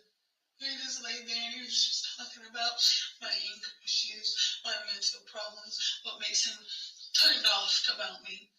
And I did the same and told him about what turns me off about him. And we went to bed. So I'm not understanding. Not understanding. I don't think he would do me, but then again, I didn't think he would leave my kids alone. I don't understand this nothing. Now I have no leads on my babies. No lead on them at all. We are working nonstop. And we're not going to stop. I can promise you when you leave here tonight, there's folks working throughout the night and tomorrow until we find them. But we really are leaning on you right now. Based off everything that we know at this point, I think we'll both agree that something happened. Quinton was crying. Somebody got frustrated. Maybe something happened that you weren't expecting. And Quinton fell unconscious. And you're 23 years old. You don't know how to handle situations like that. Danny didn't know how to handle situations where, you said you don't remember him falling, but you said multiple times throughout the interview, we've gone back and forth. He was battling, and there were some times he was crying, and it can get frustrating. I've got 3 kids myself. He's not like ever since he's been able to walk or crawl. He's always been the battling thing, and it doesn't frustrate me. I'm used to it. And then I got Zane, and then I got him, and then I got Scott. Whatever. And there was something that happened. I don't know what it was. And I would not. I want y'all both to look me in my eyes. I would not pick somebody over my children. Never would I pick somebody over my children. I would not. I don't care how much I love them. Okay? I have never once seen him hurt my kids. I have never seen marks on my kids. And nothing out the way last night made me feel like he would have done something or was acting some way like he was trying to hide something. Nothing at all made me think like that. And I am an overthinker. Okay? I am a serious overthinker. So even one little thing that would put that thought in my mind, I would have been thinking about it. I would have been questioning. Nothing though. He was just being Danny, being normal. Everything was being normal. Everything keeps going. So something is not fucking normal. I don't understand anything.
say, hey,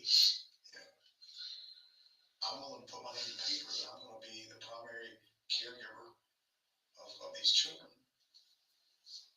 But she's in Chicago or wherever for 3 to 4 months at a time. So you've got all these pressures on you as a 23-year-old young mother, that's dipping and dabbling into, drugs, dealing with Danny, who's, call it what you want, probably a heavy drinker. So you got the pressure of the world on you as a 20-year-old young lady with 3 kids in the house, an alcoholic, fiance, boyfriend. So I can't imagine what it is that you're going through.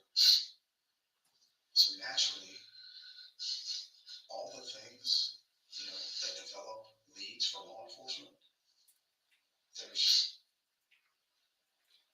not a lot of angles for us to pursue right now. And I want you to understand that that's why we're going to have to continue to rely on you and you being truthful for us to find Quinton. Because if Quinton is dead right now, there's nothing that's going to bring closure to this other than us finding you.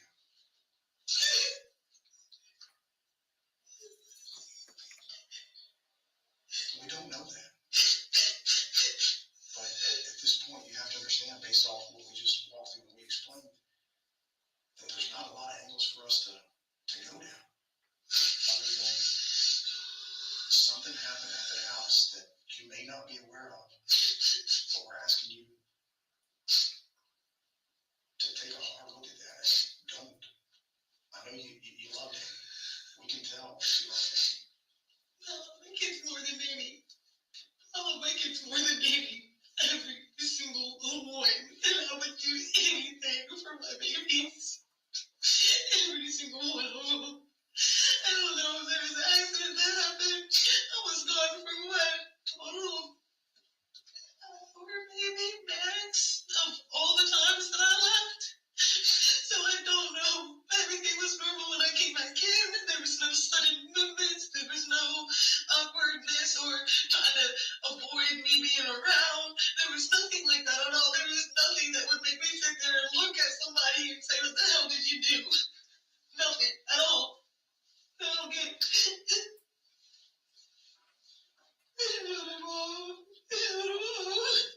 I know that's all we want.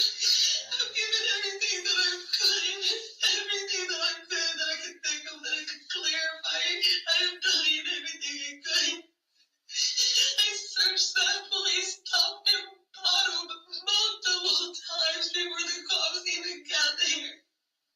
Multiple times straight down into the woods in the back of my house. I don't know if something happened to him. I don't know if he's okay. I don't know if he's dead. I don't know if he's safe. I don't know. All I know is that I want him home. And I'm willing to give whatever I got to for it. And I have. This is everything from the time that we picked him up to last night to when I went to sleep to this morning. Everything I know and everything that I've seen. There was no noises that I didn't hear anything. Nothing woke me up. Nothing woke me up. Danny saying that he did kiss me by and everything didn't wake me up. So I don't know. I really don't. I don't want to believe that he would do something like that or do anything at all to my child. But I didn't even believe that he would leave them unattended. So I don't know. That's just another example why you can't fucking trust people, especially with your kids. Especially with your kids. Especially when they can't even talk to her well enough to tell you if something's happening to him.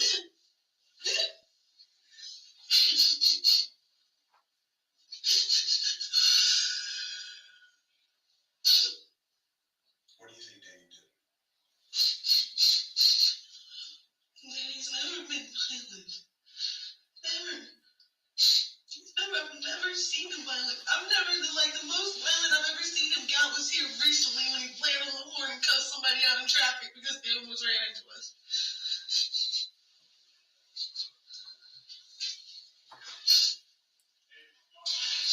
He doesn't even leave a red mark when he pops them. Not even a red mark. Not even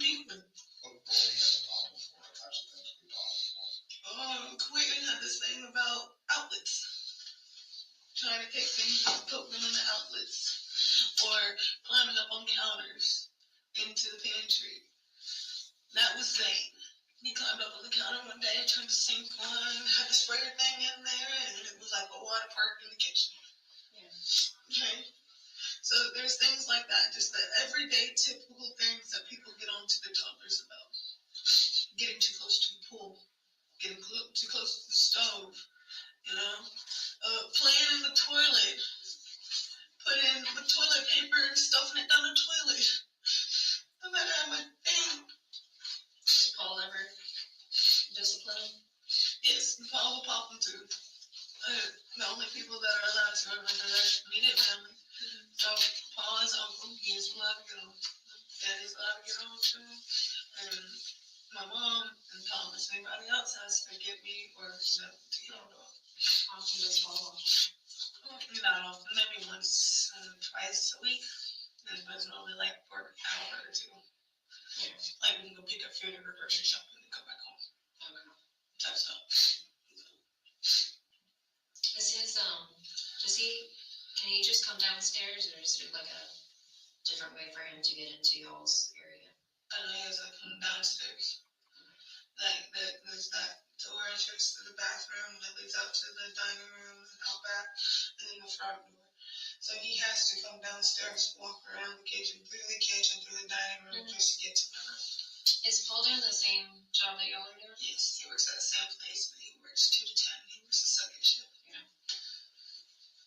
The same exact place. And if y'all need that address where we work too, I can give that. Yeah, so you mentioned the reasons that sometimes, Danny would pop, one of the kids, getting too close to the pool, playing with electrical sockets. Those are the types of things that I'm asking you to think deep on. And when you touched Quinton when you came home, was it any different than any other night? The way he moved, the way he did the little with his eyes when I touched, when people touch your face in your sleep or whatever, everything, it was just fine. It was fine. Did you change his diaper? No, I did feel it though, and it wasn't full. Like, I could still pretty much squeeze it like this, No, and then I told him he didn't need to be changed. And then when I touched his face, he just rolled over and literally turned like one hand and then the other hand like this and curled up. Curled up to it just like that. And he had his little Mickey Mouse stuffed animal thing in there with him. I didn't wake up again that night. Where was that? Where was the Mickey Mouse and the blanket and the pillow when you got up that morning? The Mickey Mouse wasn't in there. He didn't have it all. It was like when I put him in bed last night, it was in there. When I got up this morning, it wasn't in there. I told one of the officers that too when he came in there asking if everything was there.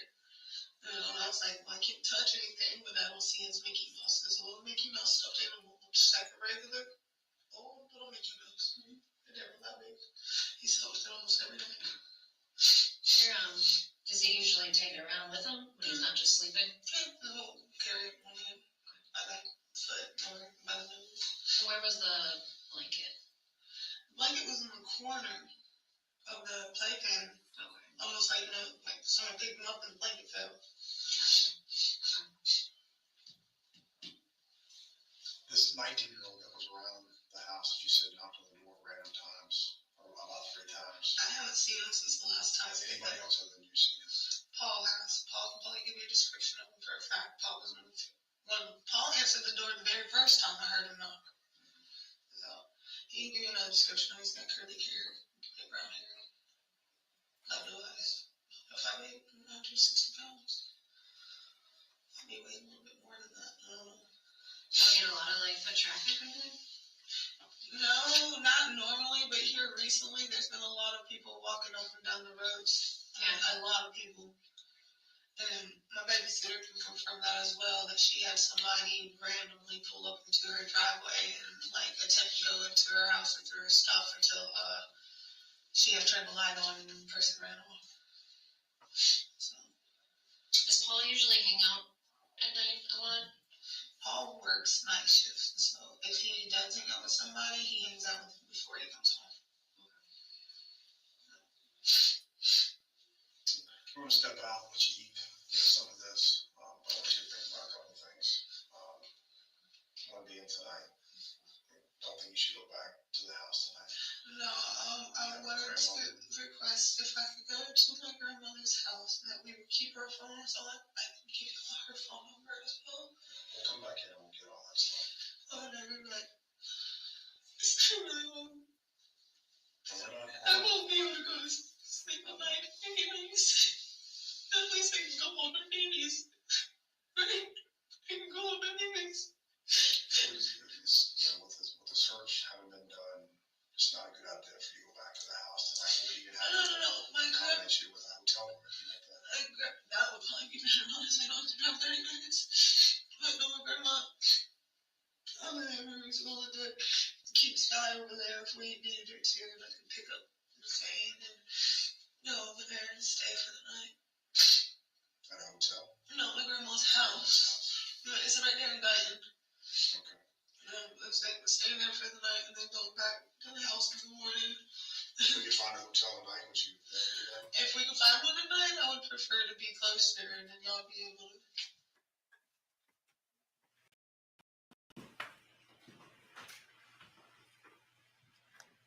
So does what we just watched there pretty much represent the end of that interview session? Yes. I think I'll reserve my follow-up questions for tomorrow. Very well. And at this point, I think this would be a good time to release the jurors for the evening. Just a moment. I gotta tell you a thing or two. So I'm gonna release you for the evening. Obviously, the trial is not over. We have more to get to. So I want to once again reinforce my instructions. Please don't do any research. Don't talk to anybody about the case. Avoid anyone who tries to talk to you about the case. Avoid any news stories or any other media, social media, and otherwise about this case. All right. And I wish you all a good night. Tomorrow, we don't start the trial again until 10 o'clock. So your instructions are going to be a little different. I would imagine that you would gather at 9 o'clock rather than 8 o'clock. Okay. So now you are excused. Jurors exiting.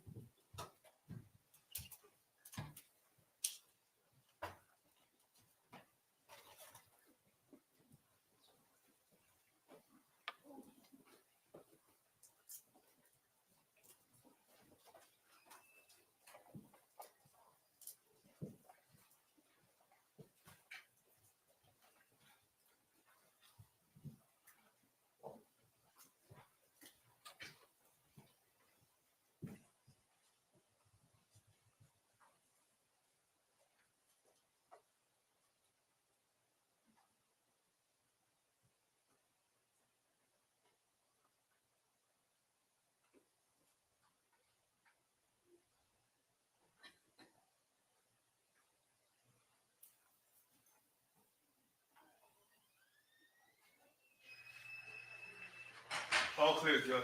Okay, you step down.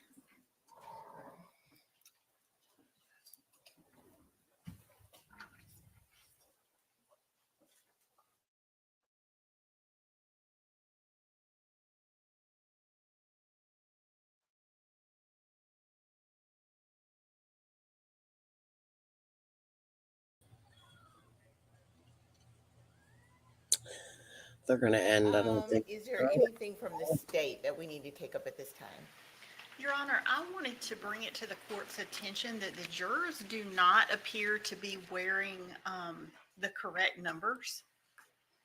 And if we could remedy that for tomorrow, because for example, if we have a situation like a juror sleeping again, we need to be able to refer to them by the correct number for the record. And I've noticed that some people that are alternates are wearing lower numbers, and some of the people wearing alternate numbers I know are not alternate jurors. So I just don't think they're numbered correctly. Okay. Deputy Solomon, I'm going to ask you to follow up with the jurors, and you may want to follow up with jury management about making sure that the jurors have on their correct numbers. We got 16 jurors and should be all on number 16. No one I know, but I don't think anybody, yeah, it's 1 through 16, but I think the problem is, I think even one of them wasn't wearing their jury number and they may not have the right number. So if you could just follow up on that. Okay. From the defense. Nothing, Judge, at this time. Okay. All right, with that, then we are in recess until tomorrow, 10 o'clock. I'll see you here about 9:50. Okay. Thank you very much. Have a good evening, everyone.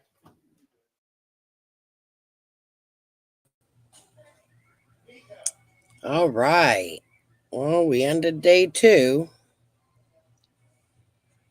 I'm going to be honest with you guys. I'm exhausted. I highly doubt I'm going to be back tonight. I need a shower and to get rid of whatever is going on. I need dinner. I need to go get some snuggles from the kids. However, what I'm going to do is probably go to bed very soon, and I'll probably be up by 12 or 1 and raring and ready to go, and it'll get me on the schedule for tomorrow. So if I wake up between 11 and 1, I will be live tonight, and we'll just keep going. If you guys are up and want to join me. Because if I go to bed by 8, up 2, I don't know. I didn't sleep. I'm not making no promises. Oh, yeah, I want to go over her videos. Tabby Cat's been very involved in this case, too. She covered it.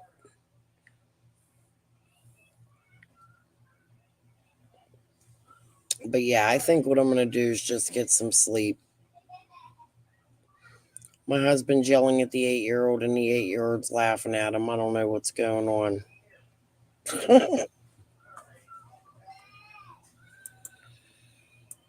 All right. But I'll be back either really, really, really late tonight or really, really, really early tomorrow morning.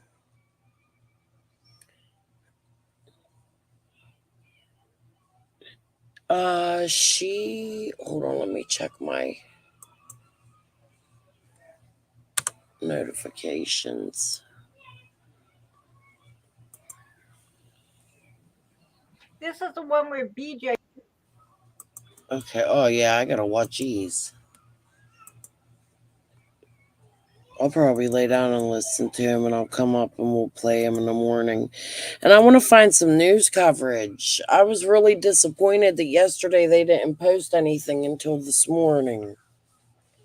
Everything seems delayed. That's Tabby Cat's channel. And listen, guys, if you have a channel and you're in my chat and you want to share it, please share it. I don't mind at all. All right, but I'm going to get off. Peace and love. I'll see you when I get up after I'm showered and everything else. I'm going to go take some sinus medicine, I think. I'm going to send the hubby to the store to get some. Oh, all right. Peace and love. We'll definitely be here for day 3 tomorrow, though. Bye.